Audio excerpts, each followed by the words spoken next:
Chapter 794. Don't worry. The Dever smiled and said, "The reinforcements from Latin city-state to the south of the camp are either fighting with the army led by Tormid in the west or advancing towards Legio 6. They won't have more soldiers to attack our camp. The light armor brigade of the 2nd Legion can defend the camp on their own." Although the Devers said it casually, the staff officers still felt a little uneasy. One of the staff officers rushed out to pass the order, and the adjutant of the 2nd Legion arrived just in time. "Martones is requesting for more soldiers." The Devers was slightly shocked when he heard that. He asked the adjutant of the 2nd Legion in detail about the situation on the battlefield and sighed softly. This guy is also anxious. To be honest, according to the information that the Devers had received, the young and middle-aged citizens in Rome had been transferred to attack Helmiki. There were only 3,000 soldiers left to guard the city. This was the reason why the Devers dared to lead the army to attack Rome.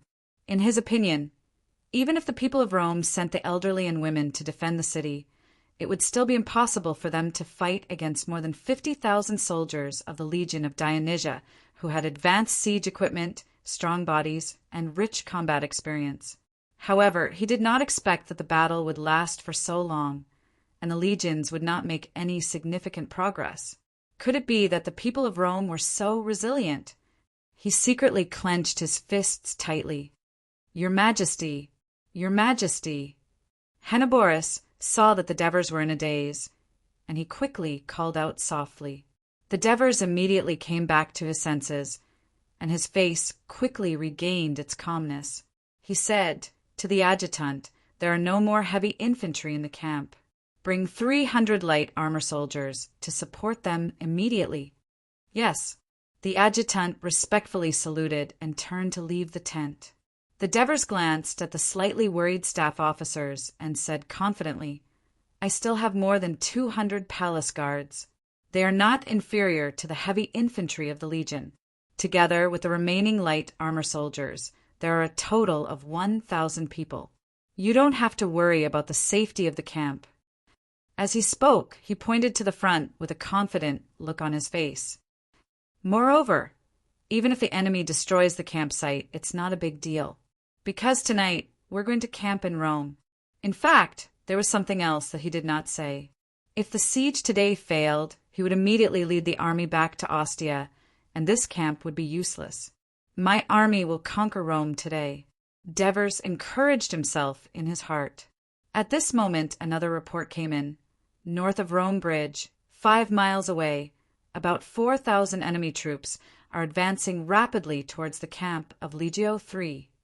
"What?" one of the staff officers exclaimed. Devers's eyes suddenly shrank, and his right hand suddenly grabbed the back of the chair. At this moment, on the embankment on the west side of the south bank of Rome Bridge, the battle between the soldiers of Rome and Dionia did not look like a fight, but more like a contest of strength. The soldiers of the Legion of Dionysia held their long shields with both hands against the enemy's shields and buried their heads behind the long shields to avoid the stabbing of the enemy's spears behind them. They used all their strength to push forward to gain a bigger foothold for their comrades, who climbed up later. For this reason, they growled in a low voice. Their faces were swollen, and the veins on their necks were bulging. Every one of them looked so ferocious and painful because they were all doing their best to fight against the thick battle formation of Rome with a thin formation. Often, one person had to fight against the overlapping strength of 5 or 6 enemies. The reason why they could barely hold on was because their comrades behind them were squatting down and constantly stabbing the enemy's legs and feet, injuring the enemy's legs and feet. This weakened the enemy's combat effectiveness, so that they could not push them into the river with all their strength.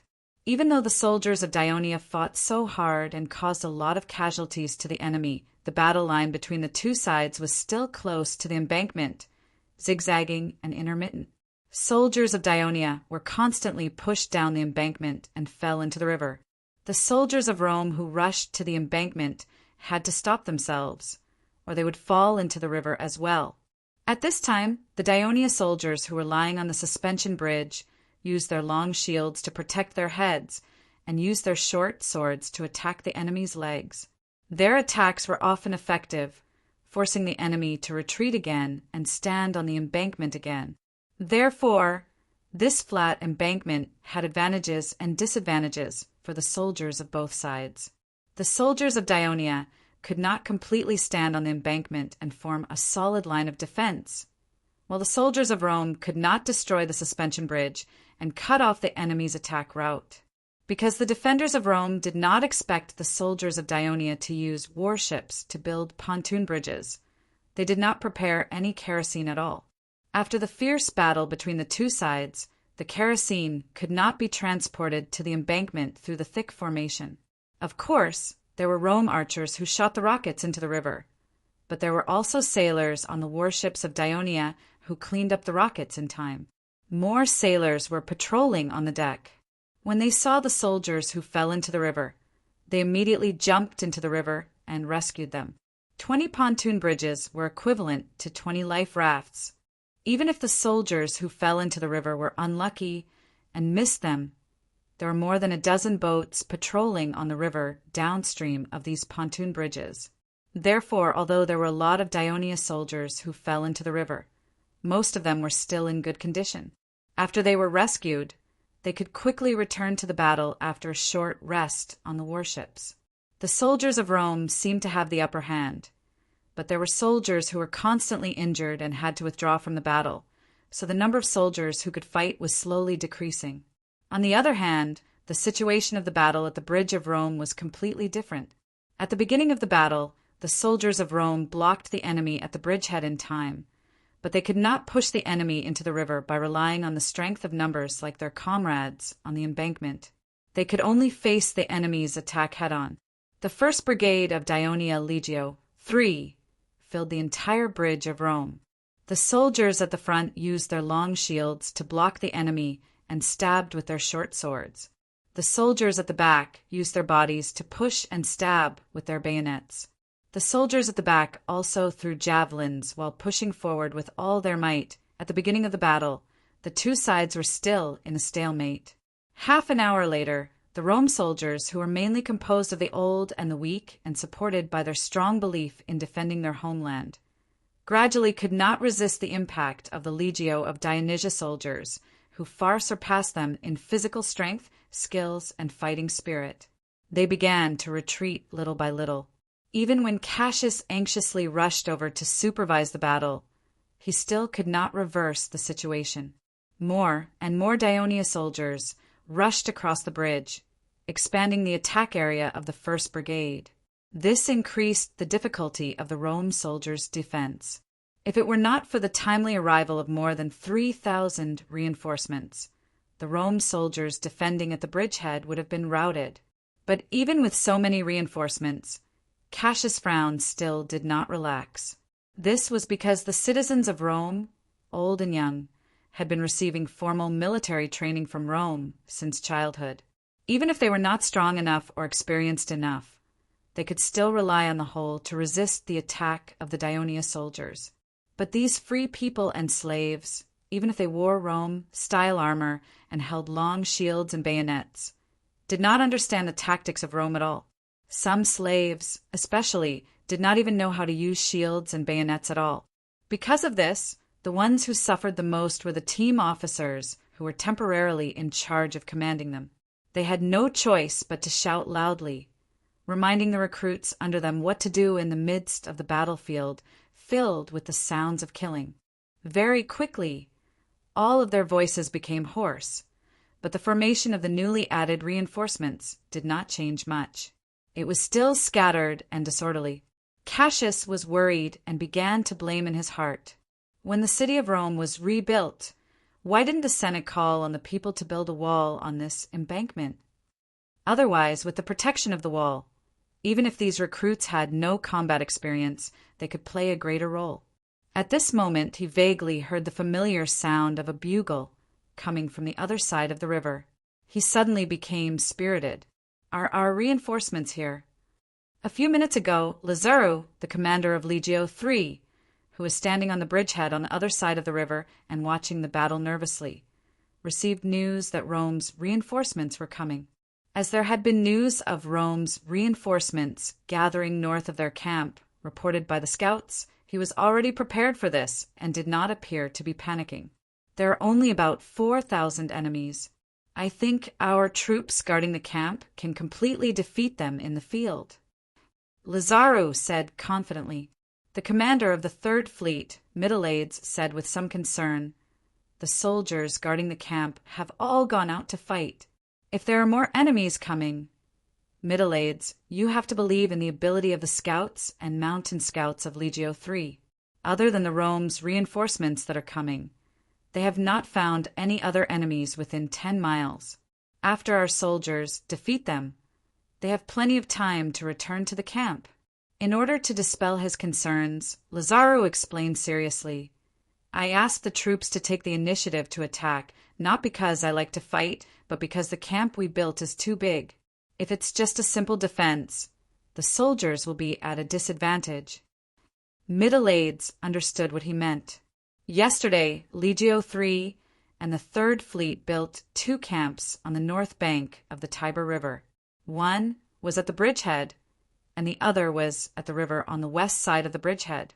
In order to accommodate more than 40 huge 3-decker warships, and at the same time, to make sure that there was enough space between the warships to facilitate towing, entering the water, and to prevent fire, the camp by the river was long and wide, which resulted in the soldiers' defense area being increased.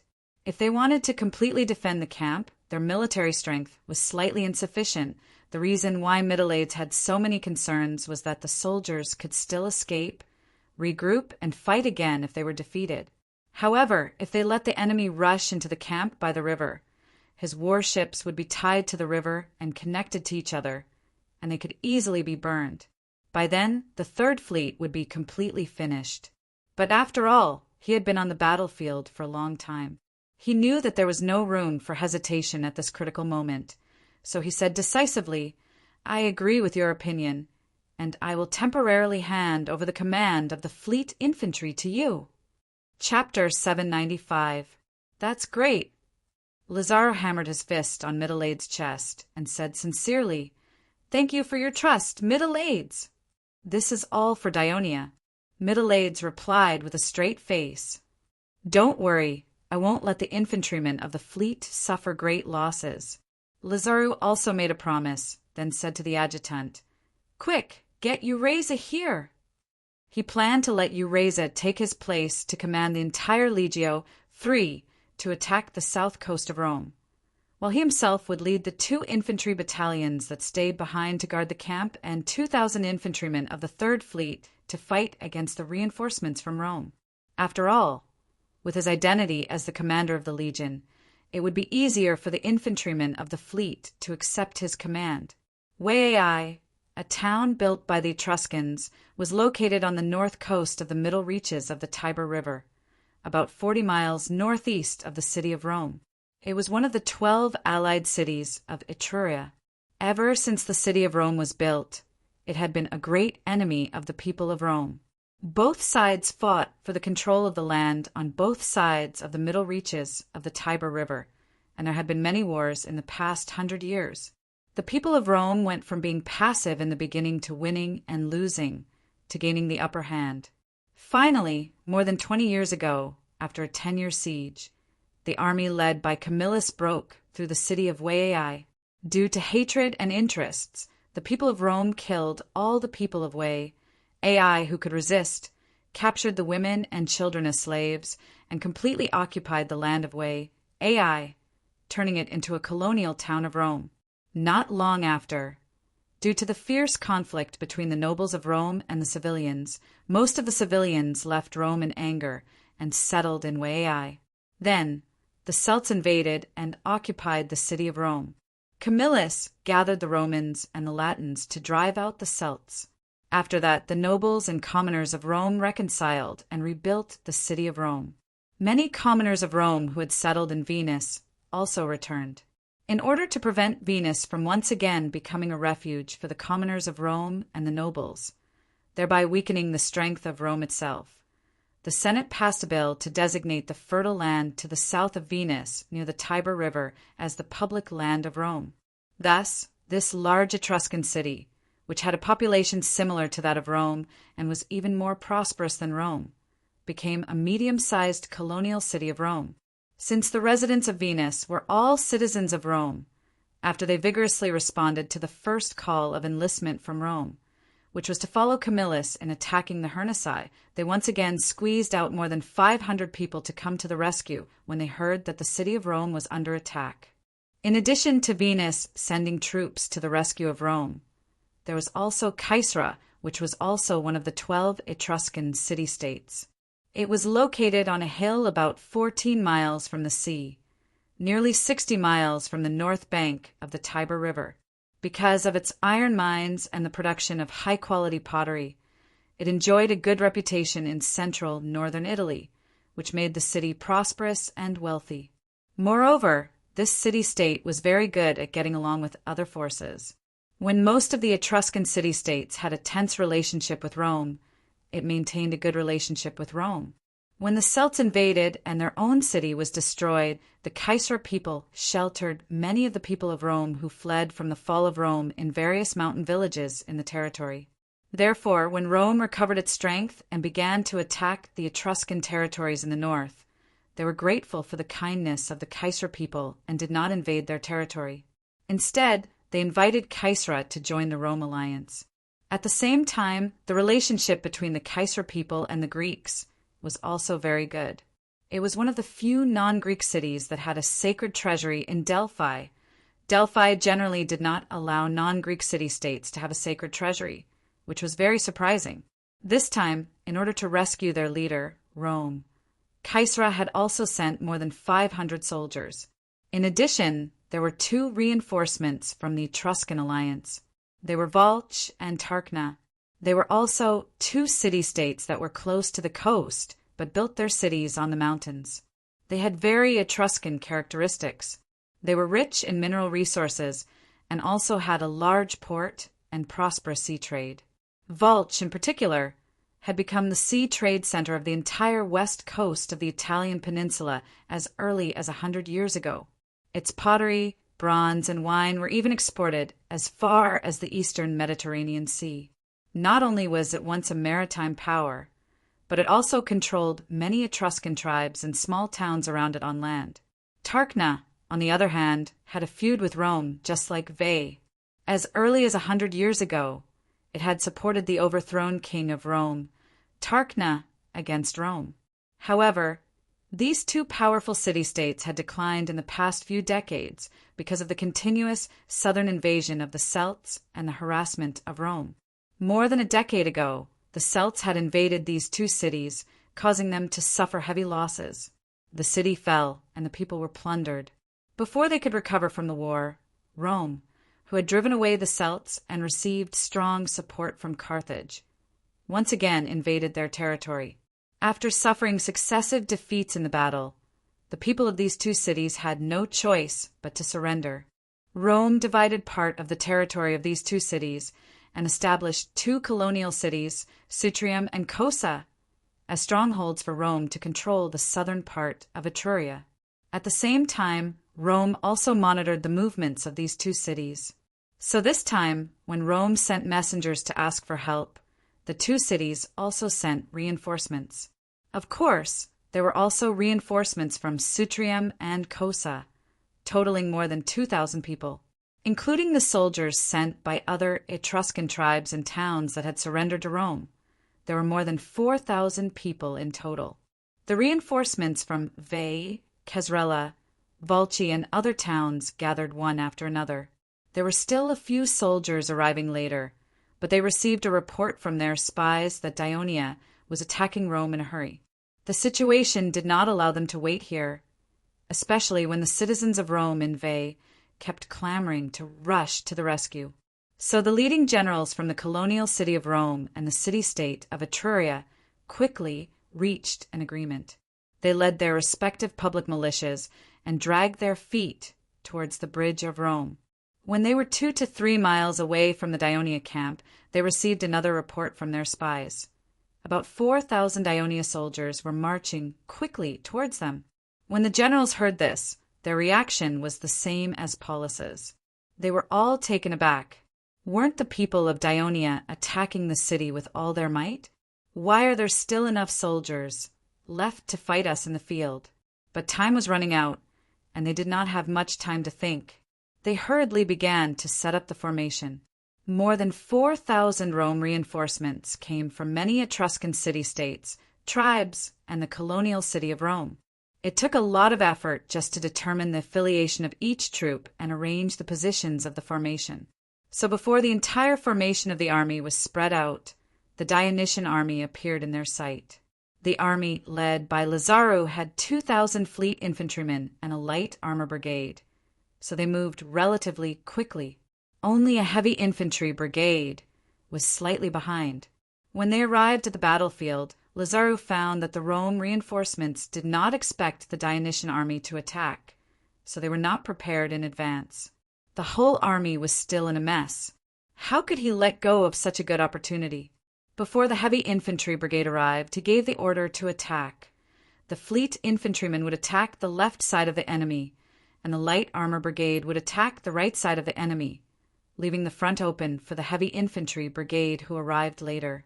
Although these two troops were not heavy infantry, according to the report from the cavalry scouts, the number of heavy infantry in the Roman reinforcements was far less than half of the Roman reinforcements. The elite militia had been recruited to attack the Helnici. Therefore, Lazzaro firmly believed that these two well-trained troops could completely suppress the enemy with their attacks and hold on until the heavy infantry brigade arrived. The bugle for the attack was blown. The two troops that were originally arranged in a battle column, in the process of advancing at a slower speed, quickly left the long column behind and became a horizontal line.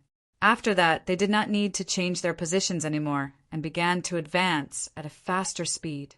The weapons and equipment of the fleet infantrymen and the light armor brigade were actually the same. They all had leather helmets, leather armor, leather shields, and short swords. The biggest difference was the size of the leather shields and the javelins. As the light armor brigade was fighting on land, the leather shields were larger, and they also carried 2 javelins like the heavy infantry brigade. As the fleet infantrymen were fighting on the sea, in order to better maintain their balance, the leather shields were smaller, and they did not carry javelins. However, this time, as the heavy infantry of Legio III had to climb up the embankment through the Raven warship to attack, it was not convenient for them to throw the javelins. Therefore, they had to stay in the camp. Before Lazzaro gathered the troops to go out of the camp to face the enemy, he asked the fleet infantrymen to carry the javelins. Although they did not use the javelins in the battle on the sea, they were often trained to use them during their daily training. This was because the javelin throwing was one of the 4 killing skills that the Ionia infantry had to master. The other 3 were hand-to-hand combat, shield-wielding, and shield-wielding. The rapid approach of the Dionysian army forced the Rome reinforcements to be unable to smoothly spread out their formation. Of course, they could not shrink into a group and be attacked passively. Therefore, the bugle for the attack was blown, and the generals of the various reinforcements led the troops of their respective cities to rush towards the approaching Dionysian army. The distance between the two sides, which was originally a few hundred meters, was quickly closed in amidst the battle cries. Javelins! Javelins! Javelins! Amidst the shouts of the commanders, the Ionia fleet infantrymen and light armor brigade quickly stopped in their tracks. They quickly threw 2 rounds of javelins, interrupting the momentum of the enemy's charge, causing the enemy's formation to become more chaotic. Then they shouted the name of Hades and rushed towards the enemy. Chapter 796. The wall has collapsed. The wall of Rome has finally collapsed. Amidst the cheers of the Legion of Dionysia in front of the trench, a small section of the southwest wall of Rome in front of them roared and the ground trembled. A cloud of dust rose up, accompanied by the screams of the Roman soldiers. After a while, when the dust dissipated, a large gap on the wall suddenly appeared in front of everyone. It was in the shape of an inverted trapezoid, wide at the top and narrow at the bottom. The width of the gap was about 4 meters, and it was more than 3 meters from the ground. After the stones and sand collapsed, it naturally formed a slope on both sides of the gap. Rush over. Attack the city of Rome. The soldiers of the Dionia Legio, for near the gap, were very excited. They stepped on the bricks and rammed earth on the ground, ignoring the fact that they might fall, and quickly rushed to the gap. The defenders on the city wall, who had just been shocked by the collapse, also recovered at this moment. They ran to the top of the gap and threw javelins, stones, and wood down. They wanted to kill the enemy and prevent them from entering the city. But this did not stop the high fighting spirit of the Legio IV soldiers. When the frontline soldiers rushed through the gap, they could not help but stop because there was a thick spear wall not far in front of them. Countless Rome people dressed in simple clothes were lined up in a dense formation, and the spears pointed at them were shining with cold light. Stop! Stop! Get into a square formation. The captain of the frontline soldiers shouted loudly. However, in this battlefield filled with the sound of killing, the extremely excited soldiers were shouting and rushing in crazily. The order of the organization had long been in chaos. They could not obey orders, and instead they pushed their comrades in front of them to meet the spear wall. The frontline soldiers had to hurriedly raise their long shields to protect themselves and collide with the enemy. Soon, the open space between the spear wall and the gap was filled with the continuous influx of Dionia soldiers. The dense spear formation formed by the landless poor of Rome was personally commanded by the defending general of the West Wall, Servius Musa. This general was born in the poor of Rome, but because of his bravery in the past battles, he was promoted several times by Camillus. From a lowly auxiliary soldier, he became a well-known platoon leader of Rome. This time he happened to be among the 3,000 soldiers who stayed behind. The reason why Scipio the Great chose Musa from dozens of platoon leaders to be in charge of the defense line on the west side of Rome was not because Scipio the Great was like Camillus, who had the foresight and breadth of mind to employ people regardless of background and ability. It was because in the critical situation where the army was pressing on the border and the conflict between the nobles and the civilians of Rome happened to occur, he had no choice but to take action. He hoped that Musa could use his prestige among the civilians to be able to unify a large number of poor people and slaves living in the west of Rome to stop the attack of Dionia. In fact, what Musa had done so far had exceeded Scipio the Great's expectations. Not only had he temporarily dispelled the discontent in the hearts of the civilians and slaves, but he had also stimulated their determination to participate in the war. He had also effectively organized them to defend against the enemy's attack from both the top and bottom of the city walls. This was the reason why the 4th and 5th legions of Dionia, a total of more than 10,000 elite soldiers, had attacked this area at the same time without any significant progress. Although the spear formation that Musa had temporarily set up did not cause much damage to the Dionia soldiers, they were not frightened by the enemy's ferocious attack.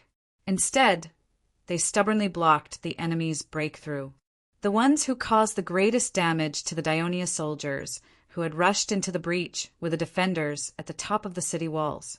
The Dionia soldiers below the city walls were so densely packed that every javelin and stone thrown by the defenders could cause damage to them, not to mention the kerosene.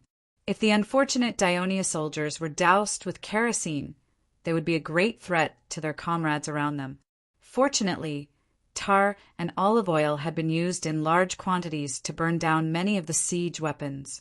There was not much left. Otherwise, it would have been a disaster for the Dionia soldiers who had rushed into the breach. Olivers, the captain of Legio IV, who was previously excited about the collapse of the city walls by the siege vehicles, was so anxious that he stomped his feet. Order the light infantry to immediately approach the city walls. Attack the enemy on top of the city walls. Reduce the pressure on the soldiers inside. Order the brothers at the breach to retreat quickly and make space for the soldiers inside. Let them form a phalanx and fight against the enemy. Assemble the mountain reconnaissance team. Let them try and see if they can climb to the top of the city through the breach and attack the enemy." The messengers accepted the order and rode off one by one. Also, immediately inform the 5th Legion commander, Georges, and tell him about the predicament we are in. When Georges received the news that Legio IV was in a disadvantageous situation, his expression was solemn. He focused his attention on the front, under the city walls 100 meters away. The soldiers who were trying their best to besiege the city were burnt siege vehicles and shielding vehicles, emitting thick black smoke. Among them, there were still 3 relatively intact siege vehicles lined up side by side under the city walls. They were constantly hitting the city walls. The boom-boom sound of the impact could even be heard by Georges, who was at the back. He could even see the increasing cracks on the wall, as well as the dust and stones that did not stop falling, almost burying the siege vehicles. Immediately inform the 1st Battalion to retreat to the trench and form a formation in front of the collapsing wall. After the wall collapses, don't rush. Enter the breach in a complete formation. Be careful of the enemy's spear phalanx behind the breach. At the same time, warn the other battalions not to enter the breach without orders. Those who disobey will be severely punished. Yes, Legion Commander. While the 4th and 5th Legions were fighting under the city walls, not far from their west, the army led by Tormid was engaged in a fierce battle. Although the total number of the Roman army, led by Paulus, was smaller than the enemy, most of the soldiers under his command were heavy infantry. Their number was double that of the heavy infantry led by Tormid, and they gradually began to gain the upper hand in the frontal battle. If it weren't for the continuous attacks from the 1st and 2nd Cavalry Legions of Paulus from the flanks of the Roman army and restrained part of the Roman army would have launched a frontal attack and forced the Daionia army to retreat. But as time went by, Paulus became more and more anxious. He bore the heavy responsibility of rescuing the city of Rome, but he was blocked here and could not advance for a long time. If this continued, even if he managed to defeat the enemy in front of him in the end, he was afraid that Rome would have fallen, and he would become a sinner of Rome. Therefore, he finally made up his mind and ordered the Roman platoon at the back of the formation. Only a part of the platoon was left to guard the Daionia cavalry that was patrolling around, and the rest of the platoon ignored the threat of the enemy cavalry. They immediately spread out to the flanks, and then turned to attack the enemy's flanks. Under his supervision, the Roman army began to stretch its arms from the original oval formation, transforming into a one formation. The 2 cavalry commanders, Leds and Cusius, who were at the back of the Roman army, had a bad feeling when they saw the situation. At this time, the 2 cavalry legions had long run out of javelins. They divided the cavalry into small teams and galloped back and forth behind the enemy, assuming an offensive posture, just to force the Roman army to not attack with all their strength. But now that the Roman army had made up their minds, the cavalry legions could not let them achieve their goal. It seems that we can only attack. Led sighed. He knew that the cavalry's attack against the dense heavy infantry would not be effective even if the enemy was in motion. It would especially damage the war horse, causing a large number of cavalry casualties. The younger Cusius, on the other hand, was full of fighting spirit. Then let the Roman people see the power of the Daionia cavalry charge. Commander Leds, you lead the army to attack the enemy's left side, and I will attack the right side. With that, he turned his horse and galloped south. Wait a minute. Led stopped him and pointed to the Roman army behind the Roman army that was stretching horizontally towards him. He said in a low voice, even if we stop the enemy from spreading their formation on both sides, these Roman soldiers will probably rush to the sides to stop us. That's for sure, but they don't have enough people to stop our charge, Cusius said confidently. Then, their departure will expose that place. Following the direction that Leds pointed, Cusius's eyes lit up. It was the rear of the Roman army's middle line. The light infantry that posed a great threat to the Daionia cavalry was gathered there, and they were under the protection of the Roman heavy infantry. Let's voice continued to ring in his ears. We will gather the cavalry on both sides to attract the enemy's attention, but we will quietly send some of the cavalry to retreat out of the enemy's sight. Then, our cavalry will attack the enemy's flanks. These heavy infantry will inevitably rush to the sides to stop them, and our hidden cavalry can take the opportunity to charge at the enemy's light infantry. These light infantry will not be able to resist, and there will be chaos. Then we will drive them to the front of the enemy's middle line and create a chance for our infantry in the middle line to win. Good idea. Corps Commander Leds. Let's do as you say and do as you say. Cusius replied straightforwardly. When we gather the legion's cavalry into formation, we widen the gap between the cavalry and cover the enemy's line of sight. Then we will each send 4 companies, 50 cavalry companies, to the rear and wait for an opportunity to act. Leds nodded and solemnly saluted. He said in a deep voice, "Time is tight. Then let's act. May Hades bless us and let us succeed." Cusius immediately saluted back. With the blessing of Hades, we will definitely succeed. Chapter 797. The 2 commanders of the cavalry corps were busy gathering their cavalry. Meanwhile, Tormid, the commander of the Dionia army at the rear, understood the changes in the enemy's formation after receiving the reports from the scouts.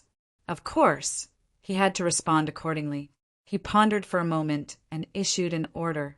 The light armor brigade of the 4th and 5th legions at the rear of the left and right flank were to move forward quickly and spread out to the flanks to block the enemies who were attempting to surround them.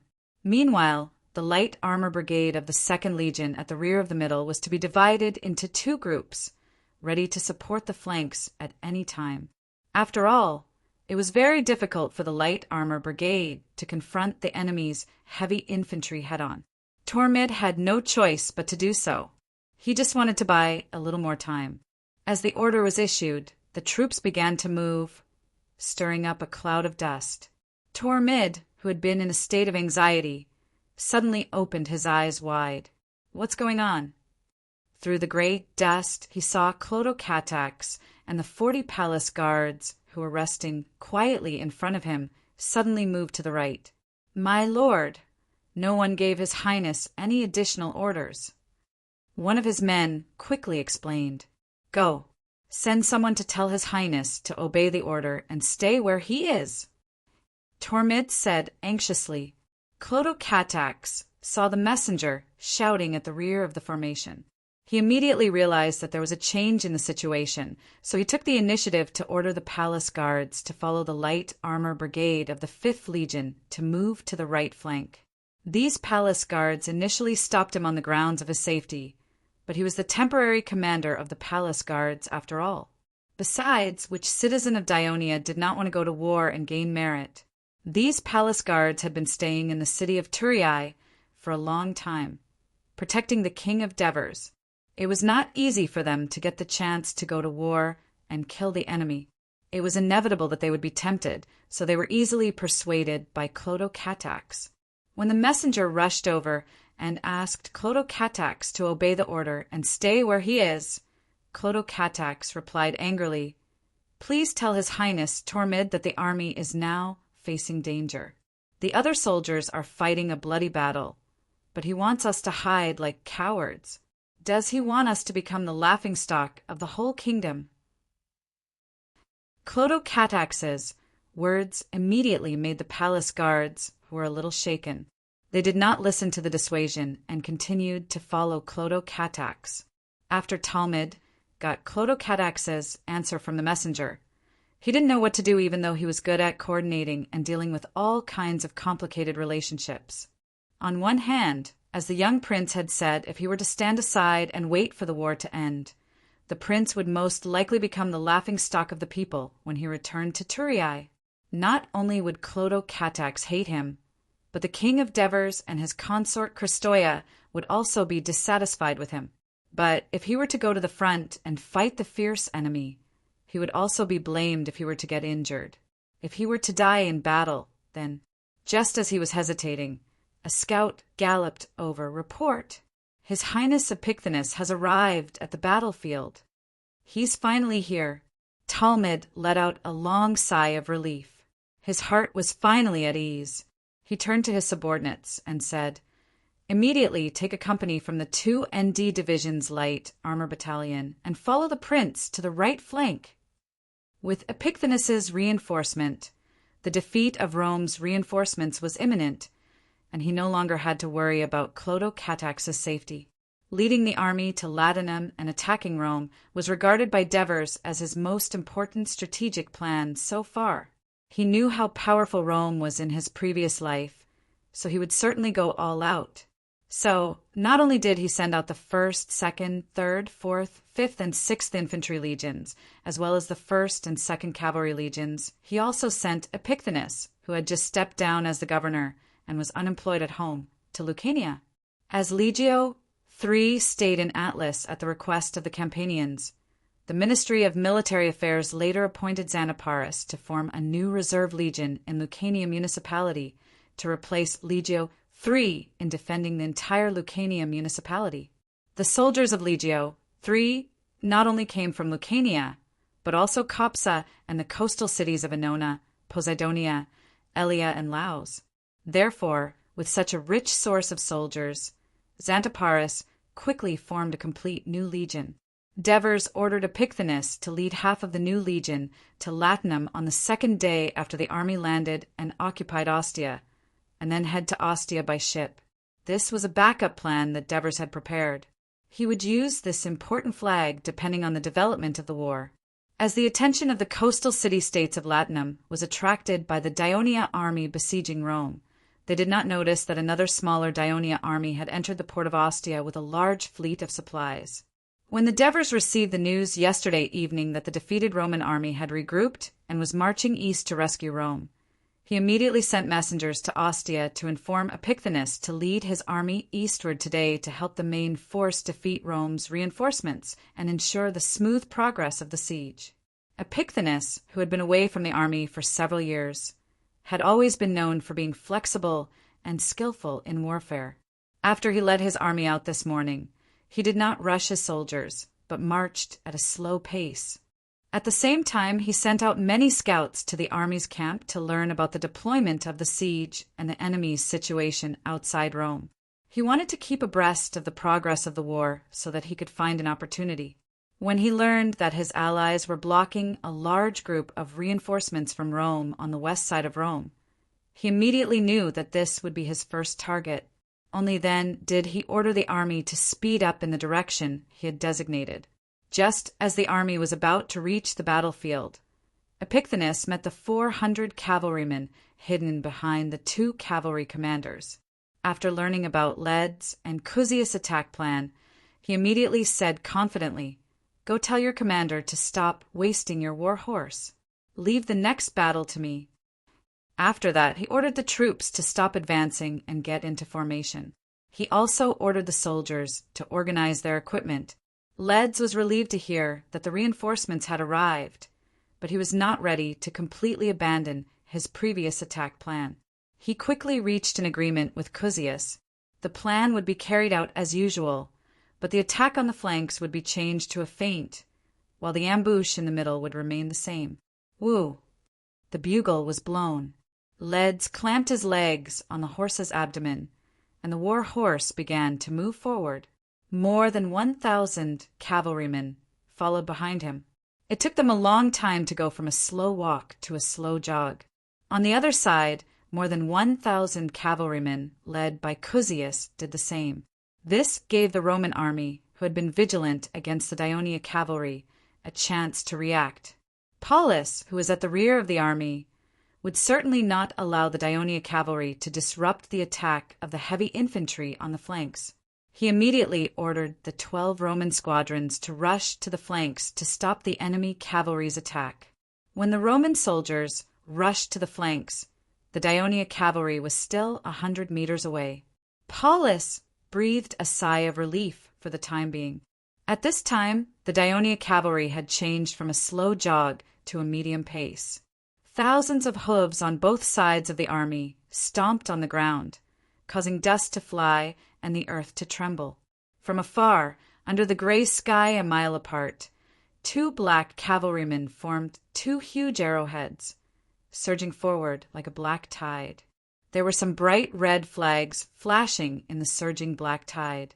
They were the flags of the cavalry legions. The largest flag was raised high beside the legion commander at the front of the formation. It fluttered high in the wind, indicating the direction of the whole army. At this moment, the vanguard cavalry was less than 70 meters away from the Roman army. Lead shouted, "Turn left! Turn left!" The Pegasus flag that was raised high immediately pointed to the left. The flag bearers of the brigades and companies who had been paying attention to the direction of the flag also changed the direction of the flag. Leads and the surrounding cavalrymen led the whole army to change direction. In the end, the entire cavalry team passed by the Roman army in front of them. When the Roman soldiers saw the enemy cavalry that was only 20 to 30 meters away from them, stirring up a cloud of dust and galloping parallel to their formation, although they were still a little nervous, they were relieved. The momentum created by the countless enemy cavalry charging at them was too terrifying. The Roman soldiers on the flanks were relaxed, but the Roman light infantry in the middle and rear were nervous. They pointed to the rear and shouted in horror, "Cavalry! The Daionia cavalry! They are rushing towards us!" Yes, a cloud of dust also rose a few hundred meters behind them. The gray cloud was wrapped in black, and it was rolling towards them.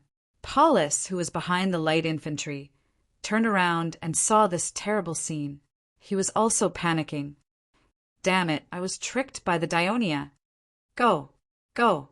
Inform the platoons that were transferred to the flanks to return quickly. Quick!" Unlike the Daionia cavalry on the flanks, the 400 cavalrymen in the middle were already running at full speed. It didn't take much time to cover the distance of a few hundred meters. Most of these Roman light infantry were not Roman citizens, but from the Latin alliance. Of course, they didn't have the determination to fight to the death to protect their homeland like the Roman citizens. Looking at the approaching enemy cavalry, they shouted, "Run!" and fled in all directions. Chapter 798. But it was too late. The Daionia cavalry quickly rushed to the front. When their spears pierced the light infantries, the cavalrymen quickly let go of their spears and drew their elongated Greek sabers. The Daionia cavalry was different from the infantries. They were not equipped with short swords. Instead, they used Greek sabers that were more than a meter long. It was more convenient for them to slash their enemies on horseback, and it was easier for them to fall off their horses. They waved the sabers in their hands and drove the terrified infantries to charge into the middle of the Roman army. Top point at this time, Paulus knew that the platoons on the flanks would not be able to arrive in time. He had already mobilized the platoons at the rear of the middle. Although he knew that this would seriously affect the soldiers in the front of the middle, it was imperative to stop the routed infantries and cavalrymen to prevent them from disrupting the formation in the middle. Rome's military system was based on the platoons, and it showed its flexibility at this time. Under Paulus's command, several platoon leaders quickly commanded their soldiers to turn around and rush to the rear to regroup. However, the hundreds of light infantries that were driven by the Daionia cavalry like headless flies crowded together with them.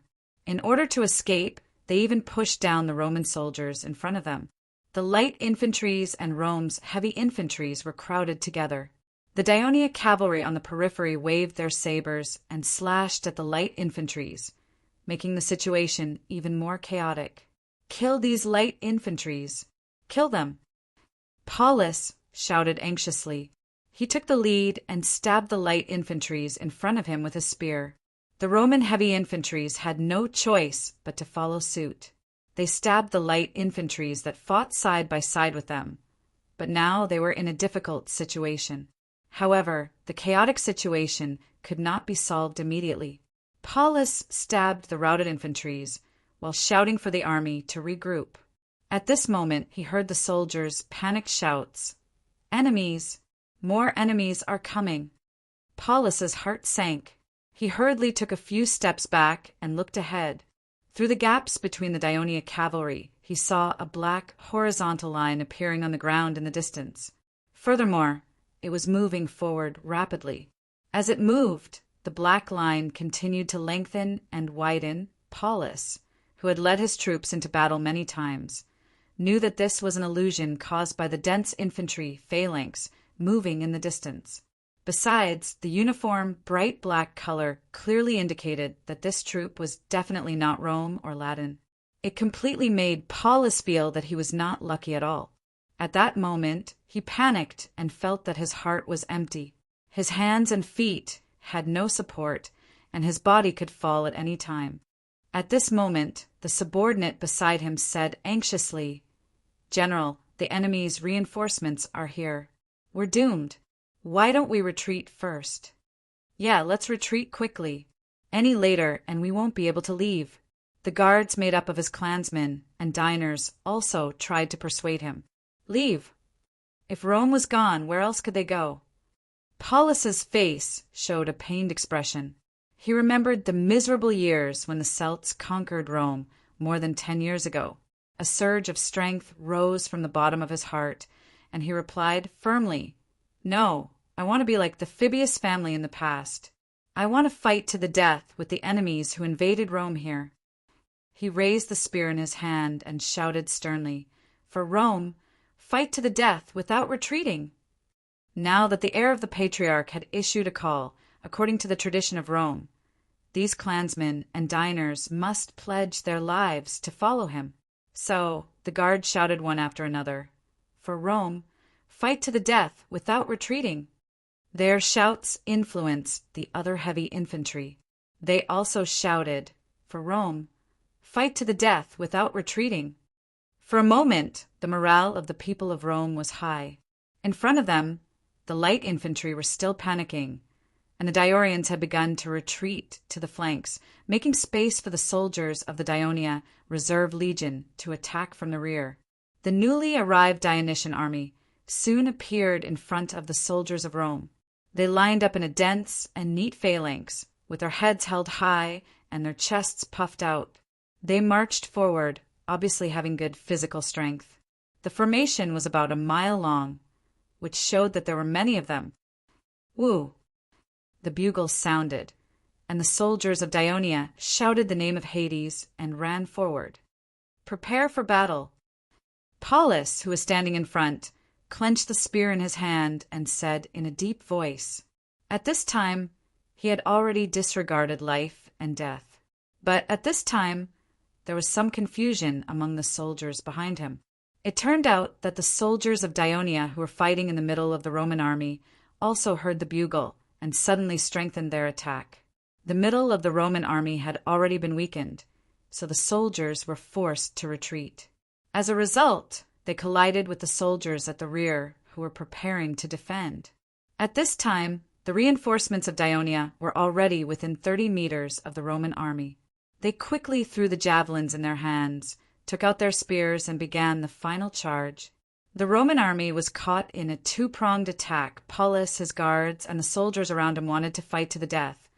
But for most of the Roman civilians who had just become heavy infantry a few months ago, their loyalty to Rome was far from strong. When the enemy's bugle sounded and Dionia's reinforcements rushed in like a tidal wave, some of the Roman soldiers were shaken. Their decision to flee caused the entire army to collapse. Adoris, who was in the middle of the heavy infantry battalion of the 2nd Legion, suddenly found that his comrades who had been almost motionless in front of him had begun to move forward. "Go after them! Go after them! The enemy is running away!" The cheers of his comrades cheered him up. Like the other soldiers, he strode forward and ran forward. At this time, on the outside of the right flank, the collapse of the Roman army from the middle had not spread to this place yet. The heavy infantry of Rome was still attacking, and the light armor battalion of Dionia and the palace guards, led by Clotocatax, were resisting them. Of course, the Dionia soldiers were at a disadvantage against the heavy infantry, but the battle had just begun, and the gap between the two sides was not yet apparent. But for Clotocatax and the palace guards, the quality of their armor and weapons was better than the enemy's. In addition, these soldiers were eager to prove themselves, so they had the upper hand in the beginning of the battle. Clotocatax was influenced by the guards around him, and he was also actively attacking. Small steps, shield thrusts, spear thrusts, lowering his head, shield blocking. Since he was young, he had been training every day in school and at home for more than 10 years. He was getting more and more comfortable with the military skills that had been integrated into his body. The enemy's spear thrusts no longer made him panic. It made him feel like he was training with Marcius. Although he was nervous, it did not cause any danger. When he blocked the enemy's spear with his shield again, he suddenly thrust his spear forward. The enemy did not have enough time to retract his spear, and his body was a little unstable. Clotocatax immediately thrust his spear forward at lightning speed. The enemy quickly lowered his head, and the sharp tip of the spear poked his helmet. The force of the spear obviously made the enemy dizzy. While the enemy was in a daze, Clotocatax instinctively retracted his right hand and quickly thrust his spear for the second time. The spear pierced the enemy's face. The shrill scream and the terrible look on the enemy's face stunned Clotocatax. "Be careful!" The guard next to him shouted. Bang! The spear that was poked from the side was blocked by the guard's shield in time. "Don't be distracted during the battle." In a hurry, the guard did not care about the difference in status and reminded Zhang Heng loudly. Clotocatax broke out in a cold sweat. The shame in his heart made him forget the discomfort he felt when he killed for the first time. He attacked more fiercely to make up for his previous mistakes. However, the resistance in front of him suddenly weakened. The enemies in front of him were in chaos, and soon they turned around and fled. Clotocatax, who was not satisfied with the battle, immediately followed his comrades around him and chased after them. At this time, only a few hundred soldiers, led by Paulus, were still fighting on the battlefield. The rest of the Roman soldiers had begun to flee. But this was the time when the 1st and 2nd Cavalry Legions came into play. Thousands of Daionia cavalrymen galloped across the vast plain, brandishing spears and sabers as they chased after the fleeing Roman soldiers who had abandoned their shields and spears. Only a few Roman soldiers would be able to escape the battlefield. It did not take long for the last resistance of the Roman soldiers to disappear. Epicthenes stood in front of Paulus's bloody body, which was covered with sword wounds. The towering red tassel on his hat was proof of his identity. He was a warrior, but not smart enough. Epicthenes looked down and turned around. He said to his adjutant, disapprovingly, he was a general after all, "Bury him and take off his helmet. That Rome flag is our trophy." "Yes, General." At this time, Tormid rushed over on horseback. Epicthenes immediately said with a smile, "Are you here to congratulate me, Tormid?" "Lead the army back to the camp immediately and wait for His Majesty's orders," Tormid said with a straight face. "Why are you in such a hurry? Why don't you let our brothers catch a breather?" Epicthenes said, half jokingly and half complaining, "You can rest as much as you want after we take Rome. But the other legions are attacking the city with all their might. There are casualties at every moment. Time is very important to us. I don't think you are in the mood to waste any more time here." Tormid's words made Epicthenes' expression turn serious. He said to his adjutant loudly, "Blow the horn immediately and gather our brothers." Just as the Devers expected, some of the Roman reinforcements from the south followed Paulus to attack from the southwest of Rome, while the rest followed Megis to attack from the southeast. However, the scattered reinforcements that arrived later began to attack the Daionia camp from the south. Chapter 799. Although there were less than 1,000 of them, the way they attacked had caused the light armored soldiers who were guarding the main camp to be flustered. As the time given to the Dionysian army yesterday was too short, the soldiers had only built the main camp and a trench. They did not set up any antlers or traps in front of the camp. As a result, the Latin reinforcements were divided into many small teams and approached the camp from multiple directions. They stood in front of the trench and fired fire arrows into the camp. A main army camp that could accommodate 3 infantry legions and 2 cavalry legions occupied a very wide area. It was impossible for the light armored soldiers, who only had 700 men, to defend the camp.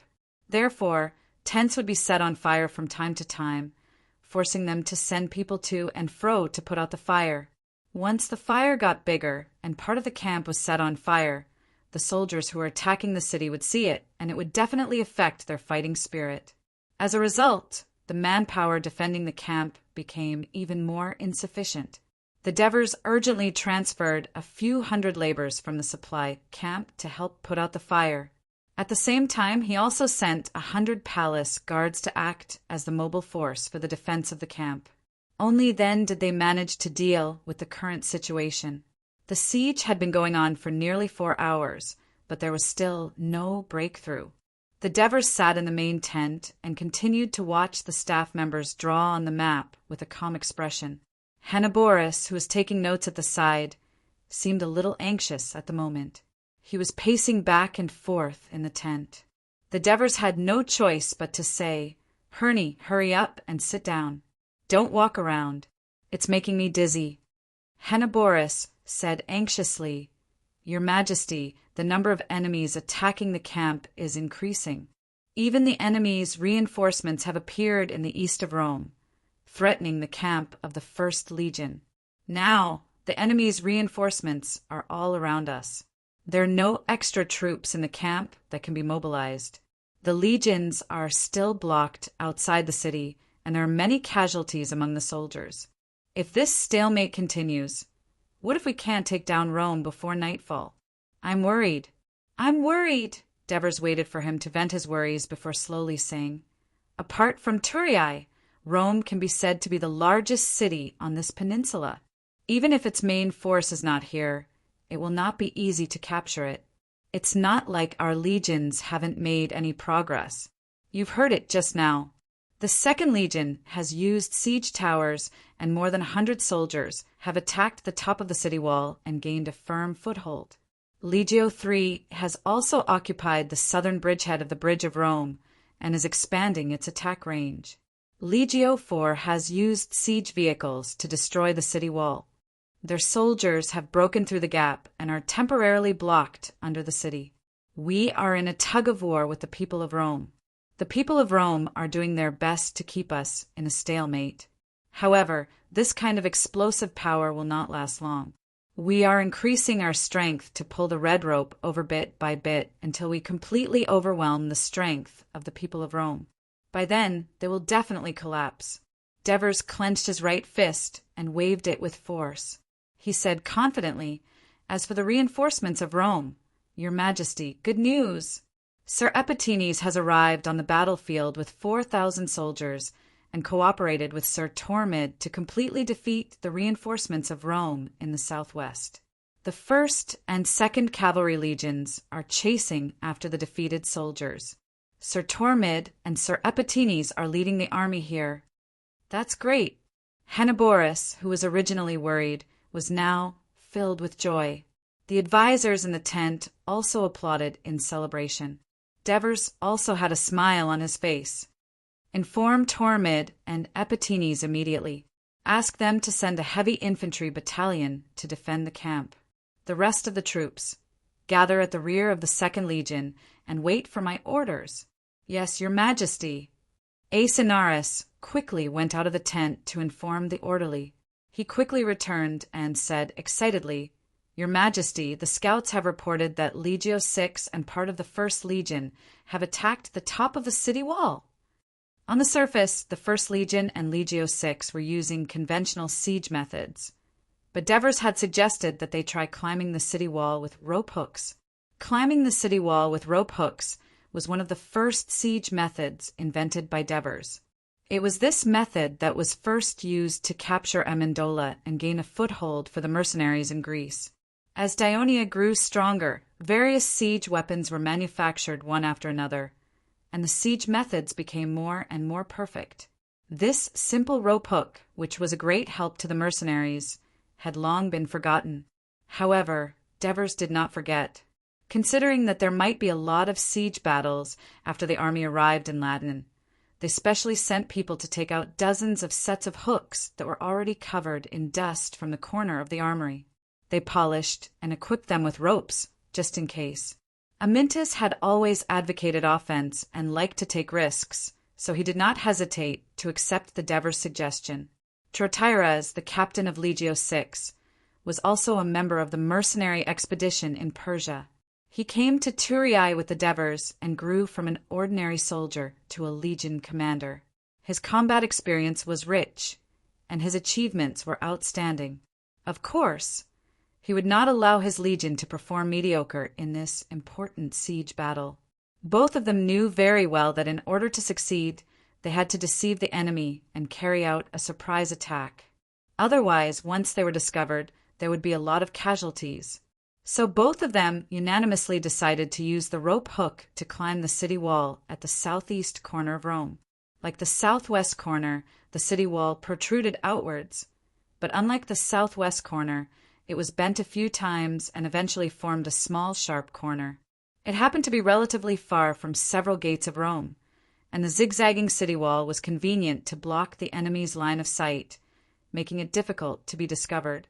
So in order to achieve this goal, Trotyres asked the soldiers of Legio VI to concentrate on attacking the section of the wall between Porta Escuri and Porta Vimina, which was about 400 meters away from the southeast corner. Amyntas was even more ruthless. He ordered the soldiers of the First Legion to attack the section of the wall between Capitoline Hill and Quirino Hill, which was 2 miles away from the southeast corner. Trotyres planned to let his light armor brigade complete this task. After all, their lighter clothes were easier to climb. For this reason, he also left 2 heavy infantry brigades in the camp. Although the camp of the First Legion was far away from the main camp, Amyntas boldly left only 1 heavy infantry brigade in the camp and let more than 700 soldiers of the Mountain Reconnaissance Brigade stay in the camp at the same time to carry out this task. However, after careful Trotyres observed the terrain many times, he found a problem. Although the southeast corner of the wall was relatively remote, the walls of Rome were very high. The soldiers on the wall could see far below the city wall. If the Daionia soldiers who carried out this task wanted to approach the wall, even if they did not carry any siege equipment, it would arouse the suspicion of the enemy, and they would be on their guard. After thinking about it, he decided to let the soldiers do this. After the Devers understood Trotyres' idea, they applauded and applauded. So, the plan of Legio VI to climb the city wall with a rope hook was quickly established. Originally, there was a garrison on the southeast corner of the city. However, as time went by, the continuous and fierce attacks of the First Legion and the Second Legion made the Roman generals in charge of the defense feel that their military strength was tight. They had to transfer the soldiers on other sections of the wall to strengthen the defense. Of course, the garrison on the southeast corner, who had nothing to do, was also transferred. Not long after, the garrison on the nearby city wall saw hundreds of Rome auxiliary soldiers being chased by the Daionia soldiers in the distance in the southeast. They were fleeing in panic towards the city of Rome. Although some of their soldiers were occasionally caught and stabbed by the enemy, most of the defeated soldiers still crawled through the trench with difficulty and came to the southeast corner of the city. Perhaps they were afraid of being attacked by the garrison on the city wall. The hundreds of Daionia light infantry stopped their pursuit. However, they were unwilling to give up and watched from a distance. When the garrison soldiers saw the scene, they were guessing which Latin city-state these Rome auxiliary soldiers came from. Most of the auxiliary soldiers in Rome were Latin citizens. Since the enemy was attacking the city, the garrison soldiers certainly would not allow these defeated soldiers to enter the city, and the fierce battle did not allow them to have more time to care about the life and death of their allies. However, the appearance of these defeated soldiers meant that the reinforcements of Rome were fighting the enemy in a place where they could not see. This more or less boosted the morale of the garrison soldiers. But they did not know that these Rome auxiliary soldiers were actually Daionia soldiers in disguise. They wore the armor and equipment of the Rome soldiers that they obtained after the victory of the battle 2 days ago. With that, they deceived the garrison soldiers and successfully came to the southeast corner of the city. They avoided the sight of the garrison soldiers, connected the ropes that were wrapped around their bodies, and put on hooks. Dozens of rope hooks were quickly made. The battle was still going on. The Rome soldiers were struggling to resist the enemy's attack. They gradually forgot about the existence of the defeated soldiers. Occasionally, they would glance at the southeast corner of the city from the corner of their eyes. When they saw dozens of Rome soldiers stationed there, they thought that they were sent by the neighboring garrison soldiers. So, they did not attract much attention. Even when they saw Daionia light infantry crawling through the trench and rushing to the southeast corner of the city, they did not cause too much alarm. After all, they did not bring any siege equipment with them. Besides, there were soldiers stationed on the city wall. But soon, they found that something was wrong. Daionia soldiers began to appear on the southeast corner of the city, and more of them appeared. Those Rome soldiers did not fight with the enemy. When the 2 garrison generals, Marcus Attilius and Barbus Fabia, heard the bad news, they were shocked. The situation was extremely urgent. Although they were short of manpower, they quickly put together a team led by the 2 generals and rushed to the southeast corner of the city wall from the west and the south. They vowed to drive the enemy out of the city. Literature Museum, Chapter 800. But the Rome's reinforcements soon tasted the pain of the curved wall they had built. They could not speed up. Seeing this, the Dionian soldiers on the walls urged their comrades to hurry up and ascend the walls. The 6th Corps Light Armored Brigade's captain, Cercus, came from Silatina. He wasn't an immigrant, but a native of Silatina. More than a decade ago, he was still an ordinary citizen of Silatina. He participated in the Battle of the Ramato River, but he was fortunate not to escape back to Silatina. Instead, he escaped to Crotone and survived the Southern Italian War. After that, he became a citizen of Dionysia and one of the most hard-working soldiers in the 6th Corps military camp. After being promoted to captain, he wrote to the Ministry of Military Affairs several times, requesting to be transferred to the 8th Legion. However, the Ministry of Military Affairs never agreed. They were worried that the general, who had a deep hatred for the people of Syracuse, would have a conflict with the people of Syracuse after he went to Sicily. As the commander of the raid, he was not worried when he saw the Rome soldiers attacking from both sides. He immediately ordered the soldiers on the wall to send 2 teams to form a dense formation and block the walkways on both sides of the wall.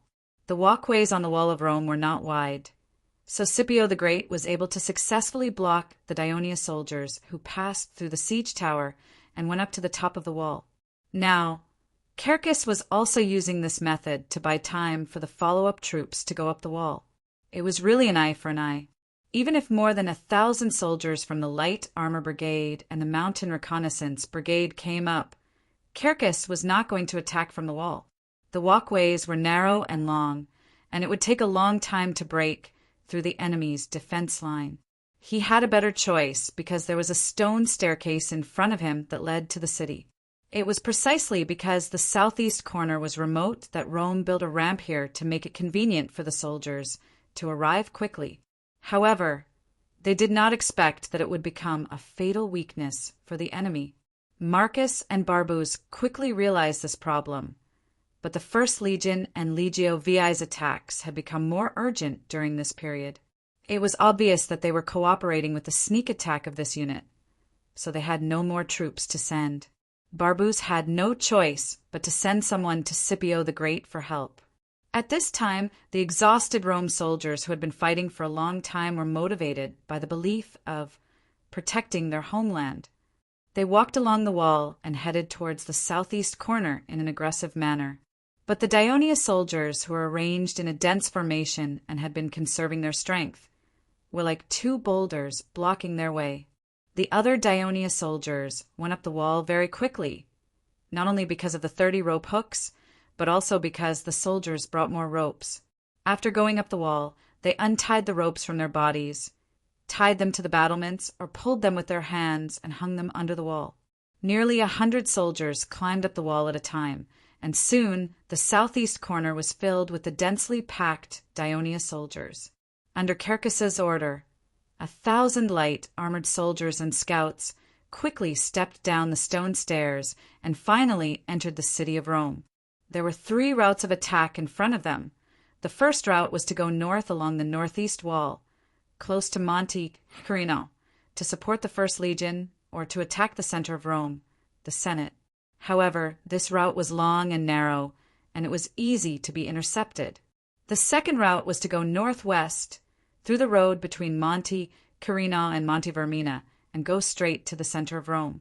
However, the road was also narrow, and it was easy to be intercepted. Without understanding the situation inside the city, it was taboo to go deep into the city alone. The third route was the choice of Cherkis, which was to go west along the south wall and help Legio VI defeat the defenders in front of them. In fact, not far from the stone stairs was one of the gates of Rome, the Porta Cassino, but the whole gate was filled with stones and mud. The walls of Rome were winding, and there were many gates, at least 10. There were not enough soldiers in the city to defend it. Therefore, yesterday the Senate of Rome decided to mobilize the people to block all the gates to prevent them from becoming a breakthrough point for the enemy. It would take a lot of time to clean up and open the gates, and time was the most precious for the Dionysian army entering the city. So Cherkis did not stop and led the troops quickly to the west. The light armored soldiers and scouts, who had always played a supporting role in the war, rarely took the lead in this important battle. Everyone was very excited and full of energy. It did not take long for them to pass through the Porta Vermina, and they bumped into the elderly, women, and children who were transporting supplies to the defenders on the city wall. The Daionia soldiers were like tigers entering a flock of sheep, easily knocking them down with their leather shields. The rest of the people fled in horror, throwing arrows, javelins, and oil cans on the ground. When the defenders on the city wall saw this scene, they also shouted in horror, "The enemy! The enemy has entered the city!" There was a great commotion on the city wall. The panicked soldiers could no longer fight with peace of mind. A few soldiers even ignored the dissuasion of their officers and left their defensive positions, wanting to run down the city wall. At this time, someone shouted, "Reinforcements are here! Reinforcements are here!" Scipio Africanus had urgently sent 300 heavy infantry, which was all he had at the moment. But this force was not enough to pose a danger to the Dionysian army entering the city. Cherkis made a prompt decision. Let 3 companies quickly meet the enemy's reinforcements, and the other 2 companies went up the stone stairs on both sides of the Porta Vermina to attack the defenders on the city wall. The enemy has entered the city. The enemy has entered the city. The people in charge of transporting supplies ran back to the square in panic, shouting at the top of their lungs, causing chaos in the square. The faces of the senators in the square also changed. Go and detain them. Don't let them shout and create chaos. Marugenins was so angry that he immediately ordered the captain of the guards in charge of maintaining the order in the square. Potitus, who had always been opposing him, did not stop him. He was in favor of using tough means at such a critical moment. Could it be that the enemy has really attacked? Ambrosius' voice trembled as he asked the question that was on everyone's mind. Bring a person here for a detailed interrogation. Potitus looked quite calm, but his hand was shaking slightly with the help of his crutch. At this time, the messenger sent by Scipio the Great arrived at the square. The cruel truth he spat out made the senators panic. Hasn't Scipio the Great already sent reinforcements?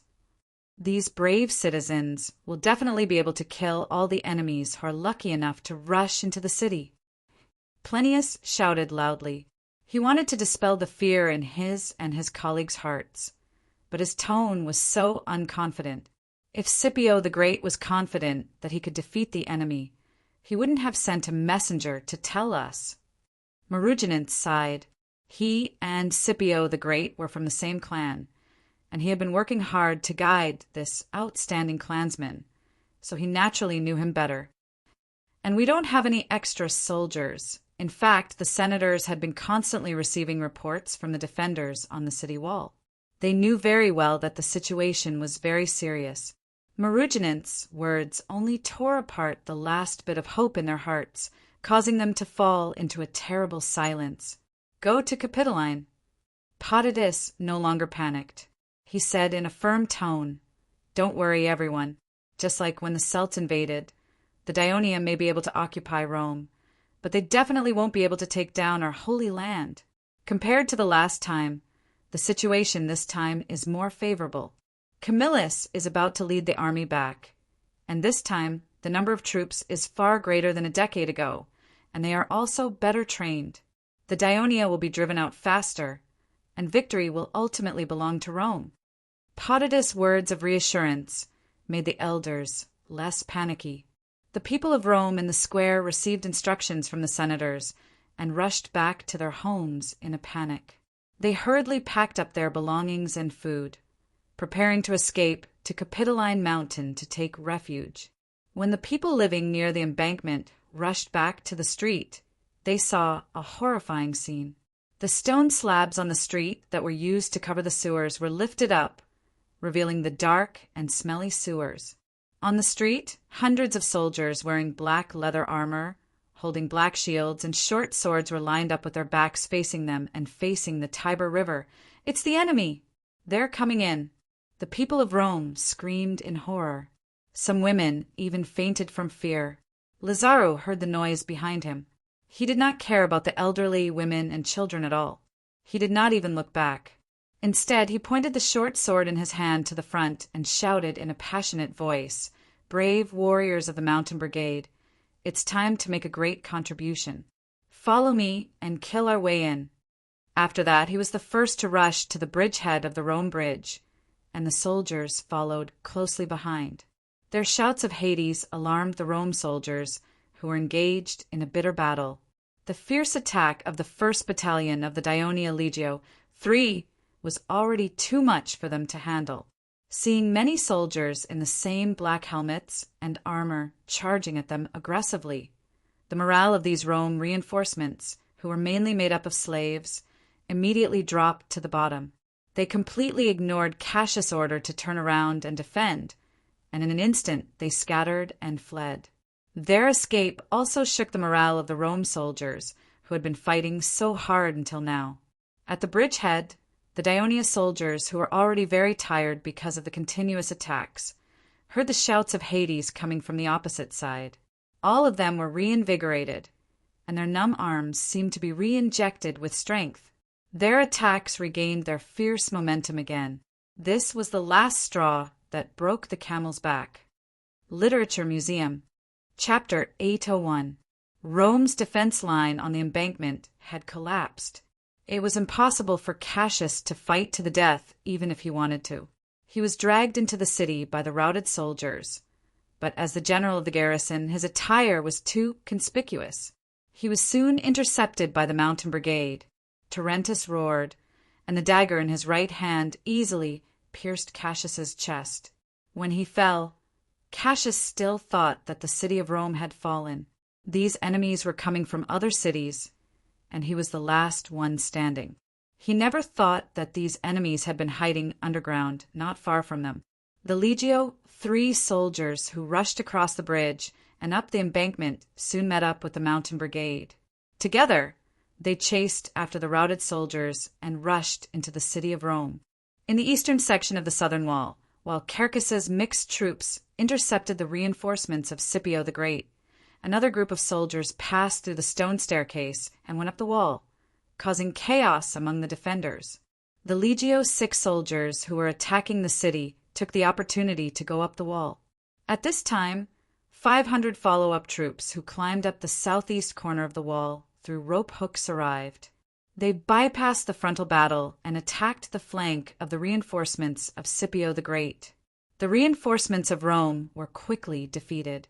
This defeat completely destroyed the fighting spirit of the defenders, and they began to flee. Since the eastern wall had been intercepted by Caracas's troops, they could only flee to the west. This naturally affected the defenders of Scipio the Great. They were already struggling to hold on, but after the reinforcements of Tormid and Epicthenus, the Second Ionia Legion attacked even more fiercely, so they gave up resisting and prepared to flee. However, the Ionia soldiers who had climbed to the top of the wall through the siege tower but were blocked by them in the aisle became the stumbling block for their escape to the west. The stone staircase to the lower city was blocked by the enemy below the city. In a panic, the Roman soldiers jumped down from the more than 10-meter-high city wall. Scipio the Great saw that the situation was not good, so he had already chosen an escape route. At this moment, surrounded by his guards, he fled to the Square of Rome. At the southwest corner of the city wall, another section of the city wall collapsed. The soldiers of the 5th Division lined up neatly and orderly passed through the gap. The Roman soldiers who were responsible for intercepting the Ionia soldiers felt the pressure multiplying. Just when their spears were being pushed back by the attacks of the Ionia soldiers, an urgent message came. The southern wall defense line had been completely breached. Seeing that the battle situation could no longer be salvaged, Musa helplessly gave the order to retreat.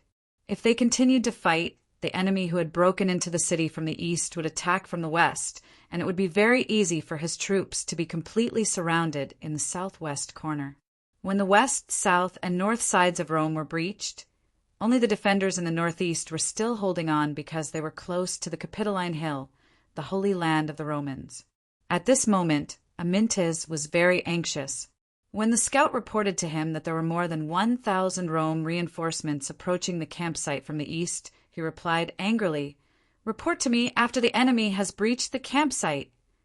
For a moment, his followers around him were silent. Only Printerin said, "Legion commander, look, our soldiers are attacking the city. It's not like we haven't attacked it before, but we were still driven down."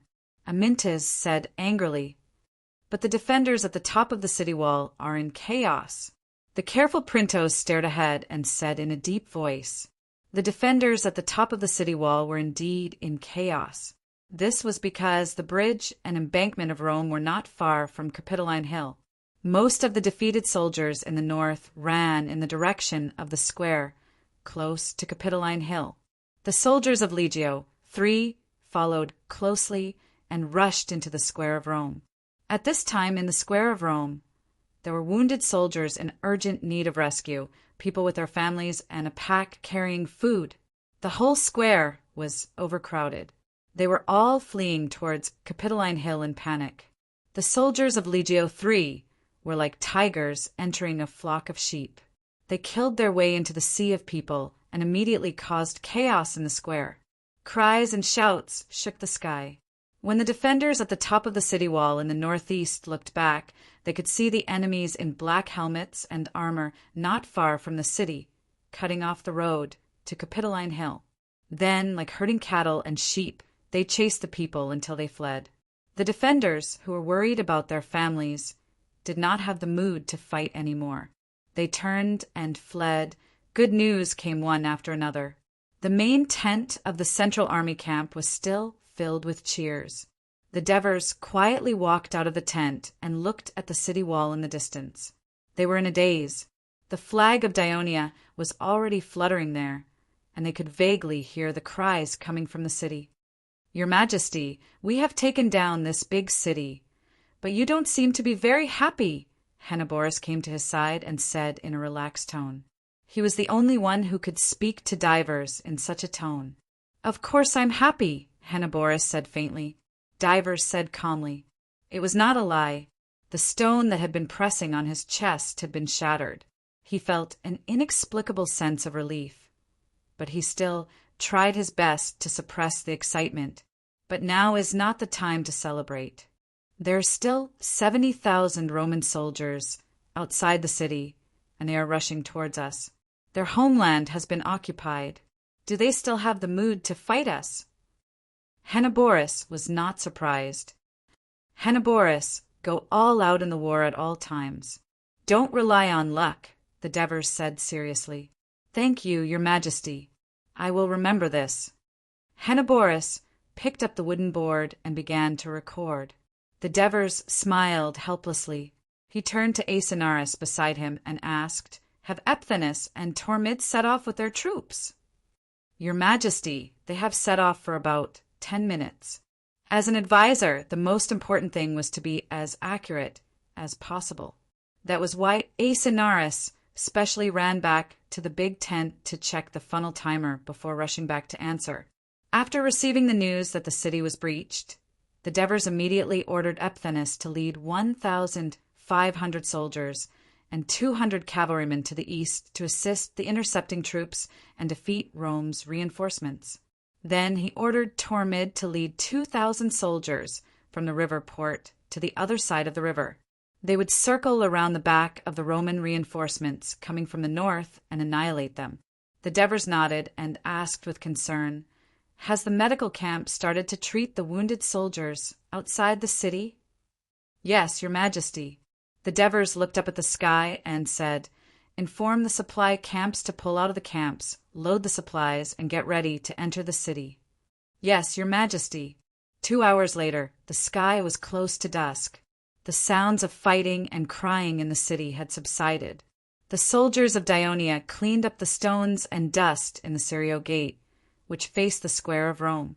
They then opened the gate wide and lined up on both sides of the road to welcome their commander, the king of Dionia, into Rome, accompanied by the palace guards. Divers led his entourage into the city of Rome. Of course, this aroused the doubts of the soldiers. Why didn't His Majesty ride a horse? How would I know? Maybe it's because the streets here are too narrow for riding? Don't make wild guesses. Commander Matones just said that His Majesty said, because we fought hard to conquer the city. Riding a horse into the city is disrespectful to us. His Majesty is so good to us soldiers. Quick, quick, don't talk. Seeing the Devers walking towards them, the soldiers who were talking immediately tensed up. The Devers walked up to one of the officers and asked gently, "What's your name?" Before the officer could answer, Matones, who was next to the Devers, immediately said, "Your Majesty, he's the captain of the 5th team of the 4th team of the 3rd Brigade of the 2nd Legion. His name is Temesipes, and he's from Castellan. He was very brave in this siege. He led the soldiers to the top of the city wall." Matones praised him, but he glared at him with a look that said, "I'll deal with you later. I can see that you're a hero." The Devers praised. Temesipes immediately straightened his back. The Devers pointed at his right hand that was holding a short sword and asked, "Are you hurt?" "Your Majesty, it's just a small injury, but it's all healed." Temesipes subconsciously moved his right hand behind him. Matones immediately went forward and pulled his right hand up. There was a sword wound from his arm to his forearm. The skin was flipped open, and the red flesh was exposed. Even though the blood had stopped, such a long and hideous wound was still heart-wrenching. "Why didn't you go to the medic camp to treat it?" The Devers stopped Matones from scolding him any further. He then said to Temesipes in a serious tone, "Our kingdom's military law requires us to be brave in battle and protect ourselves after a battle. Do you know why? It's because that's the only way to continue fighting with a healthy body and continue to make contributions. You've been rewarded for your contributions, but it's best that you enjoy it after the battle. We're fighting far away from home now, so we need you to take care of yourself. Hurry up and go to the medic camp to get treatment. There are more intense battles waiting for us. We need warriors like you to win another victory for the kingdom." The Devers then turned around and said to Matones and the other captains, "There's no need for the soldiers to stand like this. After today's siege, they're very tired. Hurry up and let them go back to rest and recover their strength. Get all the officers to take responsibility and send the injured soldiers to the medic camp for treatment. If there's anything that they missed or didn't notice and caused the soldiers to fall sick, the officers will be punished." Literature Hall, Chapter 802. "But, Your Majesty, your safety," Olivers said with concern. The Devers waved his hand and said loudly, "My safety is protected by the guards." Besides, this city has been conquered by our brave soldiers. I don't think there are any Romans here who have the courage to challenge the kingdom." None of the senior generals raised any more questions. The Devers looked at Temesepes again and said kindly, "Hurry up and get your treatment. I hope to hear the news of your meritorious service again soon." The Devers then looked at the soldiers standing next to him, waved his hand, and said, "Warriors of Dionia, go back to your station and have a good rest. Recover your strength and be ready for the next battle." At this moment, Temesepes, who was moved by the Devers' words, could not help but shout, "Long live your majesty, the Devers!" The soldiers around him who heard the Devers' words also shouted excitedly, "Long live your majesty, the Devers!" Soon their voices rang throughout the city.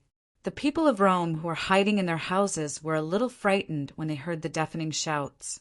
Some of the bolder ones even looked through the windows at the Devers and the others who were walking on the street, their eyes filled with hatred. The Devers, of course, also saw the gazes that were as sharp as knives, but he did not care. Instead, he looked around leisurely, and from time to time he would poke the ground with his foot. He clearly felt that the current Rome was still far from the Roman Empire that was famous for its roads, bridges, and buildings in his previous life. After all, Rome had just risen in central Italy. It was far from building a huge road system for the convenience of ruling the whole of Italy. Even the bridge over the Tiber River was not a stone bridge. Moreover, the strength of Dionia in construction had far surpassed that of Rome. This made the Devers feel happy. He could not help but say, "I heard that in order to rebuild the city of Rome quickly, the people of Rome built the whole city very ugly. It seems that the rumor is true." "Yes, your majesty. Not only are the walls of Rome ugly, but the city is also ugly. Originally, this place had rivers, hills, and flat land. If it was properly planned and built, it would have been a very beautiful city, but in the end, it was ruined by the people of Rome." Henoborus sighed regretfully. "Now that this city belongs to Dionia, we can demolish it and rebuild it," said Matones nonchalantly. "It seems that you, Matones, are very interested in rebuilding the city of Rome. After the war is over, you can ask the Senate to appoint you as the supervisor of the city of Rome," Divers joked. "No, your majesty, I'm not interested in rebuilding Rome. You should give the job to someone else," Martoni said immediately. Everyone laughed heartily. The smile on the Devers' face disappeared when he saw the dead body of a Rome citizen at the corner of the street. "Before the siege, I asked the legions not to kill the citizens of the city indiscriminately after conquering the city. How are the soldiers doing?" Olivers glanced at the Devers' face and said carefully, "We have emphasized it many times, and the soldiers tried not to kill the citizens of the city. But some people didn't know what was good for them and took the initiative to attack us, so there was nothing we could do about it. In fact, the main reason why they were injured and killed was because they ran away in panic after we conquered the city. They pushed and trampled on each other, so there were a lot of casualties in their square." The Devers certainly knew that there would be casualties after conquering the enemy's city. Otherwise, how could they intimidate the people of the enemy? He only wanted to warn the legion commanders to restrain their soldiers and not to act recklessly. The army of Rome is still on their way. The more citizens of Rome we have, the more advantageous it will be for us in the upcoming battle. Have the citizens of Rome returned to their houses?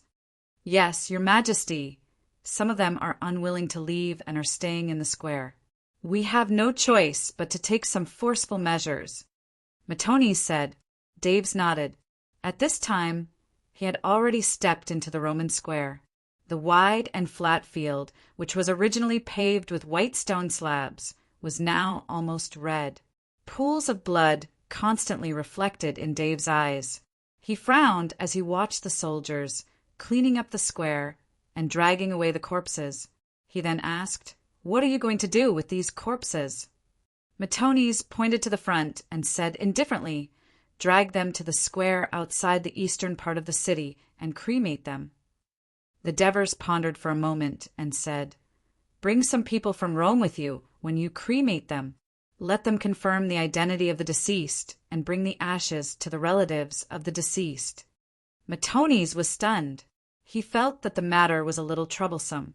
He wanted to argue further, but Oliver stopped him and interrupted. "All right, Your Majesty. I'll send someone to inform Amyntas, who is in charge of this, right away." The Devers and the others went straight to the north and crossed the square. He saw 12 bronze pillars that could be hugged by a person. They were set up at intervals at the edge of the square. He went forward and looked up. Every bronze pillar was engraved with words. Perhaps it was due to the passage of time and the weathering of wind and rain. The pillars were rusty. "Your Majesty, what is written on them?" Henoborus asked curiously when he saw the Devers staring at the pillars. "This is the law of the 12 tables of Rome. It records the laws of the people of Rome. Rome is just like us, Dionia, a country that abides by the law." The Devers sighed emotionally. He remembered that when he was studying law in his previous life, the law of the 12 tables of Rome was an important foundation to understand the formation of Western laws. He did not expect to see the real thing today. He reached out to touch the cold bronze pillar. His previous life and current life intersected at this moment. He said emotionally, "This is the most precious treasure of the people of Rome." Oliver said flatteringly, "It's a pity that this precious treasure of the people of Rome now belongs to us, Dionia." Henoborus glanced at the bronze pillars with greedy eyes. Although he did not know Latin, he had decided to buy a Latin slave who could read and copy all the provisions on the pillars. "Let's go." The Devers led them up the stairs, pushed open the heavy wooden door, and entered the center of power in Rome, the Senate. This is the Senate of Rome? It's much smaller than our Grand Council chamber. Henoborus looked around and said with slight disdain.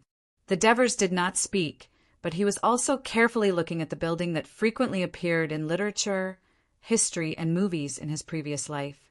Compared to the Grand Council chamber of Turiae, which could accommodate 1,000 people, this circular hall could only accommodate 200 to 300 people. Moreover, the indoor facilities were old. It suddenly made him realize that this was no longer the history of his previous life. In this life, the kingdom of Dionia that he built would replace the position of Rome. The brilliant Caesar and the statesman who built the Roman Empire, Octavian, would no longer exist. With this thought in mind, he strode to the center of the hall. The guards had already set up wooden tables and chairs at the place where the Roman senators were giving their speeches. They had also placed a map of the city of Rome. Matones and Olivers quickly sat on the wooden chairs. Not long after, Amyntas, Lazuru, Georges, Trotyres, Epitines, Leds, Cusius, Tormid, Middleades, Printos, Isum, as well as the chief of all the medical camps, Stesichides, and the chief of all the engineering camps, Orops, arrived one after another. Let's first talk about the losses of each legion in this siege. The Devers glanced at the crowd and said in a deep voice. After the Devers finished speaking, the faces of the legion commanders turned a little ugly. After the reports of the legion commanders, it was the Devers' turn to look ugly. The casualties of the army were as high as 5,000, with Legio first suffering the most casualties, followed by the 1st and 2nd legions. Unlike in previous battles, 2,000 people had died in battle, and the death rate was much higher than before. Although the Devers had expected that the casualties of this siege would be relatively high, they did not expect that it would be 1/12 of the casualties of the army. Almost every legion of the 6 legions had suffered 1,000 casualties, and this did not include the soldiers who were lightly injured. The Devers suppressed the shock in their hearts and asked Stesichides, "What's the situation of these wounded soldiers?" Stesichides' expression was solemn. "The situation is very bad. So far, 450 people have died because of ineffective treatment, and there are 232 soldiers with serious burns. It is uncertain whether they can survive these days of fever and infection. There are also more than 1,000 soldiers with serious falls, stab wounds, slash wounds, smash wounds, drowning. It is impossible for them to recover in a short period of time, or even if they recover, they will not be able to live like normal people. After listening, the Devers felt depressed and uncomfortable. He knew that the main reason for such a large number of casualties was actually him. If he had not insisted on capturing Rome within a day, the legions would not have continued to attack so fiercely without caring about the sacrifices. But he still could not help but say sternly, "More than 5,000 people! This is usually the population of a small Greek city-state, but it has been crippled in one day of battle. The soldiers trust us and do their best to carry out every order we issue, and we also have to love them and lead them out, so we have to try our best to bring them home in one piece." At this point, the Devers slammed the table fiercely. "But some of you fight without using your brains and do not care about the lives of the soldiers. If you continue to fight like this, the entire legion will be destroyed. I want to see how you will face the parents, wives, and children of the soldiers who died in the battle when you go back." The Devers' sharp eyes swept over the commanders who were sitting and paused for a moment on Amyntas and Oliver's. Amyntas did not have the help of siege equipment and did not have the cooperation of his allies to attack. He had delusionally wanted to break through the city wall with his own strength.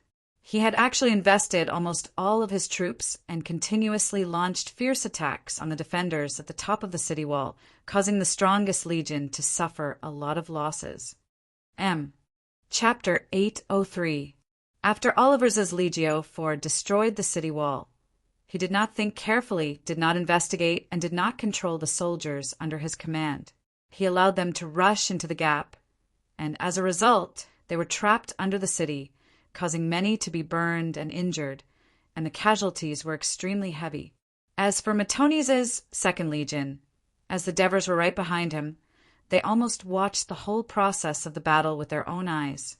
They knew very well that although the Second Legion had the best siege equipment, the people of Rome had also gathered a large number of soldiers to defend the area he attacked.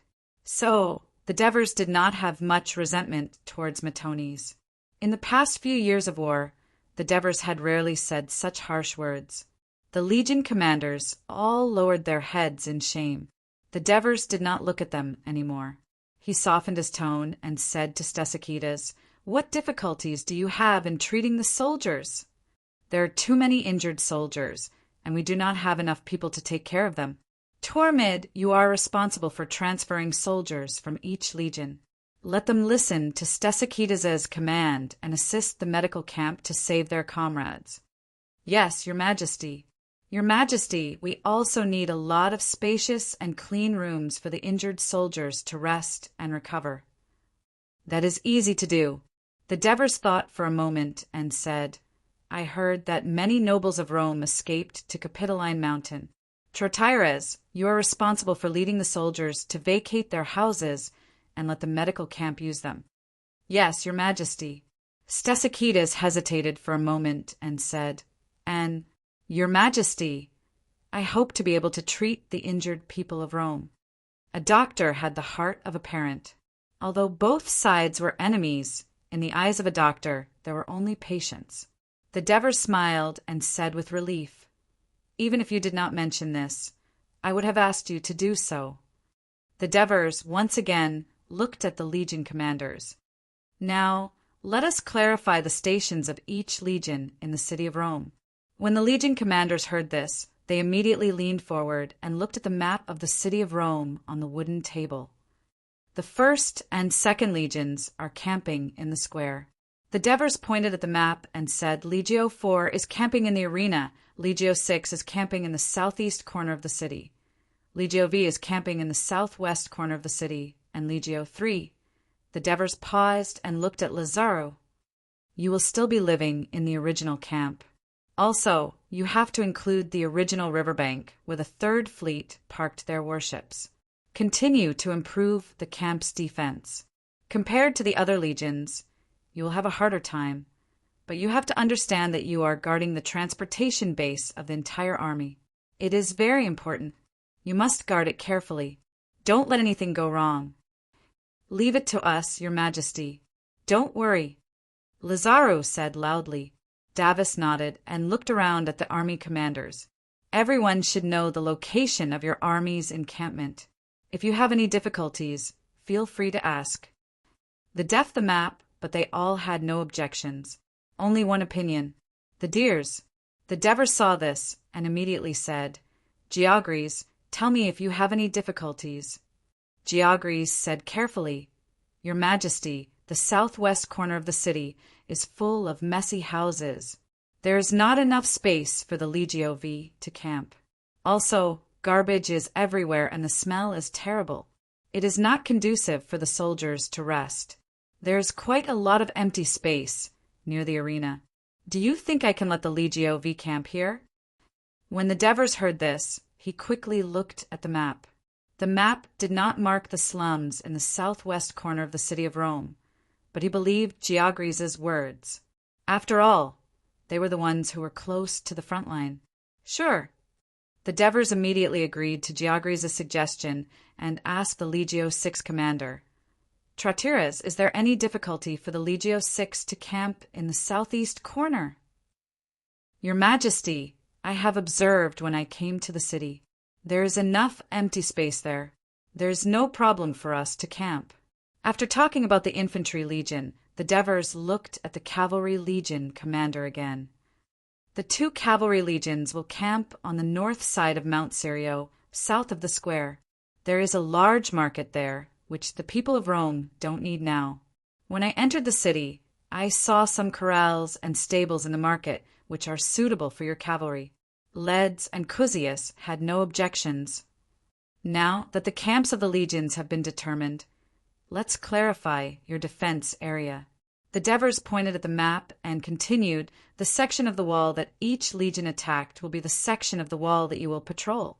At the same time, each legion will be responsible for the order and safety of the city. The initial plan is as follows. The 4th and 5th legions will be responsible for the city south of the arena. The 1st and Legio 6 will be responsible for the city north of Rome Square to Mount Ascuri. The 2nd legions, the fleet infantry, and the mountain reconnaissance brigade will be responsible for the area in the middle of the city. At this point, the Devers looked at Martones. Your 2nd legions will be responsible for the largest area, but the number of soldiers is the least. But you don't have to worry. According to the information I have received so far, most of the residents in the middle of the city are Rome nobles, but many of them have escaped to Capitoline Mountain. Your task is relatively easier. Your Majesty, even if they are still here, our brothers in the 2nd legions will not feel any pressure. They are all old, young women and children. What is there to be afraid of? Martones said confidently, The Legio 3 will be responsible for the north bank of Rome Bridge. At the same time, you will be responsible for protecting the port that we are going to build there. As for the 2 cavalry legions, your task is to patrol the city. If you discover any abnormalities, inform the legions in the area you are responsible for and let them handle it. The city is not suitable for the cavalry to fight in. Don't let our precious cavalry die here. In addition, the legions must seize the time to improve the section of the city that you are defending. Set up abatis and dig traps outside the city walls to ensure that we don't have to pay a heavy price to defend the city that belongs to us. Oh, by the way, the 4th and 5th legions must repair the 2 sections of the wall that were destroyed. Your Majesty, our soldiers are already working on it, Geogres said immediately. Very good. The Devers nodded in satisfaction. Geogres was not as brave as Martones, nor was he as intelligent as Oliver's. He was even a little timid, but it was precisely because of his timidity that he was cautious and meticulous. He could play an important role in certain situations. Your Majesty, what about us? Where will we stay? What is our task? You didn't forget about us, did you? Epitines asked anxiously. How could I forget about your troops? He then pointed to the mountain-shaped sign on the western section of the northeast city wall and said in a deep voice, I want you to lead the troops to build a camp and surround Capitoline Mountain. Isn't it better to attack it directly? Epitines suggested loudly. No, we have to keep it. The Devers smiled mysteriously. That way we can control the Rome army outside the city. The Devers' words made the legion commanders fall into deep thought. You have all been clear about your tasks. Who else has a different opinion?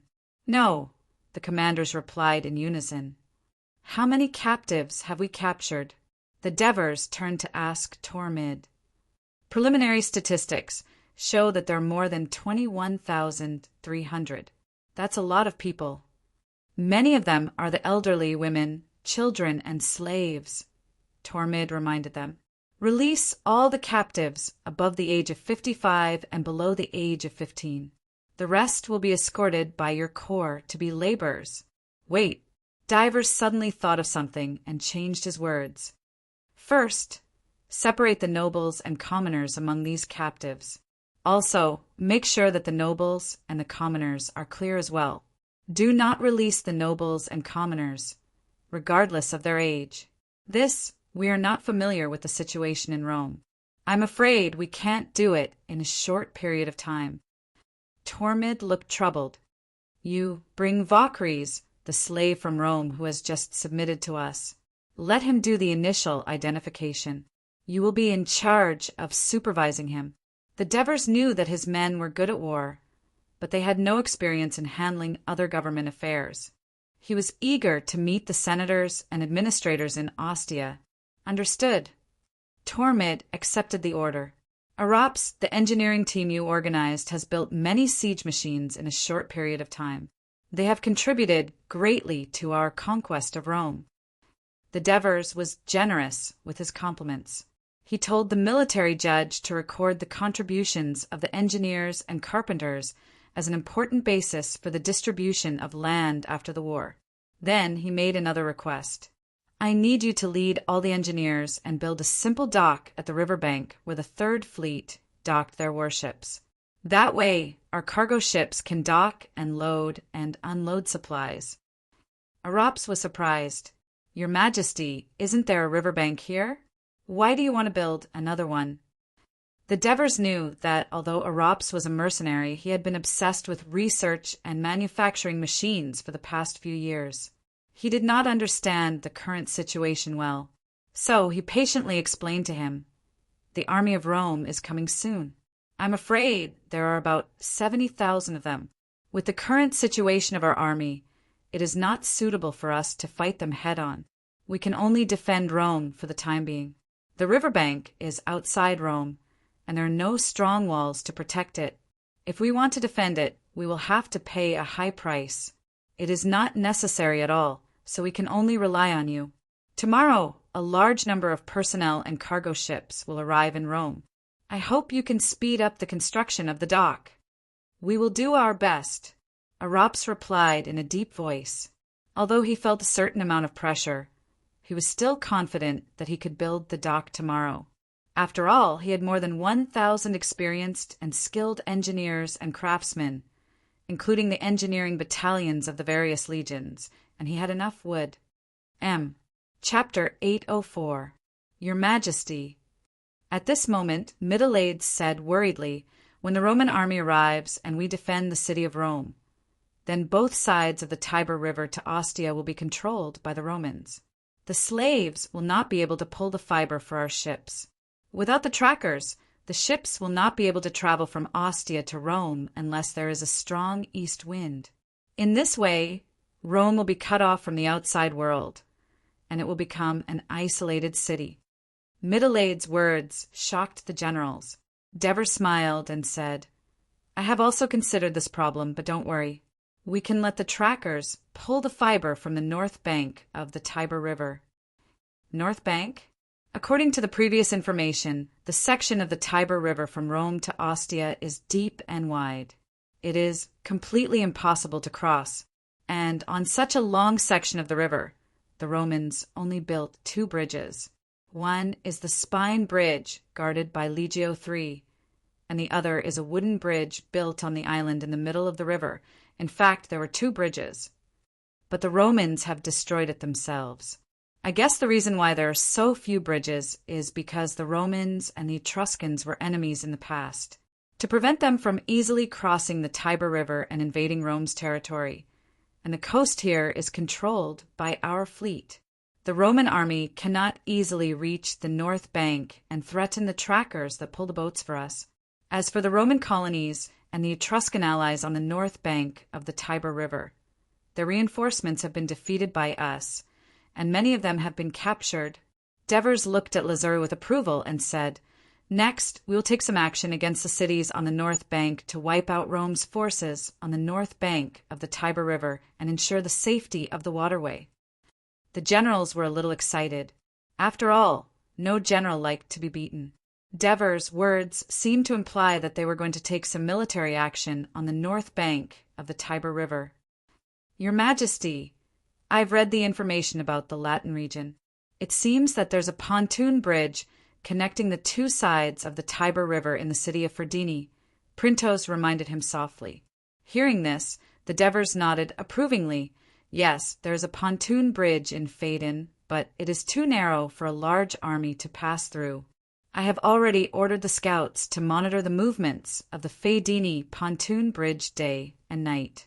Once there are signs of the enemy, Lazzaro, you will immediately send a large team to the north bank of the pontoon bridge to stop the enemy from crossing the river. If Rome's army was dispatched, then Oliver's Legio IV would have to gather first and rush there.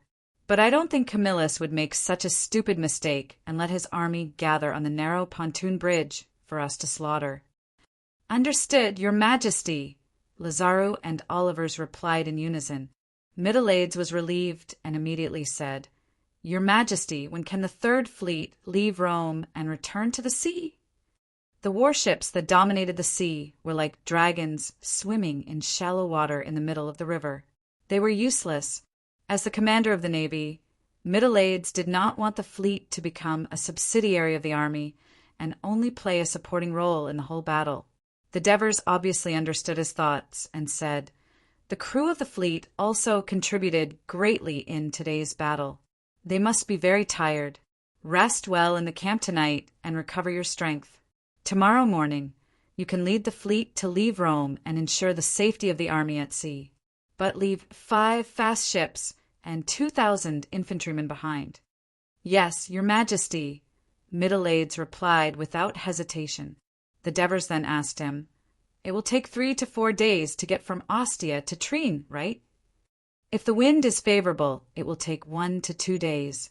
The Third Fleet has enough personnel at the naval base in Trine."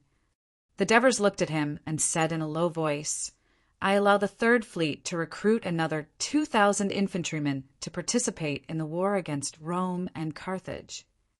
"Thank you, Your Majesty." Middleades was overjoyed. He actually stood up and gave a military salute to the Devers. It should be known that the size of each legion and fleet was fixed. Legion commanders and fleet commanders were not allowed to expand their forces without permission. This right was only in the hands of the king. If someone violated this rule and was found out, not only would he be sentenced according to the military law, he might even be stripped of his citizenship in Ionia. Of course, the legion commanders and regional commanders who were on the battlefield had the right to summon the citizens of the region to participate in the war. However, these temporary troops had to be disbanded after the war ended. Therefore, the legion commanders looked at Middleades with envy. If the river port outside the city is lost, the granary will naturally be lost too. The Devers turned and asked Tormid, "Have the food outside the city been transported in?" "The supply team is speeding up the transportation." "Where do you store the food in the city?" the Devers asked again. "Here." Tormid pointed to a hill south of the square on the map. "Mount Palatine. The terrain here is relatively low, and there are wide and flat roads. There are also many empty courtyards and ready-made granaries, which are convenient for us to store food. We also found a lot of food left in these houses. The people living on this hill are the descendants of the colonists who followed the first king of Rome to build this city here. Now they have all become nobles. This hill is the closest to Mount Capitoline. I'm afraid most of the people on the hill have fled to Mount Capitoline. According to the information from the city of Rome, The Devers actually guessed the situation of the residents on Mount Palatine after the city was breached. At the same time, Tormid's words reminded him, "Tormid, send some troops to collect the food stored in the homes of all the nobles in Rome as military food." Only the nobles? Tormid was a little surprised. Yes, only the nobles. If they do not go to Capitoline, leave a small amount of food for them, enough to last them for 10 days. However, do not break into the houses of the civilians, and do not take away their food and belongings. If I find anyone who violates this rule, I will severely punish them. The Devers looked around and said sternly, "Your Majesty, please rest assured. Since the soldiers entered the city, they have been strictly following your orders." The generals promised, "Well, everyone, since you have been clear about your tasks, go and carry them out quickly." The Devers stood up and said in a passionate voice, "The army of Rome is on the way, and I'm afraid they will arrive tomorrow or the day after. We must be fully prepared before they arrive, defeat them, and expand our victory. Let this land belong to the kingdom of Dionia." The generals saluted the Devers with fighting spirit and strode away. Stesichides and Orops also left in high spirits. After everyone left, the Devers stopped Printos. "Your Majesty, the First Legion suffered heavy casualties. I am responsible." Printos felt guilty and wanted to apologize. The Devers waved his hand and said, "I understand the situation. This is not your fault. Don't take the responsibility on yourself." Printos immediately relaxed. "Now I will give you a task," the Devers said with a serious expression. "Take a few advisors and 100 palace guards with you to search all the houses of the nobles in the city. Collect all the gold, silver, and other valuables and register them. The drought this time has almost depleted the national treasury. These valuables can be transported back to ease the situation in the country." Printos immediately expressed his understanding. He thought for a moment and said, "Do we need to move those temples?" In a city, the temples were the richest because the people worshipped and feared the gods. They always offered the best things to the gods, hoping to get their blessings and protection. In Rome, except for the temples of the main gods on Capitoline Hill, there were also temples in other districts. Not for now. The Devers still had some concerns about this. Without further explanation, Printos seemed to have understood. He accepted the order and turned to leave. The Devers looked at the empty hall and temporarily relaxed. He looked at the map on the wooden table for a while and then decided to visit the wounded soldiers in the medical camp. As soon as he walked out of the Senate, he bumped into Clotocatax.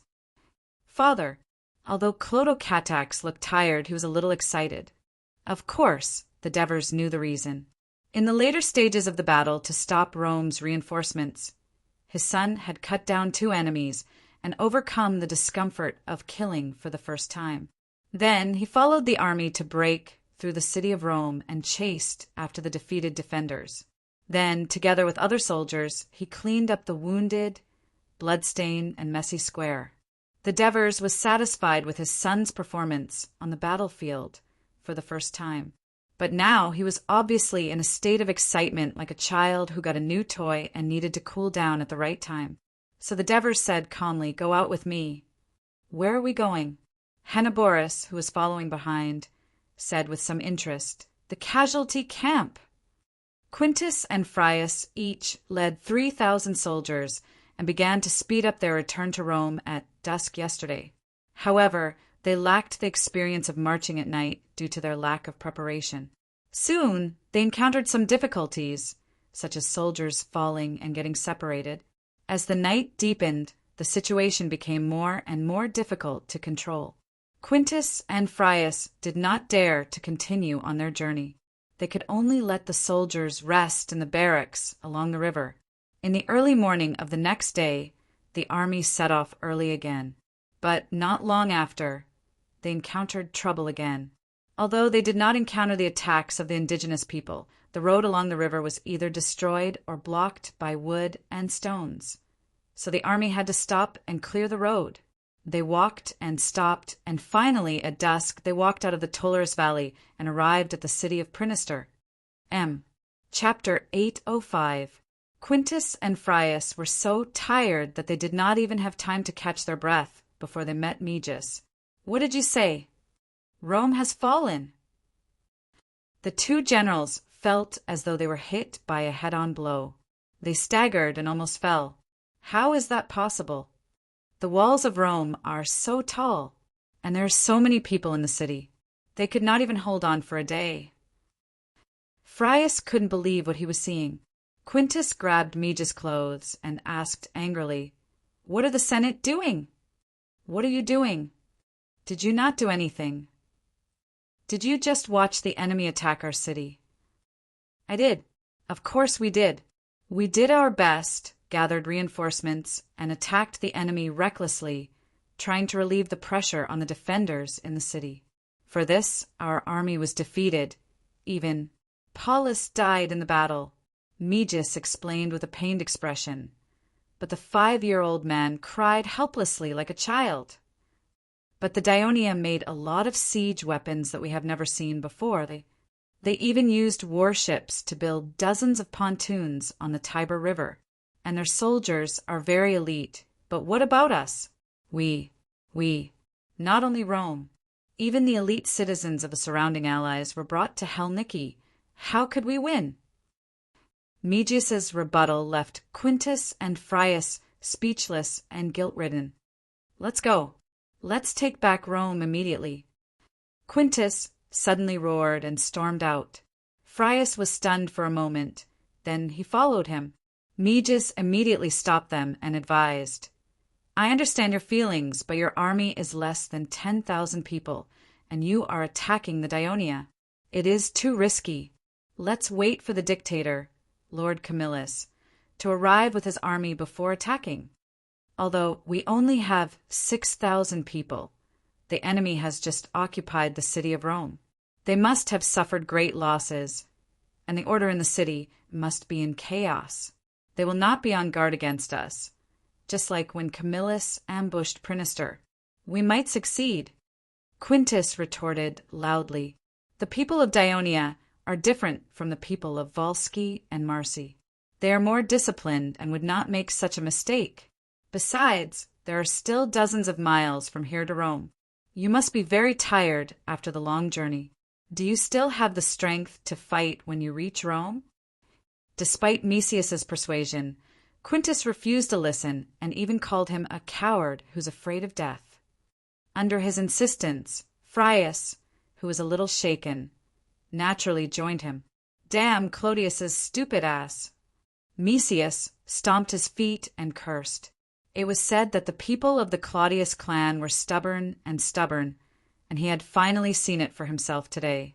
Mesias helplessly watched the two figures disappear into the distance. He squatted on the ground dejectedly. After a while, he came back to his senses and suddenly remembered something. He immediately turned around and ran to the Senate in Prinister. At this time, the people who lived in the villages outside of Rome and had fled to Rome before the war arrived in batches at the place where the army was staying. They cried and complained to the soldiers. The news of the fall of Rome swept through the entire army like a sudden storm. The soldiers were shocked and shouted that they wanted to defeat the people of Daionia and take back Rome. The scene became very chaotic. In fact, at this time, even if Quintus and Frius wanted to act safely, it was already impossible.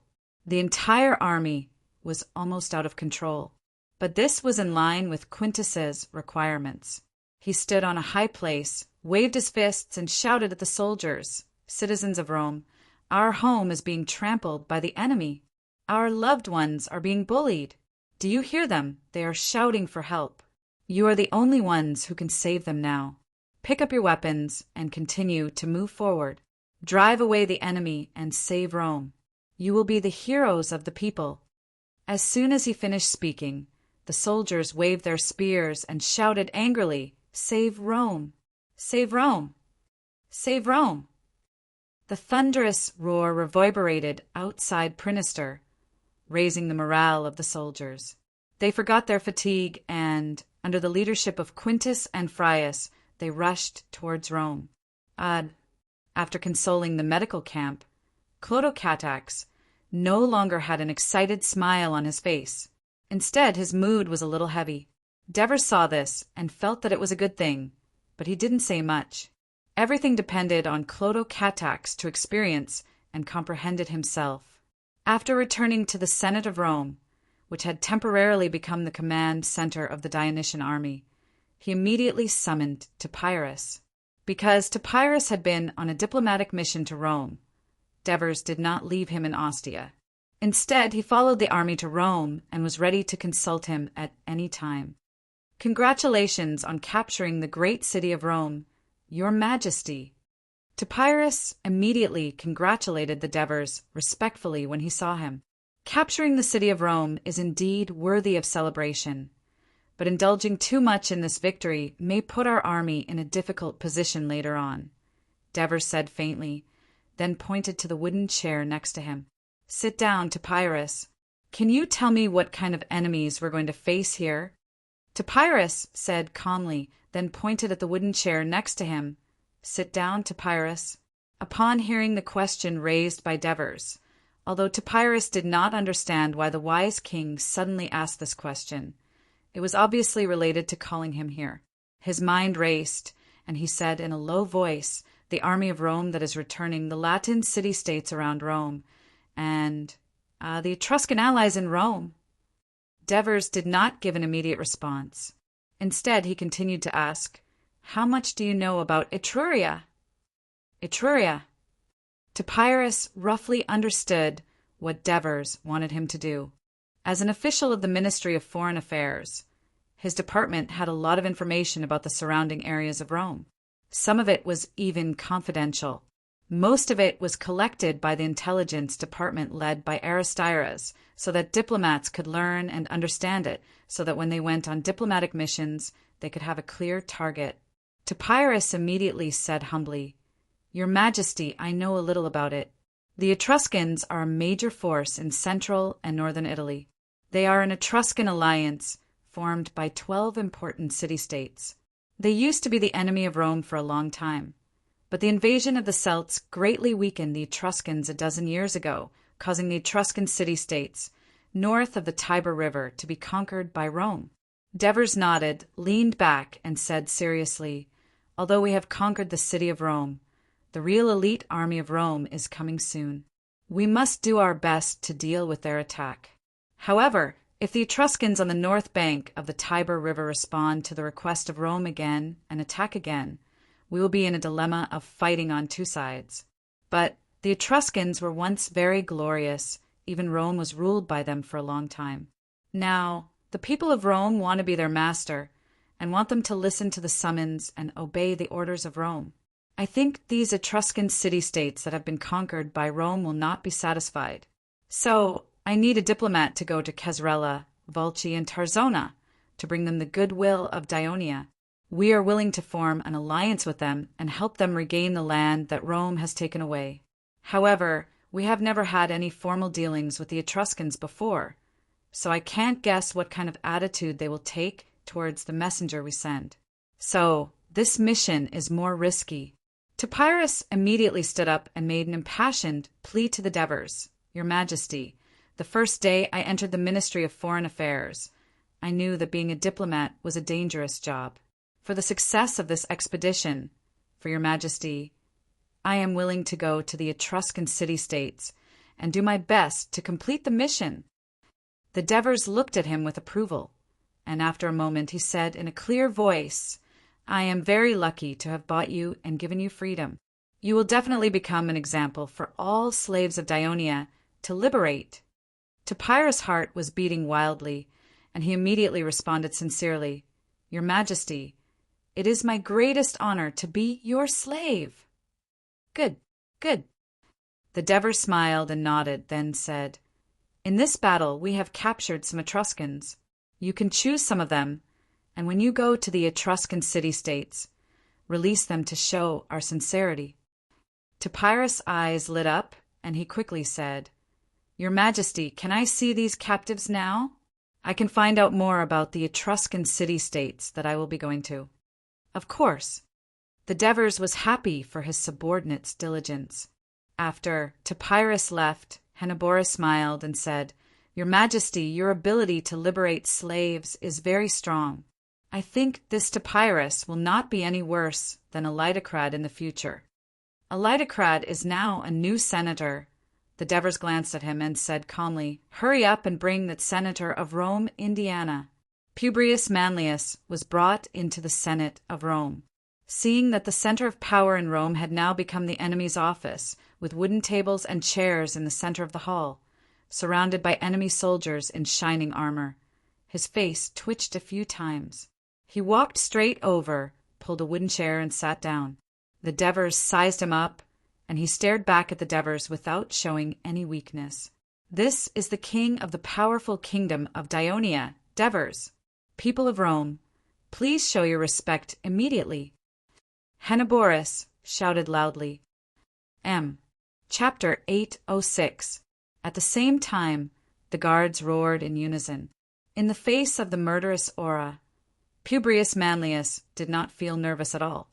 He put on a blank expression as if he did not understand Greek. The Devers looked at this guy with a soft round face who looked a little jubilant and couldn't help but laugh. "We have already interrogated your slave. You are proficient in Greek. Stop pretending." Publius' face immediately changed, and he said coldly in Greek, "You occupied our city, and you want us to express our gratitude? I think only a fool would have such a ridiculous idea." Henoborus was so angry that he wanted to refute, but the Devers waved his hand to stop him. The senators of Rome were indeed the elites of Rome. There were no cowards. The Devers, who knew some of the history of the Republic of Rome in his previous life, sighed, and then slowly said, "The Manlius clan is a famous clan in Rome. Someone told me that during the Celtic occupation of Rome, one of the heroes who saved Rome, Marcus Manlius Capitolinus, should also belong to your Manlius clan. I wonder if he is your brother?" Publius' face changed, and he said loudly, "No, I have nothing to do with him." The Devers looked straight at him and said in a serious tone, "Marcus Manlius Capitolinus was once the patriarch of your Manlius clan. How can you have nothing to do with him? I'm afraid that you being able to sit in the position of a senator of Rome is also related to him." Publius seemed to be insulted. He ignored the deterrence of the guards next to him, stood up and emphasized loudly, "Marcus' attempt to implement a dictatorship in Rome is a disgrace to our Manlius clan. He has been removed from the genealogy and has nothing to do with us." "Oh, dictatorship." The Devers smiled playfully. "Your Rome has long abolished the king. How capable does Marcus have to dare to implement a dictatorship when the people of Rome have long approved of the current regime of Rome? Just because he repelled the Celts' ambush on Capitoline Mountain and saved Rome? Or was it because he had repelled the Equus attacks several times? Or was it because of his bravery in battle and the fact that he had won more than 40 laurels? I don't think Marcus, who has served as the consul of Rome many times, is a madman. He is not stupid enough to play with his life." Publius was a little surprised. He didn't expect a foreign king to know Marcus so well. But in the end, his life was still taken away, and he was even charged by your Senate with the crime of attempting to dictate in vain. "Why?" The Devers' eyes were as sharp as knives as he asked in a deep voice. However, Publius didn't make eye contact and remained silent. The Devers smiled slightly and said softly, "Isn't it because he supported the commoners, asked for the abolition of debts, fought for the rights of the commoners, and harmed the interests of your aristocracy? That's why you regarded him as a traitor and wanted to kill him." The Devers' words entered Publius' ears and made him tremble. He didn't expect the king of Dionia to know so much about the past. He couldn't help but feel uneasy. What does he want? But in my opinion, Marcus Manlius Capitolinus is a true hero of Rome. He disregarded his aristocratic identity and sincerely helped the commoners in order to alleviate the fierce conflict between the aristocracy and the commoners in Rome, so that your city-state can develop better. Unfortunately, the greedy and short-sighted aristocrats of Rome not only cruelly killed him, but also shamelessly framed him. This is really unbearable. The Devers looked indignant, giving people the impression that he was not a king of Dionia, but a citizen of Rome who was worried about national affairs, which made Publius deeply confused. At this moment, the Devers said in a deep voice, "So I decided tomorrow, in front of the people of Rome, to clear the grievances of this true hero of Rome, to prove his innocence, and to announce the realization of his ideals, abolish the debts of the commoners of Rome, distribute land to them, and let them enjoy equal opportunities to hold public office." When Publius heard this, he shouted in a hurry, "No, you have no right to do this." "Of course I have the right, because the city of Rome is in my hands. Do you think that the more than 60,000 troops, led by Camillus, can take down the city that is heavily defended by 50,000 elite troops of Dionia? He will soon taste the taste of failure." The Devers' sharp eyes looked straight at Publius, and his voice pierced his mind like an iron nail. "And you, Publius Manlius, will appear with me in front of the people of Rome tomorrow. As the cousin of Marcus, you have to show support for my order. I think you will receive the support of countless people of Rome. No, even if you kill me, I will never appear in front of the people with you." Publius refused on the spot without hesitation. "This is an order. You must attend.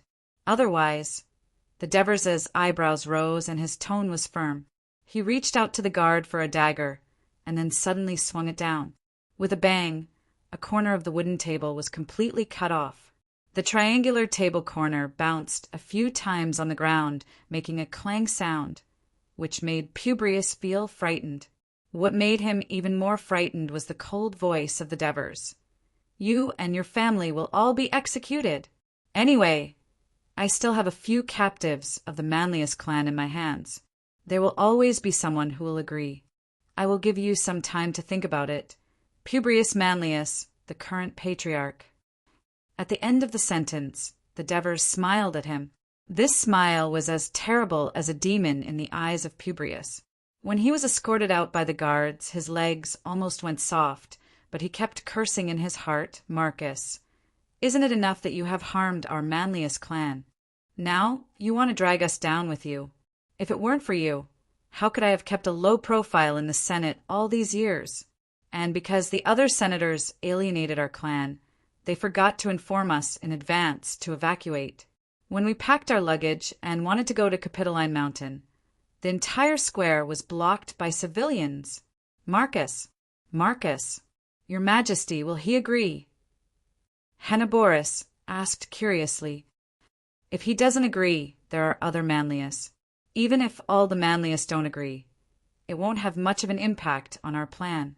The Devers returned the dagger to the guard, then said casually, "With them around, it will only make our actions more convincing. As long as the benefits given to the civilians of Rome are real, I don't believe that they won't be tempted. Actually, this Publius doesn't realize how much benefit he will have in the future if he does as your Majesty says." Henoborus laughed. "Then he can only regret it in Hades." The Devers said lightly, then reminded Henoborus, "Go and call Vocres in." This was the first time Vocres had entered the Senate of Rome. Although he was very curious, he didn't stop to look around because the king of Dionia was waiting for him in front.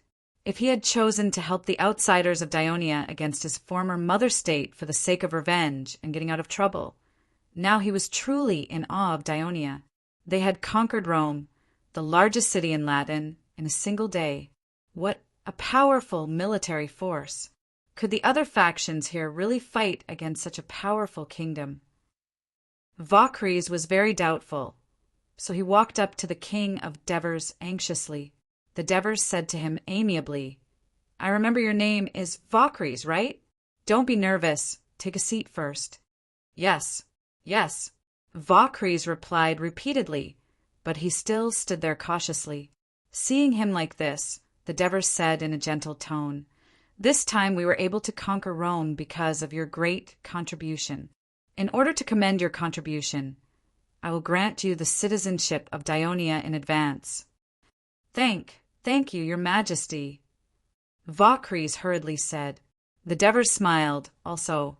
"Now that we have Rome, and you are the first person from Rome to become a citizen of Dionia, I have decided to appoint you as the adjutant of Rome's administration."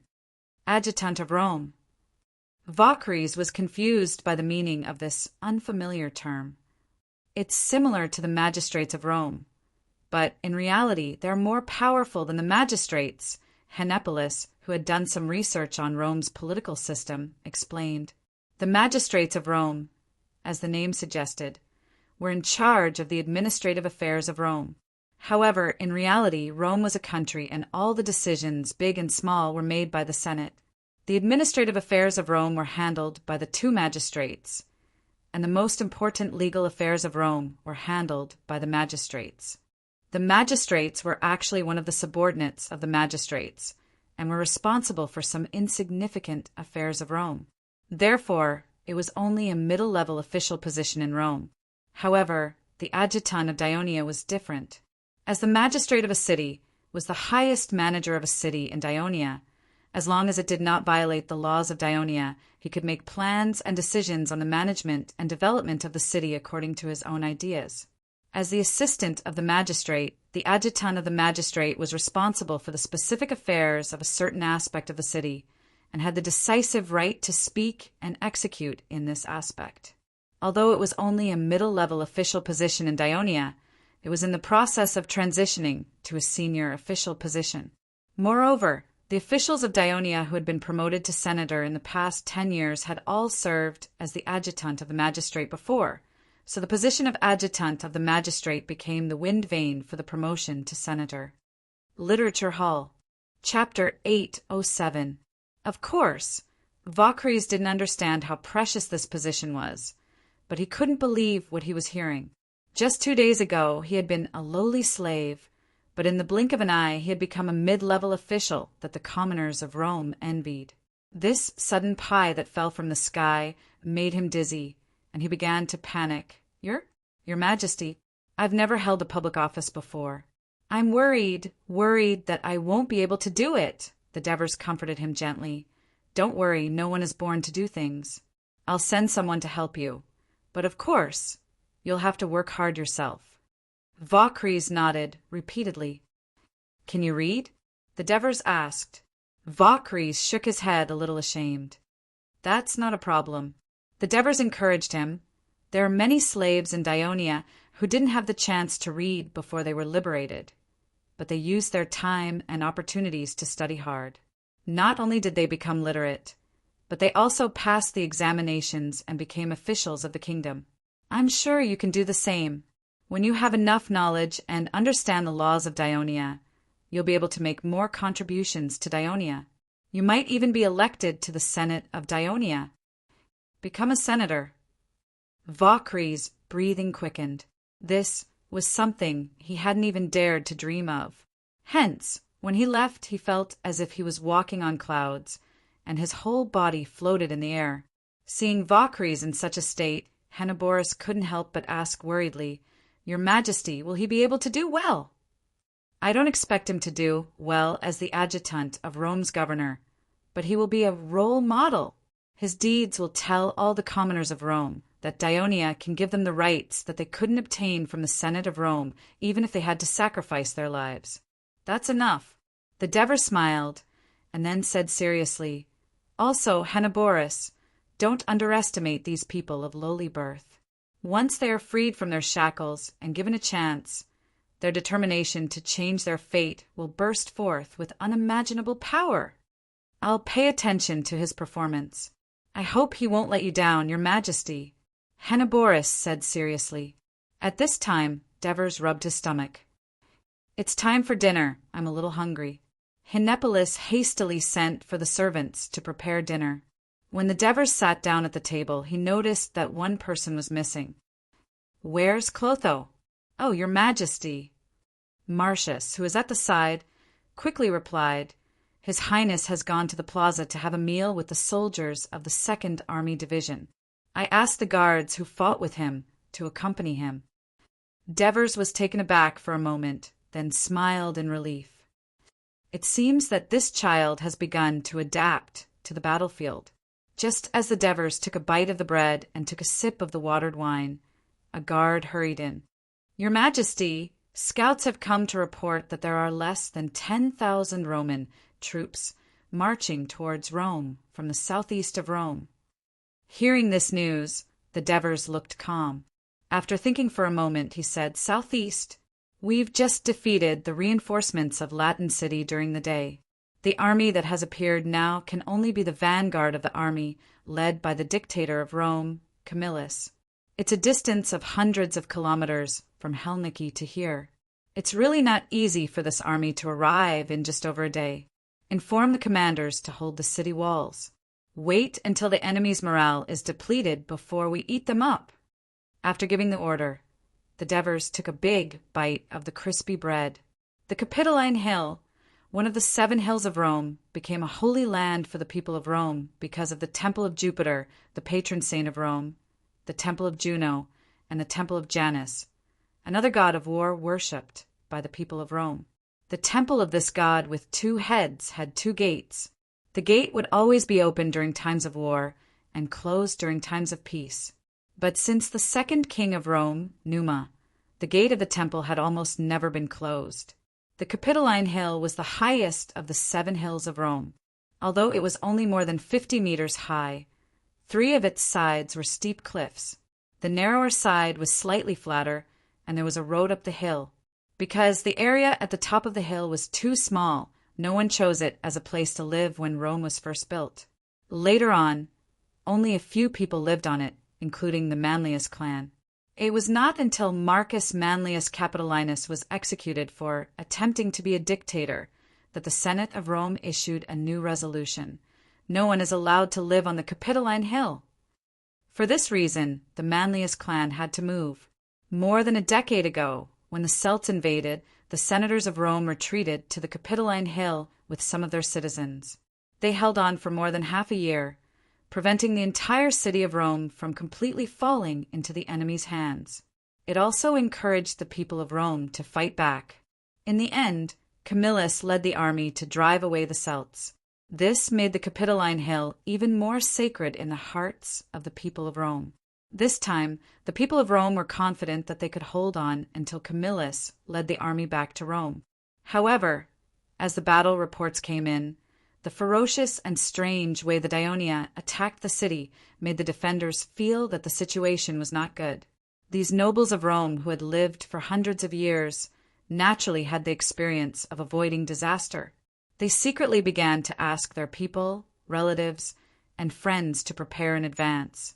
So when the Senate made the decision to retreat to the Capitoline Hill, they quickly took their families and supplies and fled to the hill.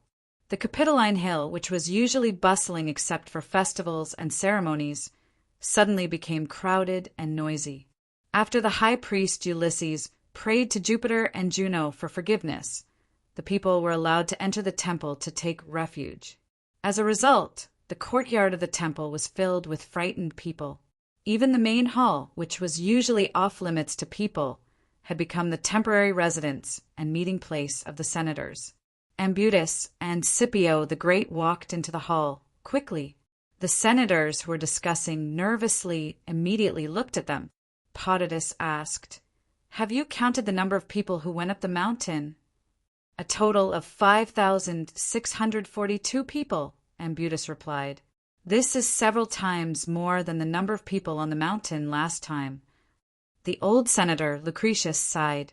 Everyone knew what he was talking about. Many of them suddenly looked gloomy. Someone quickly asked, "Is there enough food?" "About a month," Ambutus said. "I have already sent a patrol team to collect the food and send someone to guard it." The so-called collection was actually forcing the people who went up the mountain to hand over the food in their hands, and then evenly distributing it every day. However, the senators did not object to this. It had only been 10 years since the Celtic invasion. Some of the elders had even personally participated in the battle to defend the Capitoline Hill, so they were already familiar with the task. How many soldiers can fight Marugenins asked. Only 650 people. I have already selected them and formed 6 squadrons. Scipio the Great replied with a gloomy expression. Only 650 people. Someone exclaimed, but then realized that his voice was too loud and had alarmed the gods in the hall, so he quickly shut his mouth. Including the patrol team, there are more than 800 people. The number of soldiers on Capitoline Hill has doubled compared to the last time. We can completely hold on until Camillus returns and drives the enemy away. You don't have to worry at all. Potitus comforted everyone. Scipio, after a discussion just now, we have decided to let you be in charge of the defense of Capitoline Hill, Marugenins said. Me? Scipio the Great was a little surprised. When he fled to the mountain, he was criticized by some of the senators. They thought that it was because of his cowardice that the city of Rome was breached so quickly. 10 years ago, you once stubbornly resisted the Celts on this mountain and defended it with other warriors for more than half a year. You are already very experienced in this. Previously, you have fought hard against the Dionia for so long, so you have some understanding of them. Apart from you, who else can take on this important responsibility?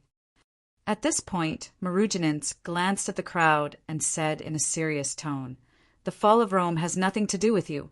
After the battle began, you handed over the command to us.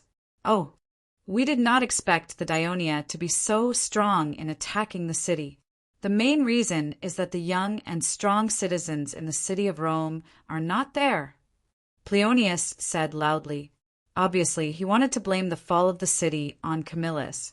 This time, no one spoke up to defend Camillus. Even Potitus chose to remain silent. The fall of Rome made the senators more or less dissatisfied with Camillus. If it were not for the dictator's proposal to concentrate all our forces and conquer Helniki first, Rome would not have suffered such a disaster. However, the senators had apparently forgotten that Camillus's proposal had received their strong support. They had even thought of getting many benefits from this military operation. At this critical moment, Scipio the Great did not refuse and accepted the appointment. However, as he had just fought with the Dionysian army, he expressed his concern about the upcoming battle. Elders and newcomers, since I came up to the mountain, I have been paying attention to the performance of the Dionysian army in the city of Rome. They did not kill the people of Rome who stayed at the foot of the mountain, bully the women of Rome, nor did they loot or burn down the buildings. They did not even get into conflicts and fights over property and women. What are they doing? They drove the people of Rome back to their homes. They are actually cleaning the streets, setting up tents in the square, and patrolling the city walls. The performance of the Dionysian army in Rome is completely different from that of the Celts 10 years ago. You have high hopes for Camillus, who is about to lead the army back, but I hope you are also prepared for the worst. Camillus may not be able to recapture Rome in a short time. Chapter 808. His words hit the nail on the head of Potitus, Marugenins, and the others. It also made more of the senators who had fantasies uneasy. There was a commotion in the shrine. At this moment, a soldier came in to report that the southwest of the city was brightly lit, and the sounds of killing were deafening. Could it be that reinforcements have arrived? The speculation of a senator made everyone feel refreshed. Everyone hurriedly walked out of the shrine and came to the edge of the cliff under the protection of the soldiers. Sure enough, they saw that the night in the southwest was dyed red by the flames, and there were faint lights surrounding the city of Rome in other places. That should be the torches on the entire city wall being lit by the enemy. I'm afraid that reinforcements have arrived. The senators stood on the edge of the cliff and stared at the flames in the distance anxiously.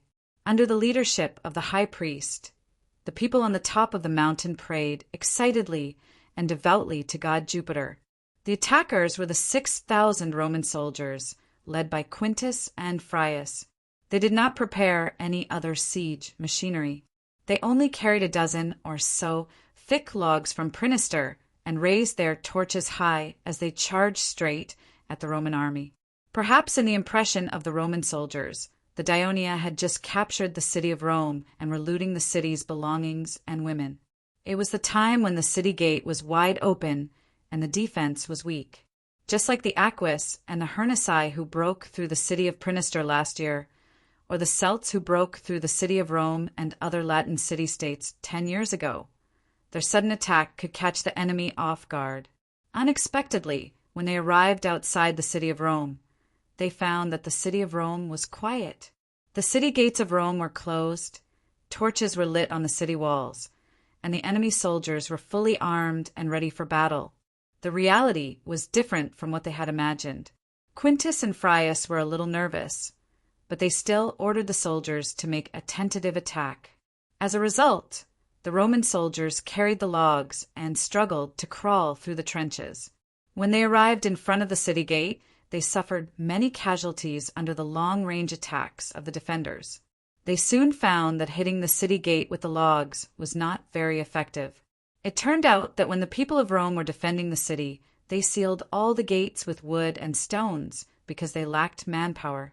After the Dionysian army entered the city, the Devers only ordered the soldiers to clear the Sirius gate on the south wall, which was closest to the square, and the Naevia gate on the west, mainly for the convenience of transporting supplies into the city. The other gates were still sealed. This caused the reinforcements of Rome to fail to break through the gates, and their morale was affected. Just as Quintus and Frius were considering retreating, the scouts reported that they had found 2 breaches in the western wall. This gave hope to the 2 Rome generals. They immediately led the soldiers who wanted to rescue their loved ones to attack the west side of the city. As a result, the 4th and 5th legions of Dionia were waiting at the breach, and the light infantry on the wall attacked fiercely with bows, arrows, javelins, and stones. The Roman army that rushed into the breach quickly suffered heavy casualties, but they could not advance an inch. The morale that was boosted by the desire to save their homeland quickly fell, and the exhaustion brought about by the long journey took over their bodies. The reinforcements of Rome were quickly defeated. The Devers immediately sent out a cavalry legion to rush out of the Sirius gate, ready to chase after the defeated soldiers and capture them all in one fell swoop. However, the cavalry was intercepted by the reinforcements of Prinister, led by Megis. Because it was night, the Devers could not figure out how many reinforcements of Rome had arrived. To prevent any accidents, he ordered the pursuit to stop, allowing the defeated soldiers of Rome to escape. The fire in the distance went out in less than half an hour, and there was no more movement. It was obvious that the reinforcements had failed. The people on Capitoline Mountain were very depressed, and sighs could be heard endlessly. People of Rome, our army is far away in Helniki, and it is impossible for them to arrive so quickly. They are just reinforcements from other alliances. At this time, the voice of Scipio the Great sounded. It was particularly clear in the dark, and it slightly comforted the disappointed people. At this time, Potidus whispered to Maruginense, "If Camillus's army can't recapture Rome in a short time, there are too many people on the mountain, and it will only consume food and shake the morale of the army." Cough. It was now April, and it was not yet summer. The night was cold on the top of the mountain, and the mountain wind was strong. An old man like Potidus had stood on the edge of the cliff for half an hour because he was concerned about the war. Even though he was wrapped in a leather robe, he could not stand it anymore, and his nose began to flow. After Camillus's army arrives, we'll see how the war goes. Maruginense looked at the dark night, as if the dispute with Potidus in the Senate over the years did not exist. He comforted him. No matter who launched an attack on Rome tonight, they also created an opportunity for us.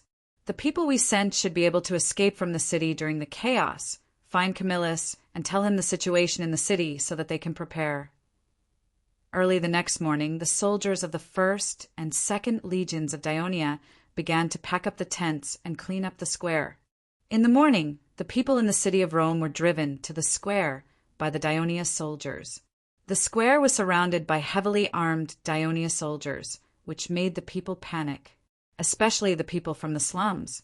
The scene of the battle at the breach of the city wall not far from them, and the fiasco of the Rome reinforcements last evening still lingered in their hearts. Today, the people of Dionia actually allowed them to stand at the forefront of the square. How could they not be afraid? When it was almost noon, the square was already filled with Rome's people. At this time, the bugle sounded, and a group of Dionia soldiers in gorgeous armor escorted a man in golden armor and a fluttering feather helmet on his head up the stone steps and walked up to the high platform in front of the Senate's gate. Is that the king of Dionia? The crowd in the square was stirred up. The Dionia soldiers around the square immediately hit their long shields with their short swords and roared in unison. It immediately poured a bucket of cold water on the people of Rome who had gathered in the square, making them quiet down. However, their eyes were filled with fear and hatred as they looked at the Devers high above.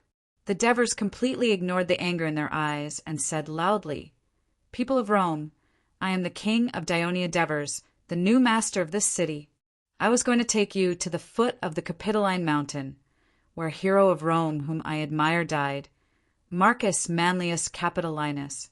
I believe you all still remember this name." When the messenger translated the Devers' words into Latin and spread it to the audience, the crowd in the square was stirred up again. The faces of the people of Rome were full of doubts. They never expected that their enemy, the king of Dionia, would talk about Marcus Manlius Capitolinus, whom they were familiar with.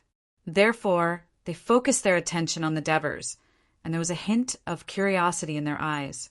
The Devers stretched out forefingers and said in a loud voice, "Debt, land, slavery, power. These are the 4 major problems you are facing. From the establishment of Rome to the present, your ancestors and you have been fighting the aristocrats persistently. They even threatened to flee Rome many times, and they have paid the price of blood many times. However, a small village in Rome has developed into such a vast territory, but your situation has not improved much. You are still living in hardship, and you are still being bullied by the aristocrats. Marcus is different from the other aristocrats of Rome. Not only did he defend Rome with his bravery, but he also abandoned the arrogance and greed of the aristocrats and did his best to help you, the commoners. He paid off the debts of more than 400 of you with his own money. For the first time, he loudly appealed in the Senate to cancel your debts and distribute the land you obtained. Is he using you to achieve his own goals? No. He's doing this so that you can enjoy a better life in the city. For this reason, he did not hesitate to betray his birth and become one of you. He led you to fight bravely against the evil aristocrats of Rome. Do you still remember what he said to you? I will not abandon any of you, and you have to be careful so that my fate does not abandon me. As your defender, I will not be afraid. You all have seen that I was once shackled, and then with the help of many of you, I abandoned it. If the enemy treats me more arrogantly, God will stop them, but God will never descend from heaven for us. He must have your full support. At this point, the Devers glared at the people and shouted, "But did you do it?" No. Under the fierce counterattack of the aristocrats, you retreated. You actually believed the nonsense of the Senate. You let Marcus be framed and arrested by the Senate. You watched helplessly as he was pushed down Capitoline Mountain by the fierce aristocrats of Rome and fell to his death. Don't you feel guilty in your heart? The words of the Devers made the people of Rome recall the scenes of the past. Shame welled up in their hearts, and a strange scene appeared. The people of Rome bowed their heads under the questioning of the king of Dionia, who had occupied their homeland. Of course, although the Devers ordered the army to gather the civilians of Rome in the square, there were inevitably some minor aristocrats and patrons of the aristocrats. So they shouted angrily, "Don't listen to the rumors of the enemy. Don't forget, he has just led the army to invade our homeland and kill our loved ones." The Senate did nothing wrong. Marcus Manlius tried to dictate and divide Rome. He deserved to die. Now it seems that he has colluded with the people of Dionia. We should dig up his bones and tear him into pieces. Literature Hall. Chapter 809. If what they said at the beginning could make the civilians slightly vigilant, then the following slander of Marcus touched the sensitive nerves of the civilians. I know you. You are a lackey of the Commonelius clan. You were the one who framed Sir Marcus at the citizens' assembly. Glius, you were among the aristocrats who captured Sir Marcus. Yet you still dare to appear in front of us. Just as the crowd was stirred up, a voice shouted, "Kill them and avenge Sir Marcus!" Soon the quarrel turned into a fight, and the hall became chaotic. Screams, cries, and shouts could be heard everywhere. Your Majesty! When Tormid saw the situation on the stage, he was afraid that something would go wrong. He quickly asked the Devers, "Should we stop them?" Devers shook his head. Wait a minute. After a while, the bugle was blown, and the soldiers on the sidelines roared again. They sent a team to squeeze into the crowd. More than a dozen nobles and diners were beaten until they were on the verge of death. The soldiers dragged them out and left them on the sidelines. They sent doctors to treat the other injured civilians. At this time, Devers on the platform faced the crowd that had calmed down and continued to speak loudly. I'm afraid you still don't know, but after Marcus learned that he was falsely accused, he quietly wrote a letter to his family, expressing his determination to die. Do you want to know what he said in the letter? The people of Rome listened to the translation. Curiosity and guilt made them shout without hesitation, "Yes!" Then let Publius Manlius read this home letter to you. After the Devers finished speaking, the people of Rome were surprised. Publius Manlius was a senator of the Senate of Rome and the current patriarch of the Manlius clan. He actually defected to the Dionia. When the doubtful people saw the man on the platform, their eyes widened in surprise. It was indeed Publius Manlius. Facing the gaze of the people of Rome, the current patriarch of Manlius lowered his head in shame. At this time, the Devers' voice sounded in his ear. "Let's begin, Lord Publius."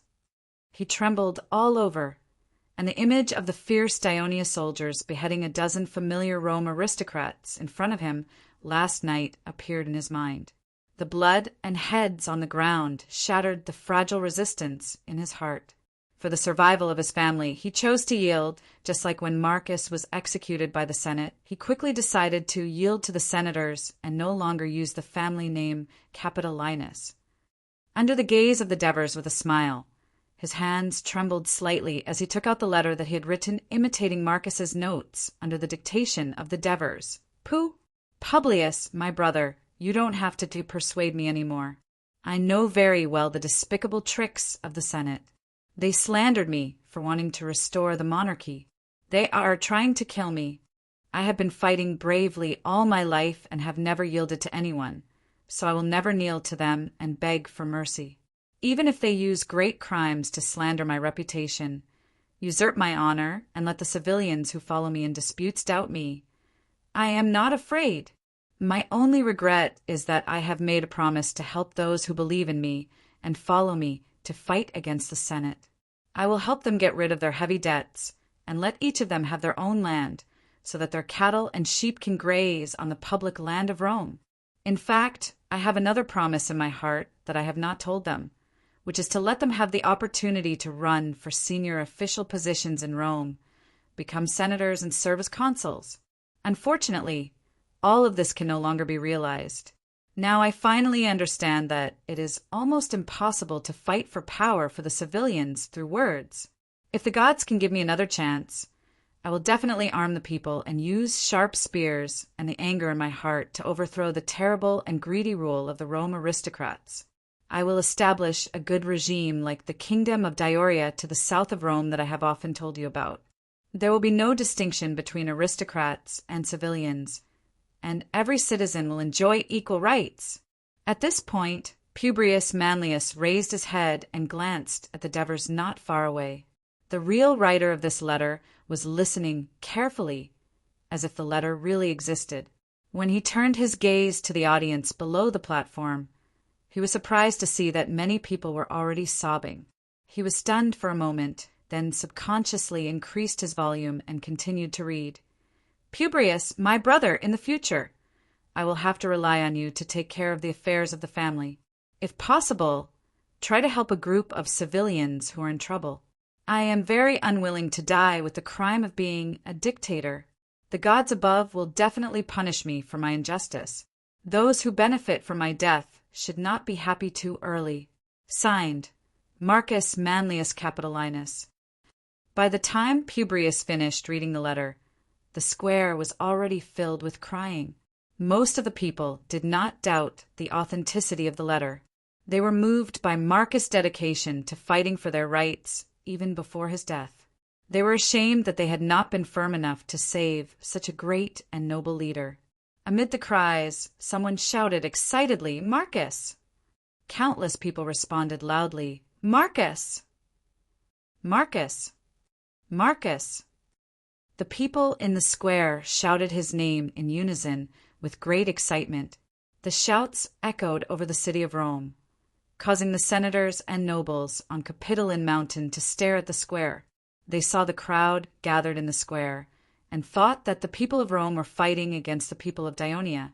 They did not know that the people of Rome were excitedly mourning an aristocratic traitor they hated the most. The excitement of the people of Rome lasted for a while before they gradually calmed down.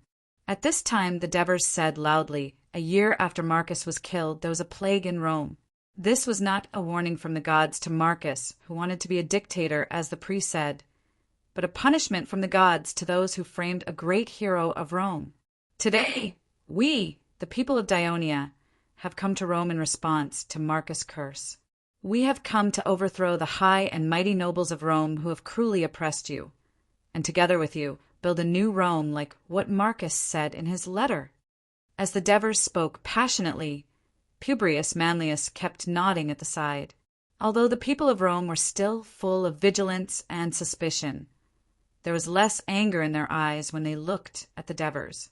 Someone plucked up his courage and asked loudly, "How are you going to build a new Rome with us?" "Good question." The Devers immediately responded, "Next, my newly appointed adjutant of the administration of Rome will answer your question and issue my order." Then the people of Rome saw a man in a magnificent black robe with white stripes walk up the stage with his head held high.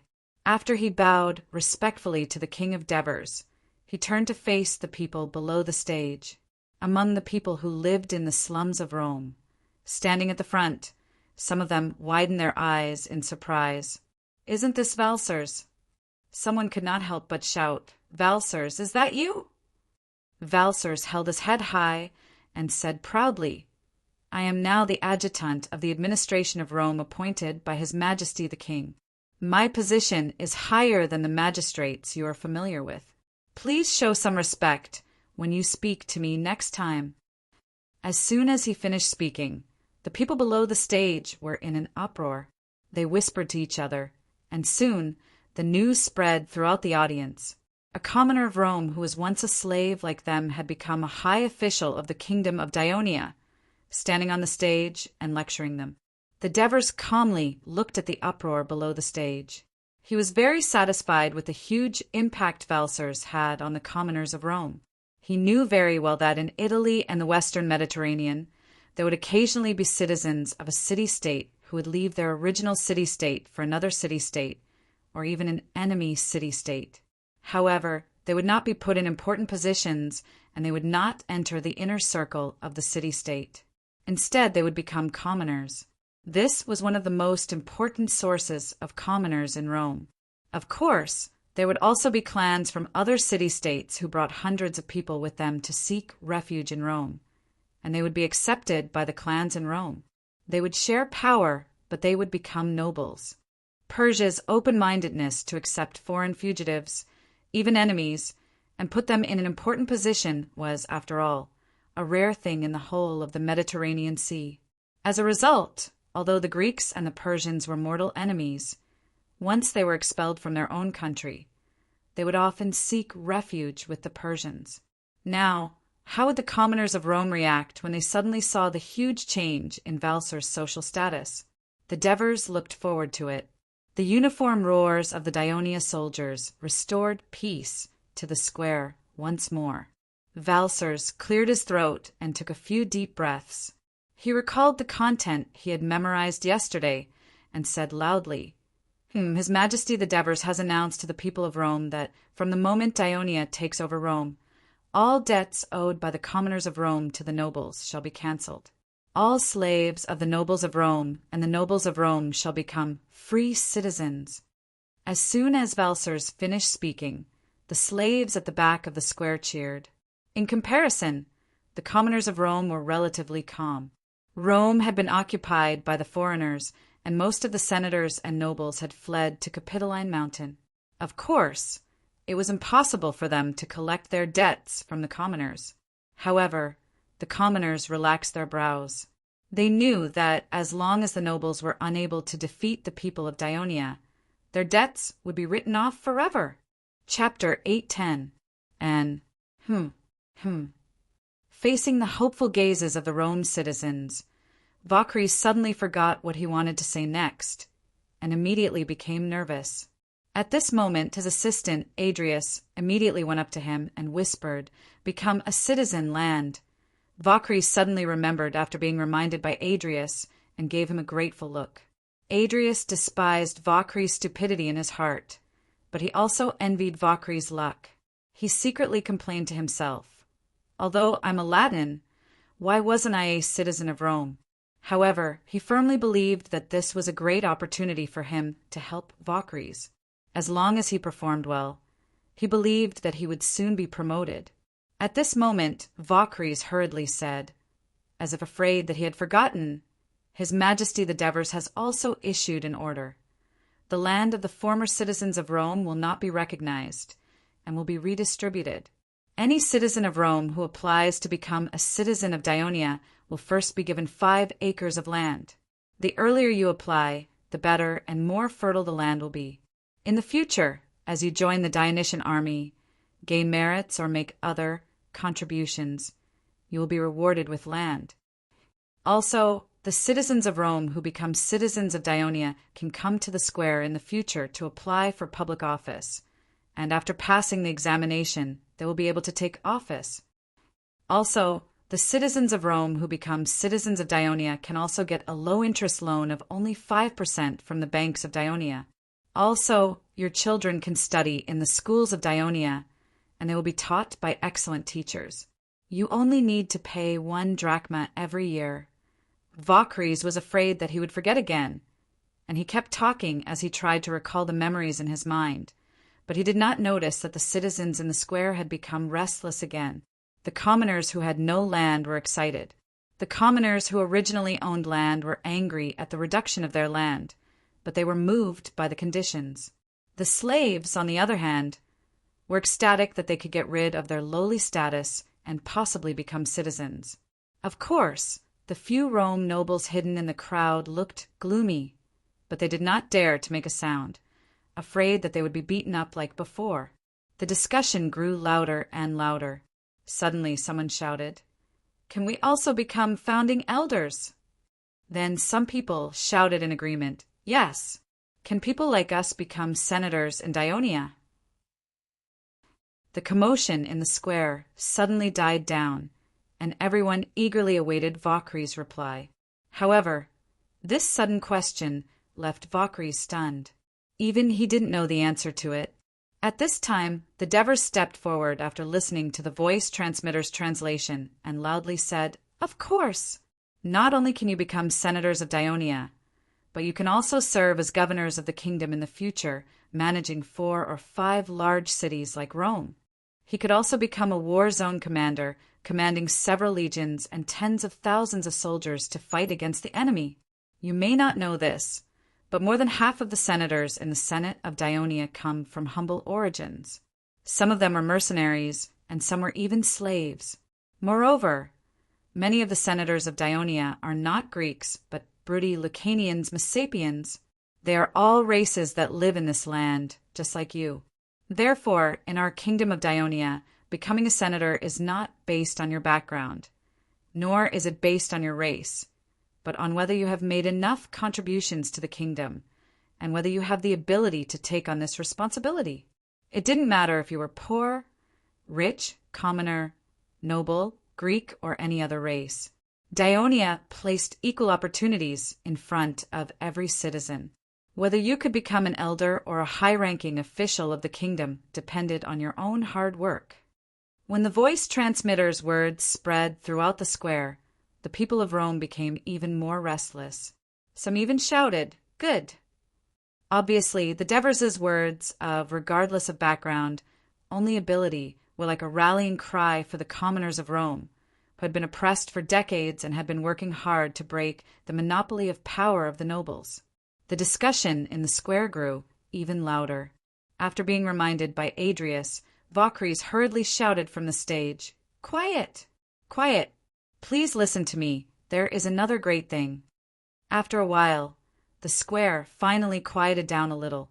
Vocres had no choice but to use all his strength to say, "His Majesty the Devers is very kind.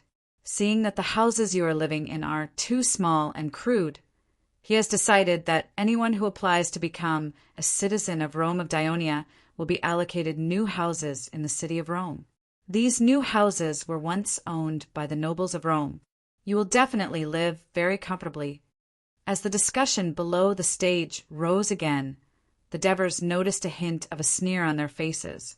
The Devers knew that it was not enough to rely on tens of thousands of troops and a single raid to conquer Rome, which had its own complete political system and civilization, as well as a large population and astonishing resilience. Dionia was facing Carthage's attack in Sicily, and the Simonians were attacking from the north. There was also the impact of the drought.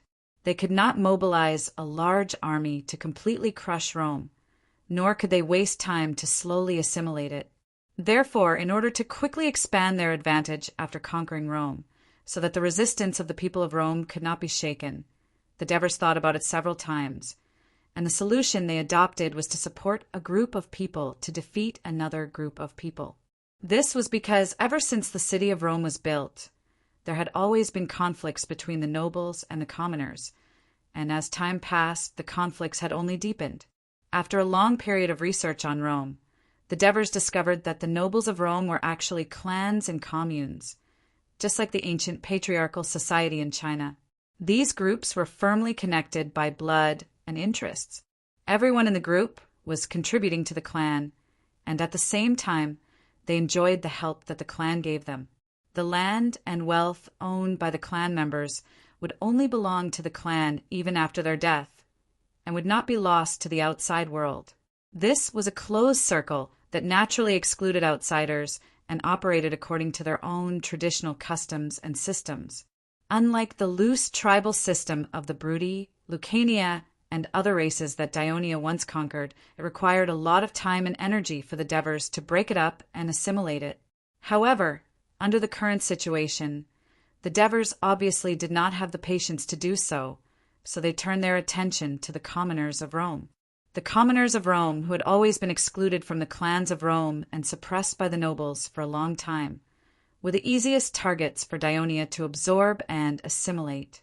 Let the commoners occupy the land of the nobles, and let the poor live in the houses of the nobles. Because the war was still going on, the distribution of land could only be written in contracts, but the distribution of houses could indeed be carried out immediately. When the commoners of Rome obtained these things, they would not easily hand them over, and would inevitably fight the nobles of Rome to the death for them. This would achieve the Devers' goal of weakening Rome's power. While the Devers were daydreaming, Valser shouted again, "Now you can line up over there and apply to become a citizen of Dionia." Valsers pointed at the bottom of the platform, where a few wooden tables were placed side by side. A dozen young advisors, led by Tormid, were sitting with pen and paper in their hands. The crowd in the square suddenly quieted down. Everyone looked at each other, but no one took the initiative to step forward. This silence lasted for a while, and Clotocatax, who had been quietly watching from the side, grew anxious. He repeatedly looked at his father, who was not far away.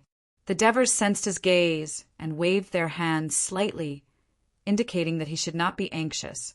At this time, Valsers pointed at a person below the platform and scolded, "Archimus, my former neighbor, Didn't you always tell me in the past that you want to kill those nobles and take back the land that belongs to you? You also want to occupy their houses and enjoy their beautiful female slaves. Now that such a great opportunity is right in front of you, why are you still hesitating?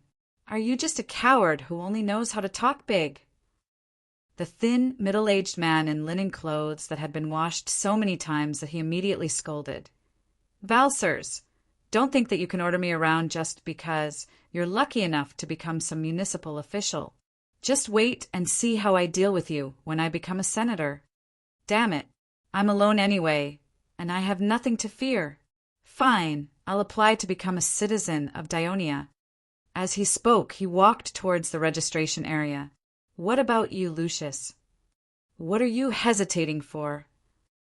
Valsers shouted as he pointed at another of his former neighbors below the platform. Lucius looked at Archimus, who was sprawled in front of the wooden table. Under Valser's urging, he hesitantly took a step forward. 1, 2, 3. With someone taking the lead, the people who were already somewhat tempted no longer hesitated and began to follow them. Clotocatax looked at the gradually growing queue in front of the registration area and found it a little hard to understand. These people from Rome abandoned their motherland so easily and became our citizens. Your Highness Clotho, Rome is a city of immigrants. Not only are there Latins, but there are also Etruscans, Sabines, and a small number of Maxi and Aquinas. It is said that after the Celts were repelled, the Senate of Rome passed a bill to absorb the Latins and people of other races around Rome who had lost their homes due to the war, to replenish the population of Rome. Most of them have become citizens of Rome. I'm afraid that many of these people in the square have joined Rome in the last 10 years. Since they can join Rome, why can't they join Dionia? Besides, the rights and benefits that Dionia can provide them are much better than Rome. Henipolis, who had read some information about Rome, explained. At this moment, Devers also interrupted. The people of Rome are hesitating because they don't know much about Dionia and are afraid of being tricked. They are also worried that we, Dionia, will abandon them at any time and let them become the sacrificial lambs of the angry nobles of Rome. However, Valsers has played an important role in dispelling some of their worries. Chapter 8:11. Clotocatax looked thoughtfully at the adjutant of the Rome administration who had just been appointed last night. At this moment, Marcius caught up and reported to the Devers. Your Majesty, the fleet from Ostia has arrived at the river port. When the Devers heard this, they were overjoyed. Assists Nicomachus and Trapolis. They have finally arrived. The governance and transformation of Rome can finally be put on the agenda. The Devers glanced at the messy crowd on the square, which had begun to become a little orderly. So they said to the people around them, Let's go. Go to the river port outside the western part of the city and welcome the new senators and officials. While the Devers were rushing to the river port of Rome, the Roman army, led by Camillus, was on the way back. Their vanguard had arrived at Signa. Camillus rode in the middle of the army. According to the military tradition of Rome, the general who led the army had to march on foot like the soldiers. He was not allowed to ride a horse. However, Camillus's situation was special. Not only did he have outstanding achievements, but he was also too old. He was over 60 years old. Of course, he could not march on foot with the soldiers. So, the Senate specially allowed him to ride a horse.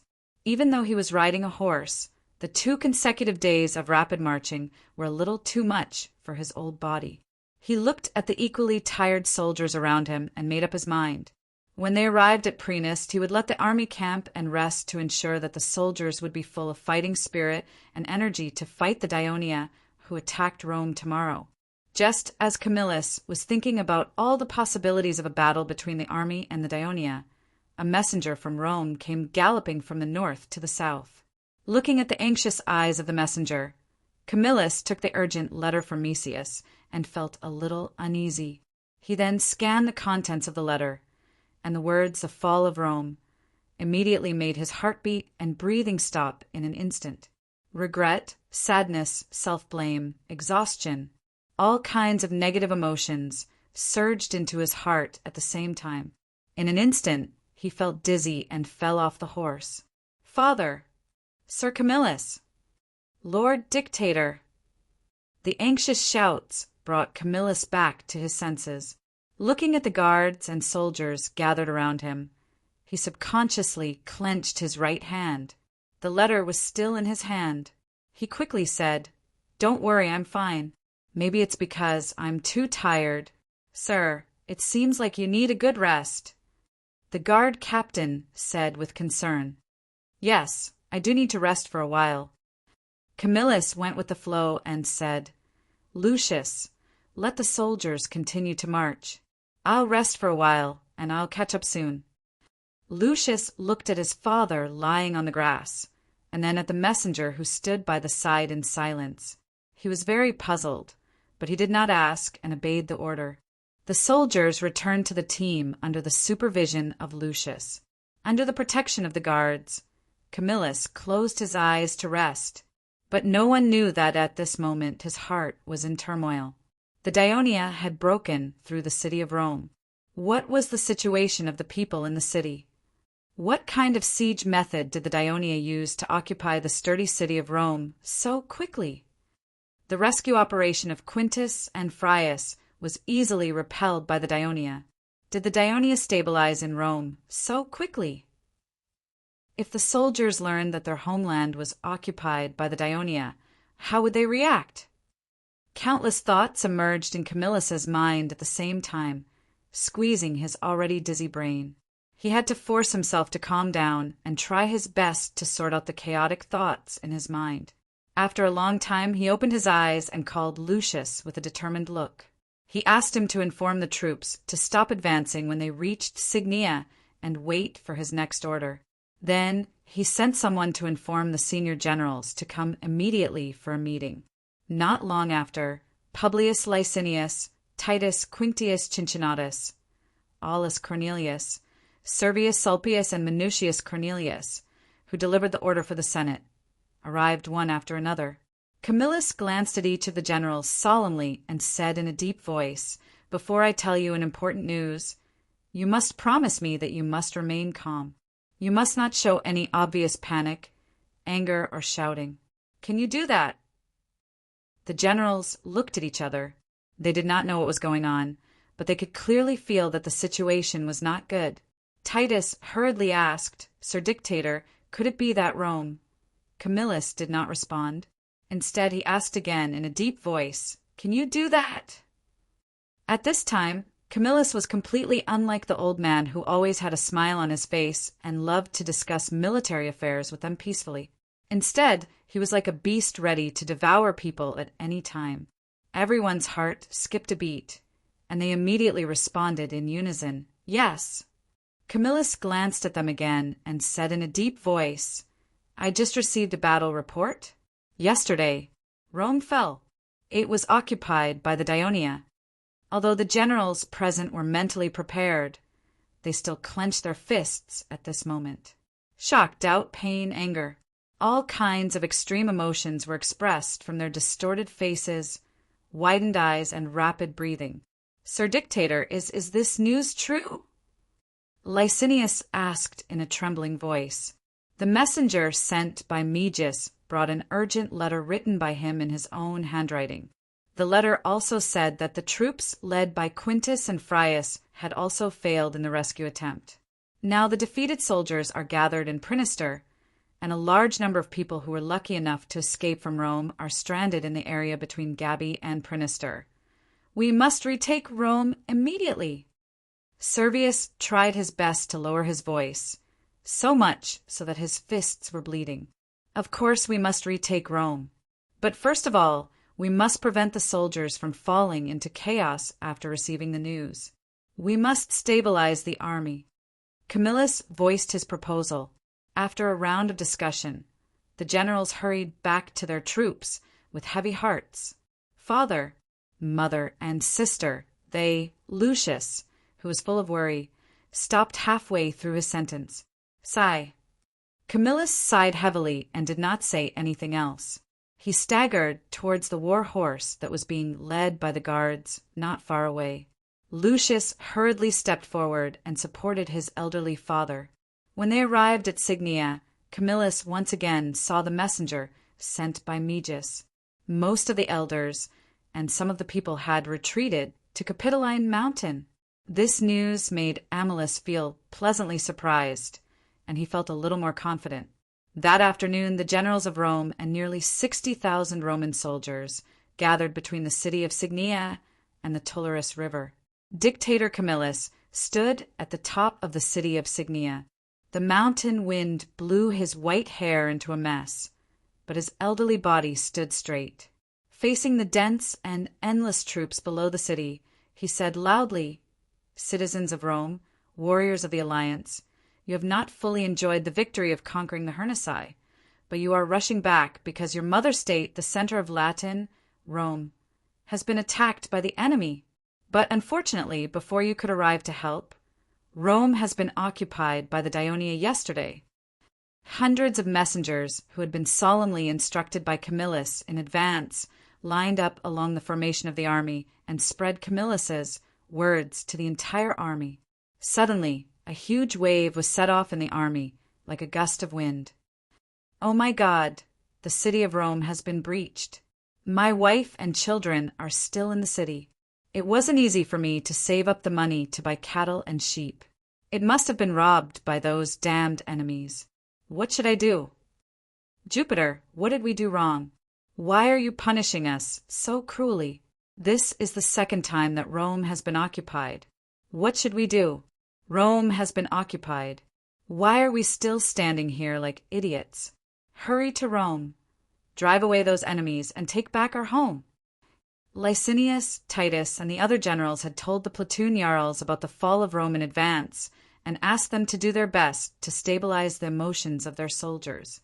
But despite the platoon jarls' best efforts, the emotions of the soldiers were like boiling water, boiling uncontrollably. The whole army was on the verge of collapse. Just then, a group of defeated soldiers came from the north. Their armor was not in order, and many of them were even wounded. They passed through the gaps in the formation and came to the city of Signia. Their miserable appearance attracted the attention of many soldiers. "Isn't that Ligurus? I remember. He went to Rome with General Quintus a long time ago. It looks like they were defeated by the enemy, and I'm afraid they were defeated so miserably. The soldiers led by General Quintus and Frius are our bravest citizens. Many of them have been crowned citizens before. Could it be that the people of Daionia are as terrifying as the Celts?" Just as the soldiers were guessing and feeling uneasy, the messengers sent Camillus's voice into their ears. "The people of Daionia are very powerful. Not only did they occupy our motherland, but they also defeated the reinforcements led by Quintus and Frius. Therefore, if we want to take back our homes and save our loved ones, we must unite together and exert our greatest strength in order to drive away the powerful enemy." Chapter 8:12. Camillus said, "Fortunately, the people in the city did not surrender. The senators led them to Capitoline to defend our temple. There are also many people who escaped from Rome, who are camping in the wilderness not far from here. They can endure the difficulties and not surrender because they believe in you, the brave warriors of Rome and the allies. You can defeat the enemy and take back Rome.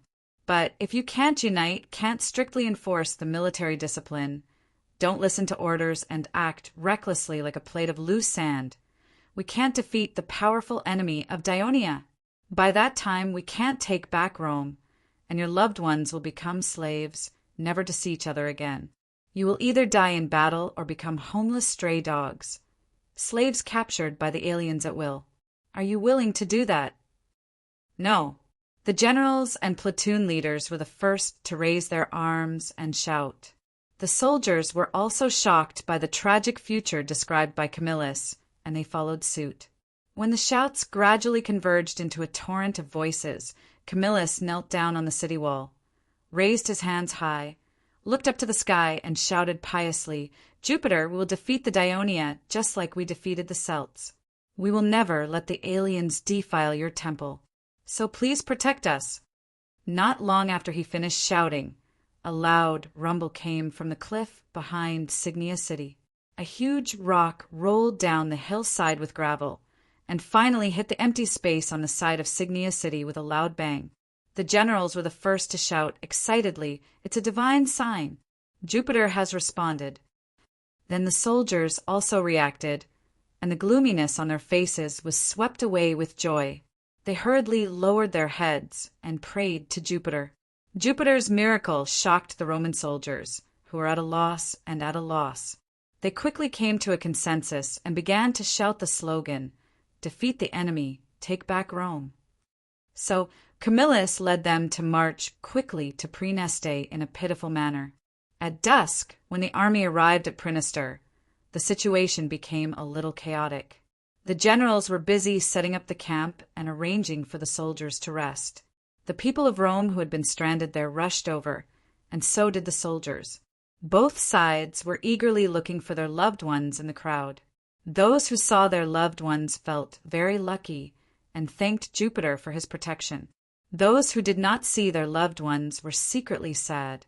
But the terrible situation of the exiled people made the soldiers even more eager to take back Rome.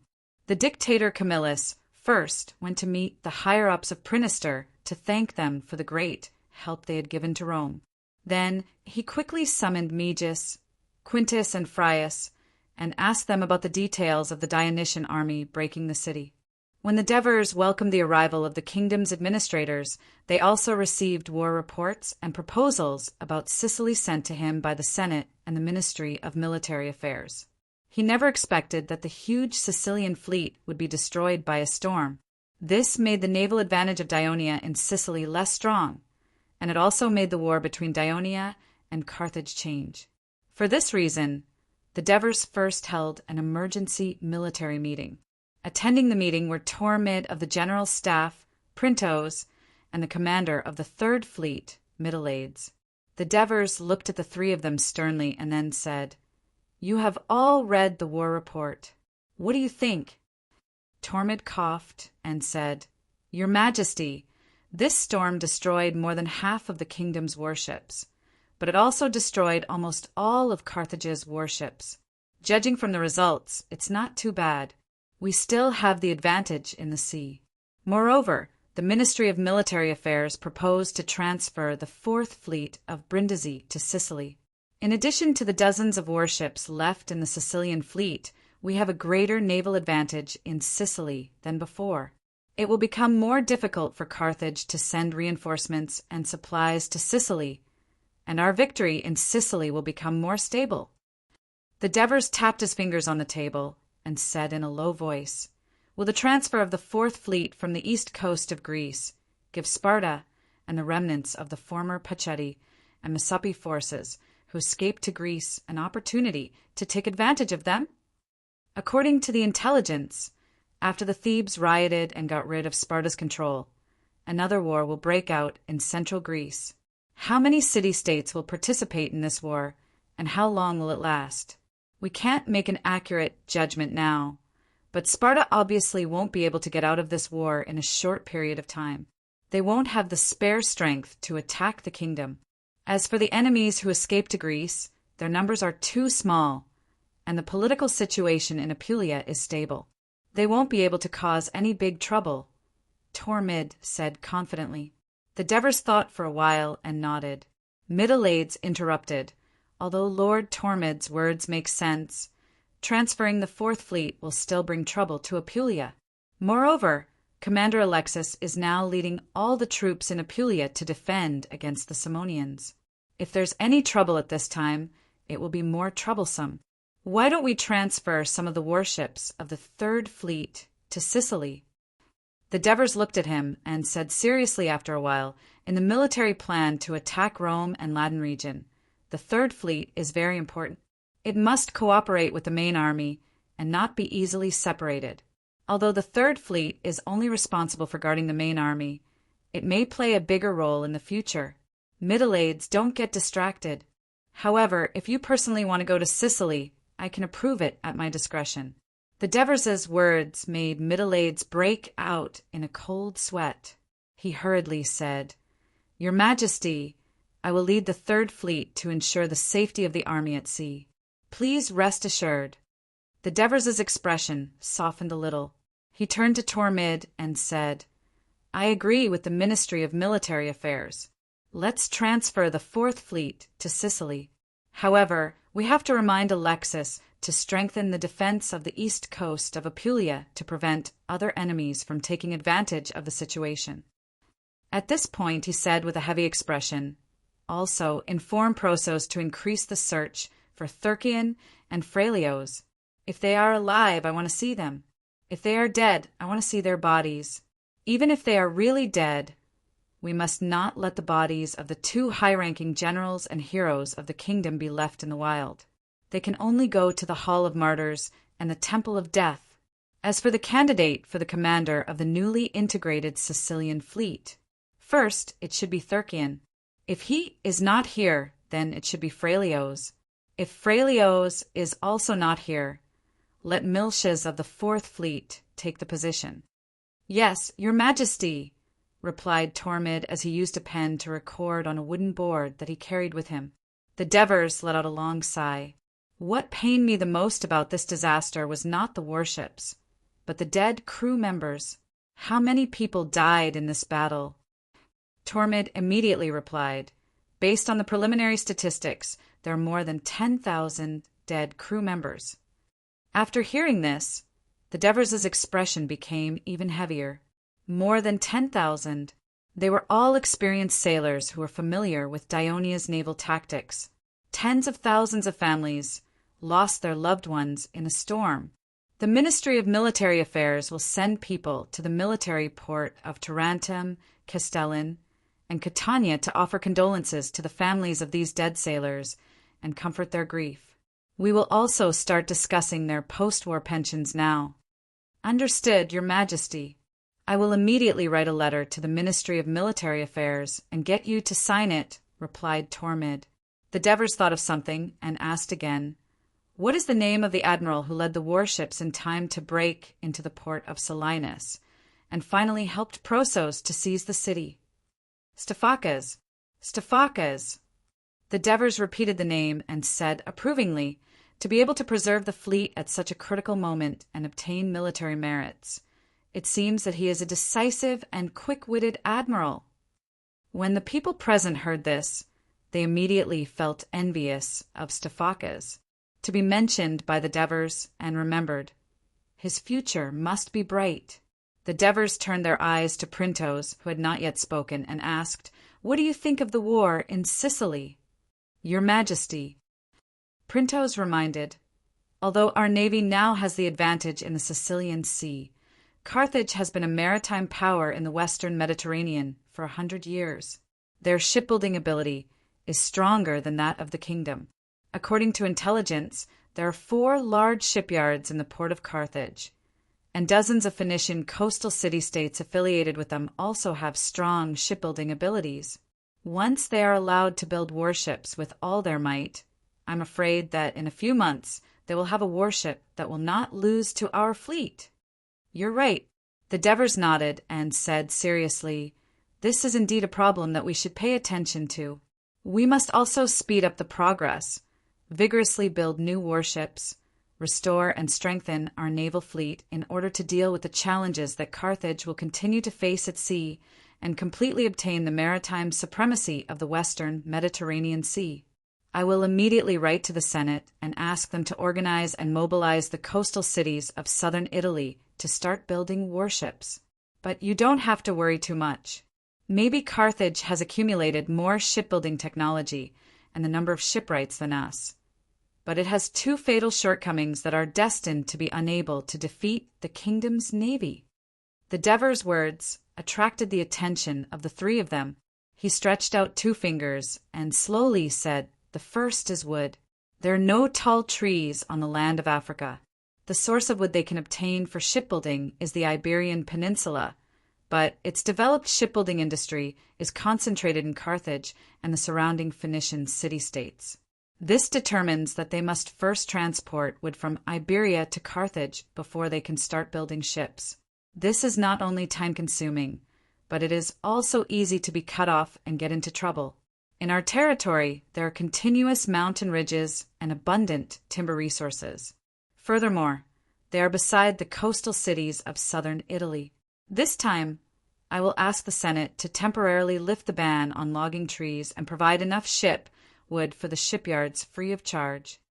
Chapter 8:13. Devers paused for a moment and then said, "The second is the sailors. A 3-tiered warship requires nearly 200 sailors. If a fleet has 100 3-tiered warships, nearly 20,000 sailors will be needed. The Navy is a military force that requires a large population to support, and the Phoenicians in Carthage are not a populous race. Even if they use Namibians as sailors, the Namibians are not a seafaring race, and their nature is relatively lax, which will inevitably reduce the combat ability of the Carthage Navy." And Devers smiled. "Not to mention official citizens and preparatory citizens. Once the Navy starts recruiting new sailors, those free people will clamor to join. They want to become citizens of the kingdom as soon as possible." When Devers said this, Tormid and Middleades laughed. Devers's words had completely dispelled their concerns. Only Printos did not laugh. He seemed to have something on his mind. Devers noticed, so he asked, "Printos, what other suggestions do you have? Say it." Printos deliberated for a moment and said softly, "Your Majesty, although we have the advantage in Sicily from the current situation, Carthage's defeat in the battle, and then the loss of the fleet in the naval battle and the storm will inevitably make the Carthage panic. If they do not consider suing for peace, then they must do their best to win the next battle. In this way, the Sicilian troops, led by Prosos, will probably face more soldiers, more fighting spirit, and definitely not led by a mediocre general of the Carthage army." "Wait!" Tolmid interrupted. "Our fleet has already occupied the sea advantage of Sicily, and we can completely cut off the Carthaginian army's transportation route to Sicily. Even if the Carthaginians build another army, it will be difficult for them to land in Sicily. It is more difficult for the Carthage army to land in Sicily, but it is not impossible. Although our fleet has the upper hand, we can't completely cut off the communication between Sicily and Carthage." Printos said calmly, "The sailors need food, water, and rest. It's best for the warships to be towed into the military port at night for maintenance, so that they can maintain a good combat condition. In Sicily, apart from the military port of Catania, only Messina to the north and Agrigento and Gela to the south have good military ports for our fleet to stay. Therefore, if our Sicilian fleet leaves Messina or Agrigento in the morning, I'm afraid it'll be afternoon by the time they reach the westernmost part of Sicily, and they'll have to turn back in a hurry. Also, the number of fleets in Sicily has been greatly reduced. They can't be divided into 2 or 3 strong subfleets to patrol in turns. Carthage's people still have time to send supplies and reinforcements to Sicily. The Sicilian fleet can send fast ships to take turns to monitor the western waters of Sicily." Halfway through his argument, Tormid suddenly realized something was wrong. Even if the fast ships discovered the enemy, they would still need to return to the military port to report. By the time the fleet arrived, Carthage's fleet would probably have already entered the port. So he changed his words and said, "It's not like Silenus and Minoa can't station some of their warships, right?" Middleades. Facing Tormid's gaze, as the commander of the navy, Middleades did not dare to speak carelessly in front of the Devers. He thought carefully for a moment and said, "From the battle report, Silenus does not have a military port. Warships can indeed station in ordinary ports for a short period of time, but not for a long time. It will damage the life of the warships and affect their combat power. Of course, the Sicilian army can also build a simple military port in Silenus, but that will take time." Middleades' words, "Staying in ordinary ports for too long will damage the life of the warships," were actually directed at the Devers, so he deliberately emphasized his tone. However, he immediately changed the topic. "As far as I know, the best military port on the western end of Sicily is in Lille." Tormid immediately shook his head. Lille is an important military town for Carthage in Sicily. Just like Mosha, it will be difficult for Prosos to take it down with just his current forces. At this time, Printos continued the topic and said, although Prosos has won many battles, the enemy is concentrated in the two towns of Lille and Palermos. Just now, Lord Tormid has made it very clear that although Prosos can decide the outcome of Sicily's war if he takes Lille, we can't increase the number of troops for the Sicilian army, so it is impossible for the 8th Legion to do it alone. Not only is it meaningless to attack other towns, but it will also disperse the troops. So, it should be said that the Sicilian army has no way to attack now. At this point, Printos said earnestly, Your Majesty, it is time to change the strategy of the Sicilian army. Tormid and Middleades were shocked when they heard this, but the Devers' expression did not change. He sat in the same place and remained silent for a long time. He knew in his heart that Printos was tactfully reminding him that his previous instructions to Prosos were wrong.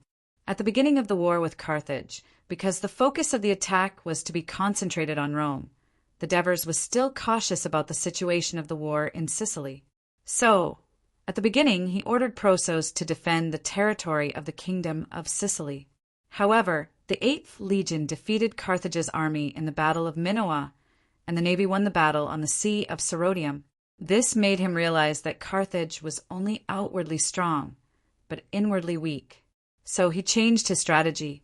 He ordered the Sicilian army and navy to attack with all their strength, trying to take advantage of the enemy's defeat to pursue and attack. This would weaken Carthage's power in Sicily so that they could gain more chances of winning the next decisive battle with Carthage. Deep in his heart, the Devers even hoped that Prosos could create another miracle and completely drive away Carthage's power in Sicily. So far in the war, except for that storm, the attack of the Sicilian army was going smoothly, in line with his expectations. But did he become a little too optimistic because of the successive victories? After all, that was Carthage. The Devers looked at the staff officer in front of him, whom he admired very much. He understood the meaning of Printos' words. Printos was obviously reminding him that the Sicilian army, led by Prosos, did not have the ability to conquer the western end of Sicily in one fell swoop. On the contrary, because the army was alone and lacked manpower, they might even fall into a dangerous situation. Printos' reminder reminded the Devers of the Iberian army that had not suffered any losses so far. They thought that the successive defeats of Carthage were likely to allow the Maganid family to regain control of Carthage. They were not like Hanno. They were more aggressive and valued Sicily more. At the same time, they had more experience in war. From the fact that the Iberian army was able to capture the city of Theridium, it could be seen that they had considerable combat power. But according to the Devers' understanding of Carthage over the years, it would take time for Carthage to build another army. The elders of Carthage's Senate would argue with each other, and this time would continue to be delayed. Even if Maganid could finally get the army to land in Sicily, it would be at least a month or two later. It would be a pity to let Prosos retreat and defend for such a long time. With the ability of this young commander, he could completely mess up the situation in the western end of Sicily. Even if the Carthage army landed, they would need to spend more energy and time to stabilize the situation, and buy more time for the kingdom. The Devers thought about it, but in the end they could not make up their minds. So he said, "Tell our concerns to Prosos. Let him be vigilant. Whether to continue to attack or retreat and defend is up to him. After all, he is the commander of the battlefield in Sicily." Prosos had repeatedly created miracles and won victories, so the Devers chose to believe in his ability. "Yes, your Majesty." As Tormid spoke, he glanced at Printos, feeling a little envious and jealous. As far as he knew, the Devers rarely changed their military decisions because of other people's persuasion, but this time they made a compromise. While Tormid was thinking, the Devers looked at Printos and said in a serious tone, "In the future, if you have any suggestions like this, you have to make them directly, instead of waiting for me to urge you to do it. War is related to the life and death of a country, but modesty and courtesy can cost the lives of hundreds and thousands of soldiers. Understand?"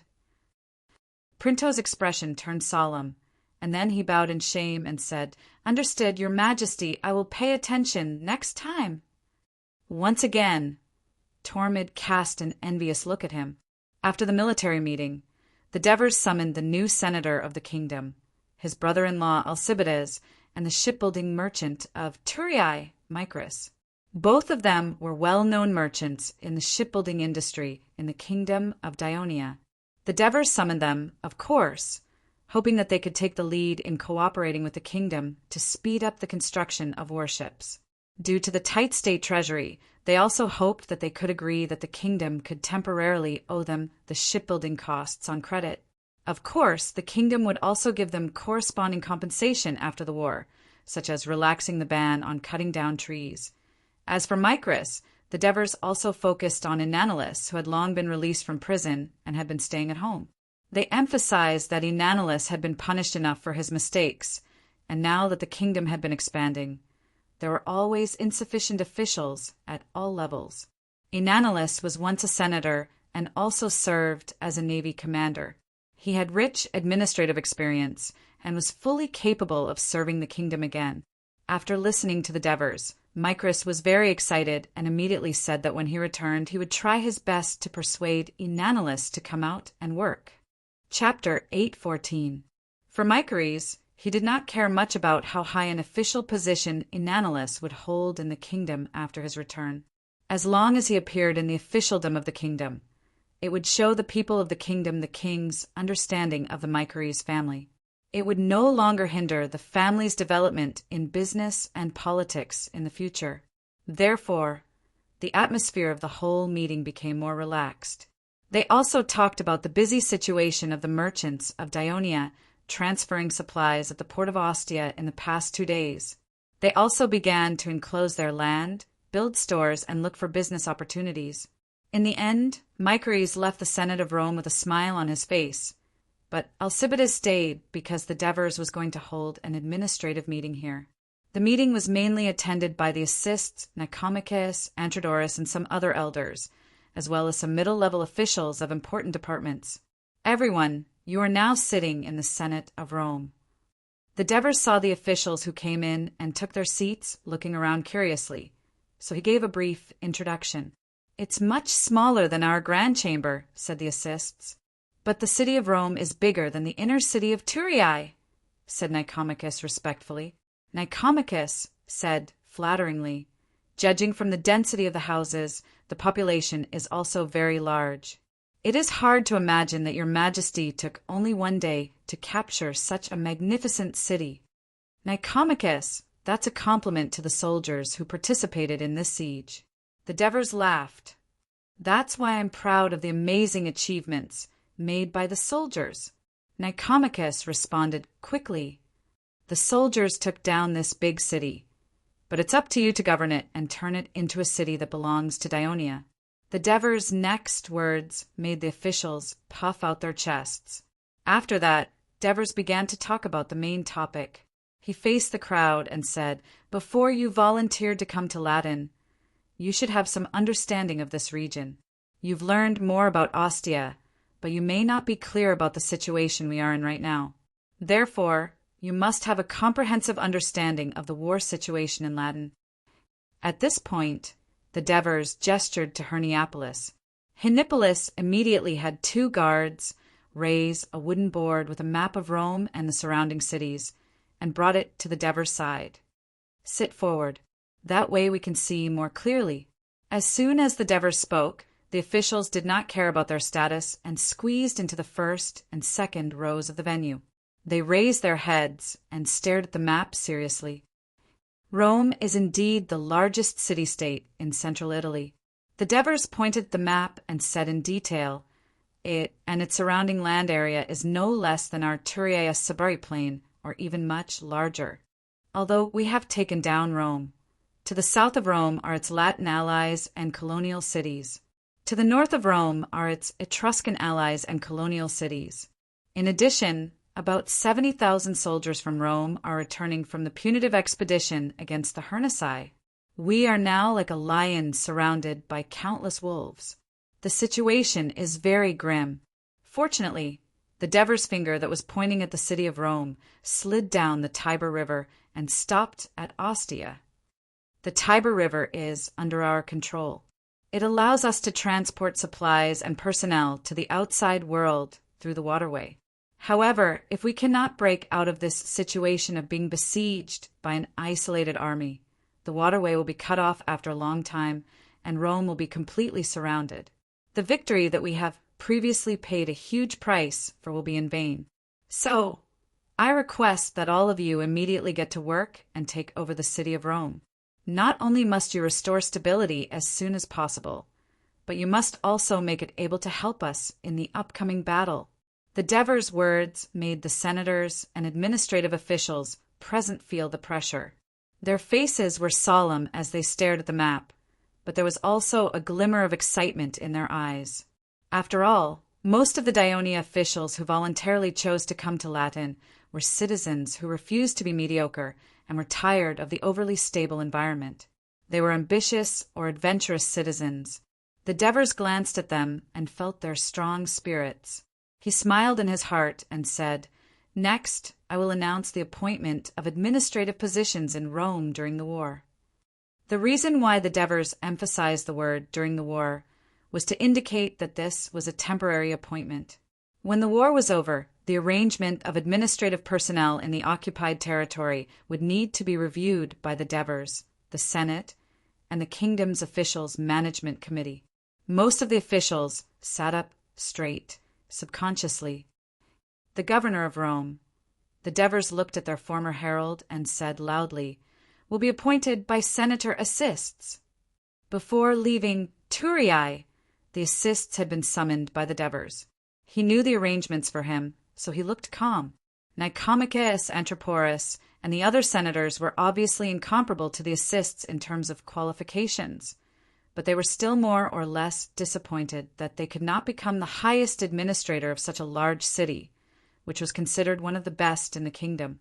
The Devers saw it and continued, "Nudum, Canoporus, Mazzania, Inona." Since the establishment of Daionia more than 10 years ago, the assists has been serving as the governor of the newly conquered alien areas. His political achievements are outstanding, and he has rich experience in governing the alien races. This is why I chose him to serve as the governor of Rome. After a few words of explanation, he said, "Nicomachus, Antiporus, you will temporarily serve as the adjutant of the administration of Rome and govern Rome together with the assists. There is also an adjutant of the administration that I have just appointed from Rome. I hope you can get along well with him and make full use of his role." The senators were surprised, but with their rich political experience, they quickly understood the intention of the Devers' move. They immediately calmed down and expressed their stance. Then, the Devers appointed several important middle-level officials in Rome, all recommended by the ministers of various departments. The commercial officer of Rome will be Flaccus. As soon as the Devers finished speaking, a Daionia official in the meeting stood up and said loudly, "Thank you for your trust, your majesty." The Devers looked at him and said solemnly, "Because of the continuation of the war, it is impossible for Rome to trade with the surrounding forces in a short period of time. However, there are many merchants from the kingdom. While they bring us supplies and wealth, they will also cause some chaos. Marigi praised you as the best trade officer under him. I hope you can manage them well and let them be of help in this war, not trouble." "Please rest assured, your majesty," Flaccus replied confidently. The Turiae Chamber of Commerce, the Ligium Chamber of Commerce, and a small number of merchants from Crotone and Tarentum. They have all donated a large number of military provisions and supplies for this war. So while you strengthen your management, you must also let them reap the benefits. We cannot mistreat these merchants who have contributed to the kingdom, so you must grasp the scale. While the Devers exhorted him, he comforted him. "You don't have to worry too much. I have found a good superior for you." As he spoke, his eyes turned to the Daionia senator who had been silent at the side of the meeting and had just taken office not long ago. "Alcibiades, I appoint you as the administrative adjutant of Rome. specializing in trade affairs. Me? Alcibiades was a little confused. Previously, the Devers had asked him to stay for a meeting. As a newcomer to the kingdom's political scene, he was prepared to listen attentively. You heard it right, it's you. The Devers joked. All the officials of the kingdom who come here have to work. Now that food is scarce, we can't afford to keep idle people. A smile appeared on the faces of the assists and the others, but no one laughed out loud. Those who could sit in this meeting were all middle and high-ranking officials of the kingdom of Dionia. They were all well informed, so of course they knew who Alcibiades was. I'm not giving you this appointment because you are my relative, but because you are not only a senator of the kingdom, but also the head of the Hegemon Chamber of Commerce. You can better coordinate and communicate with the merchants of Dionia who come here. Of course, as an official of the kingdom, you must stand in a neutral position and treat every merchant equally, not just the merchants of Hegemon, the Devers reminded him. Alcibiades was a little tempted. He remembered what his father had said to him. That's good too. Since you have decided to merge Hegemon into Dionia, I won't stop you. But you have to understand that there are many powerful and capable people in Dionia. You can't do whatever you want like you did in Hegemon. Although the Devers is your brother-in-law, with his character, he will never give you more care. And as a relative of the royal family, you will become the target of many people's attention. If you don't want to be the target of ridicule, then work hard. Gain a foothold in the Senate of Dionia. That way, you can give your sister more support. Recalling the past, Alcibiades pretended to be hesitant and said, Your Majesty, I really want to work for the kingdom, but I'm not very familiar with the kingdom's laws and system. Sir Alcibiades, Flaccus said hurriedly. Don't worry, I will do my best to help you. The Devers looked at the newly appointed commercial officer approvingly and said, Don't hesitate, Alcibiades! With Flaccus' full support, what else do you have to worry about? Alcibiades immediately said, Your Majesty, since you trust me so much, I am willing to accept this position. Library of Literature. Chapter 815. The Devers nodded at Alcibiades with satisfaction. Assis smiled and said loudly, Great, we have another good helper. Everyone immediately responded, and Alcibiades hurriedly bowed in response. The Devers then said, I have a suggestion. We should build a large market in Rome, where merchants can sell their goods from the country. The army supply camp can also buy goods here. The people in Rome can also buy some daily necessities. The original market in Rome has been converted into a camp by the legions. I think this new market can be built on the embankment of the southern bridgehead of Rome's bridge.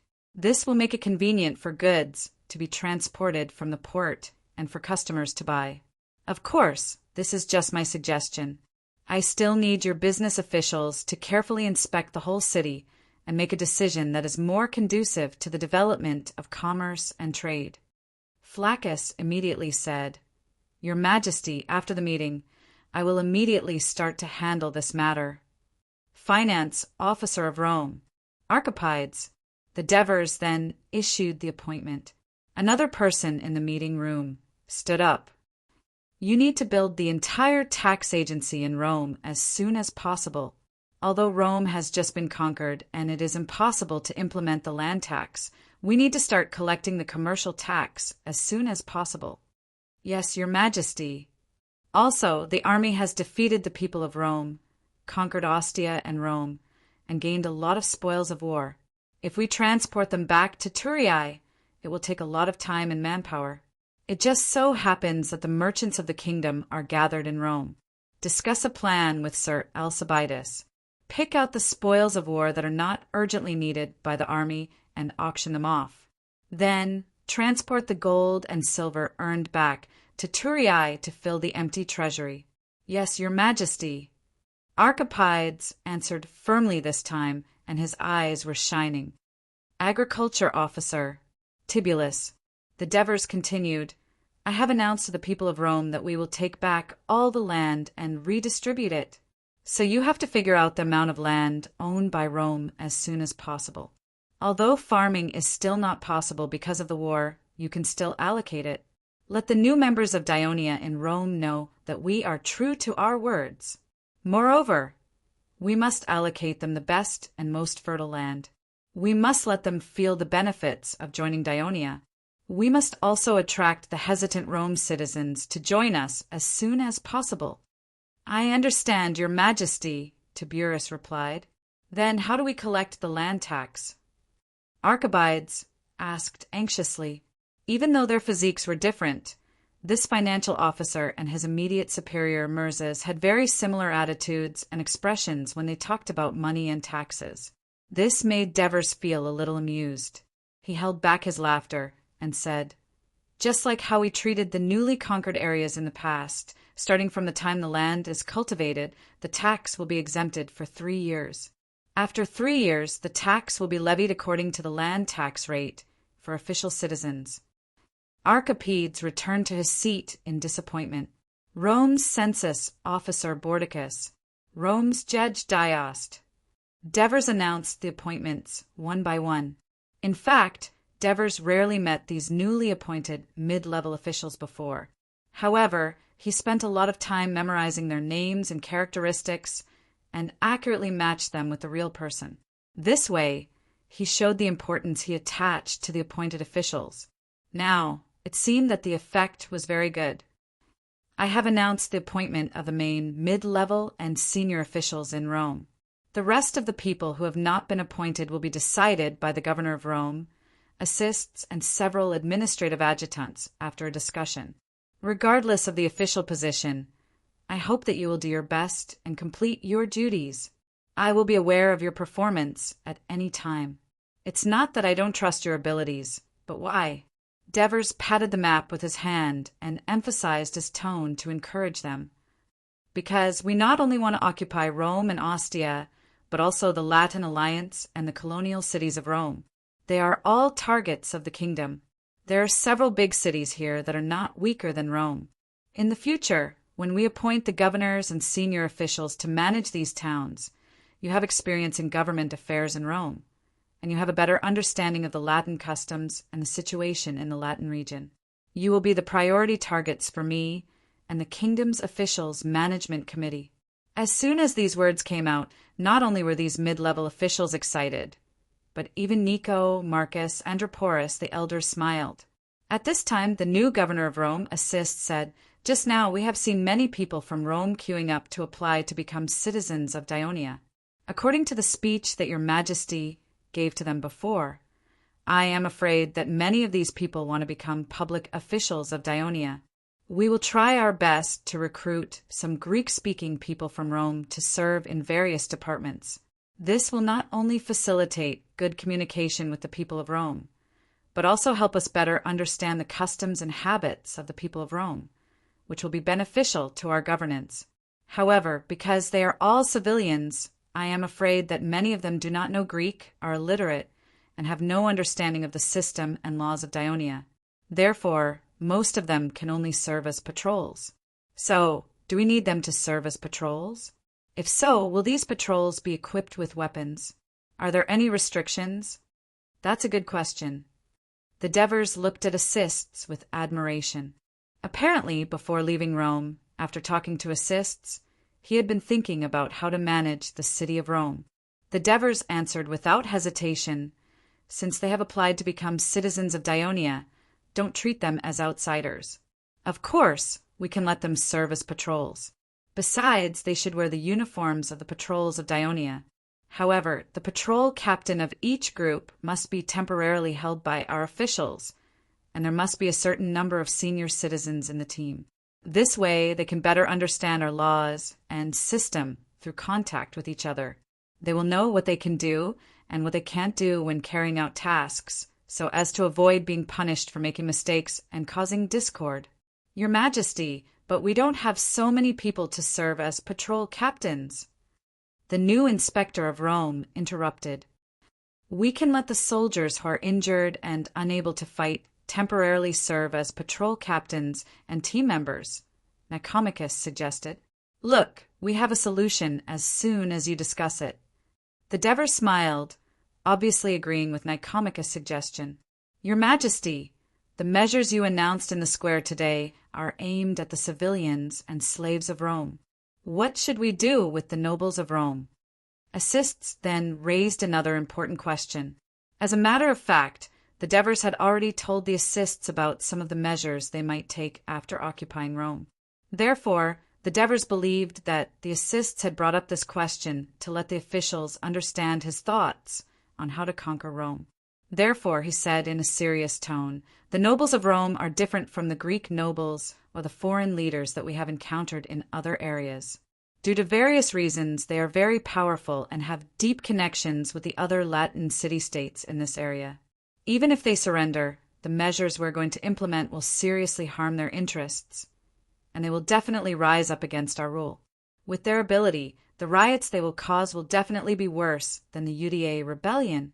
Once Rome is in chaos, the other areas will inevitably be in chaos as well. Turiae is far from Rome, so it's impossible for us to send troops back and forth like we did with Udae. In the end, we will have to sacrifice countless citizens and spend countless gold and silver to obtain this land. We will have to pay a higher price for it, and that's in the long run. From the current situation, we need to stabilize Rome as soon as possible and deal with the enemies around us. Therefore, I choose to absorb the civilians of Rome, who are more easily attracted by our measures, more easily integrated into Daionia, and have a lot of conflicts with the nobles, to become Daolian citizens instead of the nobles of Rome, who will cause a lot of trouble in the future. After we defeat the incoming army of Rome, I have decided to turn the captured nobles of Rome into slaves and send them to Turiae for resale. The cold tone and resolute decision of the Devers shocked the officials in the meeting hall. Even when they conquered the Pacetti, Messapi, and Downey tribes, they forced them to disband their tribes and suppress the rioters with an iron fist. At first, Daionia allowed them to surrender. However, this time, they did not give the nobles of Rome any chance at all. This was completely unlike the administrative style of the King of Devers in the past. Your Majesty, if we do this, the nobles of Rome will not have any chance to surrender. I'm afraid they will fight us to the death.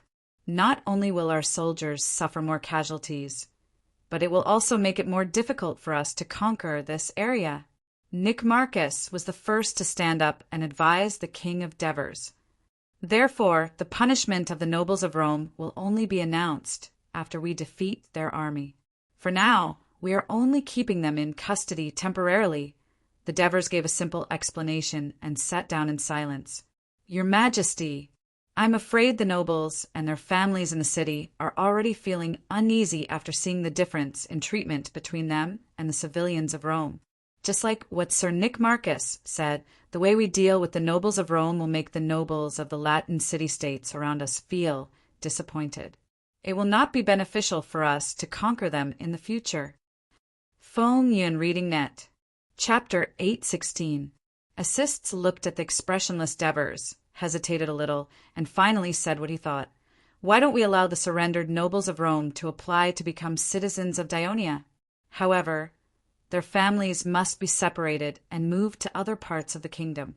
They must then accept the distribution of land again. The Devers listened and did not speak. He looked at Assists and understood that Assists had not been idle these days. He had been thinking about how to deal with the nobles of Rome. The Devers looked around at the others, and they all had more or less doubts on their faces. Was it really the influence of my previous life that made me have an inexplicable fear of the people of Rome? The Devers was also a little confused. He pondered for a while and said to Assist slowly, You can try to ask the nobles of Rome to surrender, but only after the Rome army has been defeated. Thank you, Your Majesty. Assists relaxed his brows. However, the Devers did not think that his chances of success were high. After all, it would be very difficult to make the nobles of Rome surrender after depriving them of their wealth and digging out their roots. At this time Nicomachus said, Your Majesty, I have a question. The Devers looked at him. Nicomachus patted his seat and asked curiously, Why is this seat different from the ones behind it? It is not only made of ivory, but also padded with cowhide. It is very comfortable to sit on. This is the characteristic of the Senate of Rome. The seats you are sitting in are located in the front row in the center of the hall. Only the most prestigious and honorable senators of Rome can sit there. Therefore, it has to be distinguished from the other seats, the Devers explained briefly. Nicomachus looked as if he had suddenly realized something. I didn't expect the senators of Rome to know how to enjoy themselves. He also turned to the others and said, Come and sit with us later. Feel the feeling of being the most distinguished senator in Rome. Everyone laughed, and the atmosphere in the venue immediately relaxed. Devers smiled as he looked at Nicomachus, who had a rather humorous sense of humor. It was very interesting that the people of Locke, who had always lived under harsh laws, had unexpectedly produced a humorous political figure. The meeting came to an end in a relaxed atmosphere. In the end, the Devers encouraged everyone. Ladies and gentlemen, whether we can gain a foothold in Latin depends on your governance of Rome. At dusk, Vocares, the administrative adjutant of Rome, dragged the new registrar of Rome, Porotacus, to the Devers and reported to him. A total of 531 people have applied to become Diana citizens. Among them, 367 are publicly owned slaves of Rome, 164 are commoners of Rome, and there are many commoners of Rome who are still observing. Well done, Vocares. Please continue to work hard. You will become an outstanding official of the kingdom. The Devers were not stingy with their praise. Vocares grinned. He was so happy that he wanted to laugh, but he did not dare to do so. He looked a little funny. The Devers did not mind and continued, Tomorrow morning, gather the people of Rome who want to become citizens of Dionia and assign them housing, Porotacus. Your Majesty, go back and tell the assists that after these people of Rome have been assigned housing, immediately prepare to distribute land to them. At the same time, arrange for the people of Rome who are willing to take up public office to work. Make it big. Understood, Your Majesty. I will go back and tell the assists. The Devers looked at Vocares again and said amiably, Vocares, Rome's new chief executive, the assists, has just arrived. He will be your superior, just like the previous consul of Rome. In the future, you will need to discuss anything with him, and he will also arrange some new missions for you. He is a very good person, and I believe that the two of you will work well together to govern Rome. Vocares roughly understood the Devers' words. Although he was a little disappointed, he still respectfully agreed. After sending the two off, the Devers leaned back on a wooden chair and closed his eyes to rest. Henopolis came in and reported, Your Majesty, Amirius requests an audience. The Devers' eyes widened slightly. Let him in. Amirius was originally a Latin slave. 10 years ago, he had been bought by the Dioria Intelligence Department. After a few years of special training, he was sent to the Latin region to be in charge of gathering intelligence in the region and establishing the Latin intelligence team. Most of the intelligence regarding Rome that the Devers had seen in the past was written by him. After the Devers led the army to attack Latin, they ordered him to lead his subordinates to coordinate with the army. This intelligence chief was actually only in his 30s, but he appeared older than his actual age. Furthermore, as he had been a slave in his youth, he was often starved, so he looked thin and small. However, the Devers didn't look down on him because of his looks. Instead, he said to him in a friendly manner, Amirius, what surprise have you brought me this time? After all, after the Roman army invaded Helniki, the detailed intelligence of Rome's emptiness had been sent to Turiae by this ordinary-looking fellow. Finally, it made the Devers decide to attack Rome first, and the map of Ostia had been drawn by him and sent to the palace in a timely manner, allowing the Devers to find the key to rapidly taking down the port city. Amirius stood in front of the Devers and bowed respectfully before saying anxiously, Your Majesty, my subordinates have already infiltrated the commoners of Rome. Today, they heard a shocking piece of news. Some commoners of Rome wished to harm you. Oh, the Devers wasn't surprised by this. Furthermore, he had been attacked several times over the years, so he was already used to it. He used his gaze to indicate for Amirius to continue. Your Majesty, when you were giving your speech in the square, I noticed that some commoners looked displeased, but they didn't voice their objections. After your speech, a few of them didn't apply to become our citizens, nor did they listen to the soldiers' orders to return to their residences. Instead, they secretly went to a residence on Mount Siligo and stayed there for quite some time before returning to the square.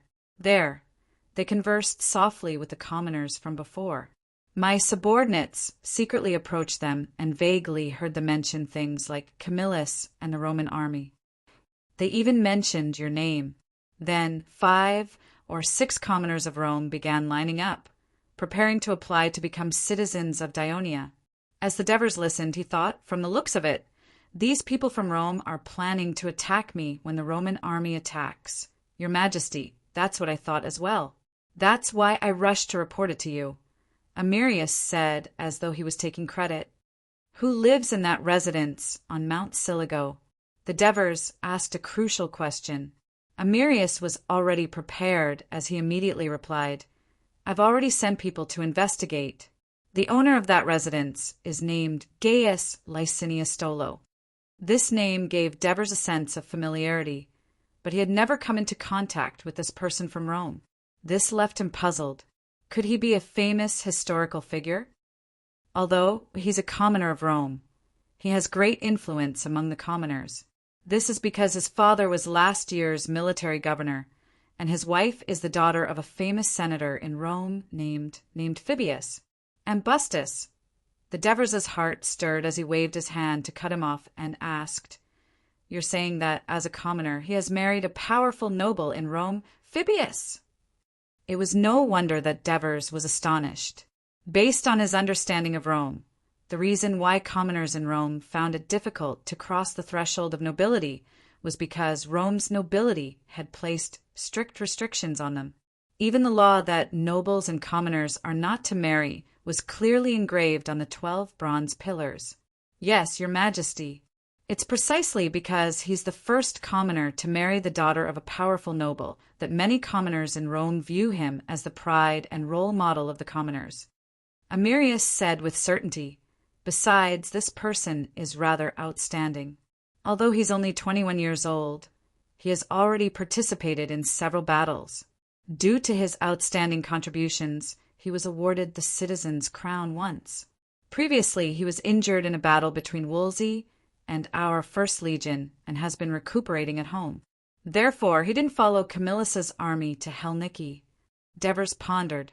In recent years, Rome had been invaded by the Celts, and the commoners of Rome had fled, causing the nobles of Rome to feel a sense of crisis. They had begun to gradually give in to the commoners. The fact that the military governor could be appointed by a commoner of Rome is the best example. This person's father was a military governor of Rome, and he had also married the daughter of a senator of the Fabius clan. Yet he wasn't punished by Rome's laws. It's evident that the nobles of Rome have begun to rope in the talented and charismatic commoners. Thankfully, our attack came in time. If we had waited for Rome's Licinius law to be enacted, the conflict between the nobles and the commoners would have been resolved. It would have been much more difficult for Dionia to use its current methods to dissolve Rome. Wait, Licinius law? At this moment, Amirius thought of something and continued. Oh, by the way, this Licinius might be young, but he's well versed in Rome's laws. He often writes complaints for commoners for free, so he's deeply loved by the commoners of Rome. Gaius Licinius Stolo! Devers muttered the name as a thought suddenly popped up in his mind. Could this person be the Licinius law from my previous life, the one who persisted in a struggle for many years before finally getting the Senate to pass the Licinius law, which allowed the commoners of Rome to have relatively equal rights? Unfortunately, Devers's university major in his previous life wasn't history. He had only briefly learned about the Licinius law, which had greatly influenced the course of Rome's history. He didn't remember the name of the person who enacted the law, nor did he remember the era, so he wasn't too sure.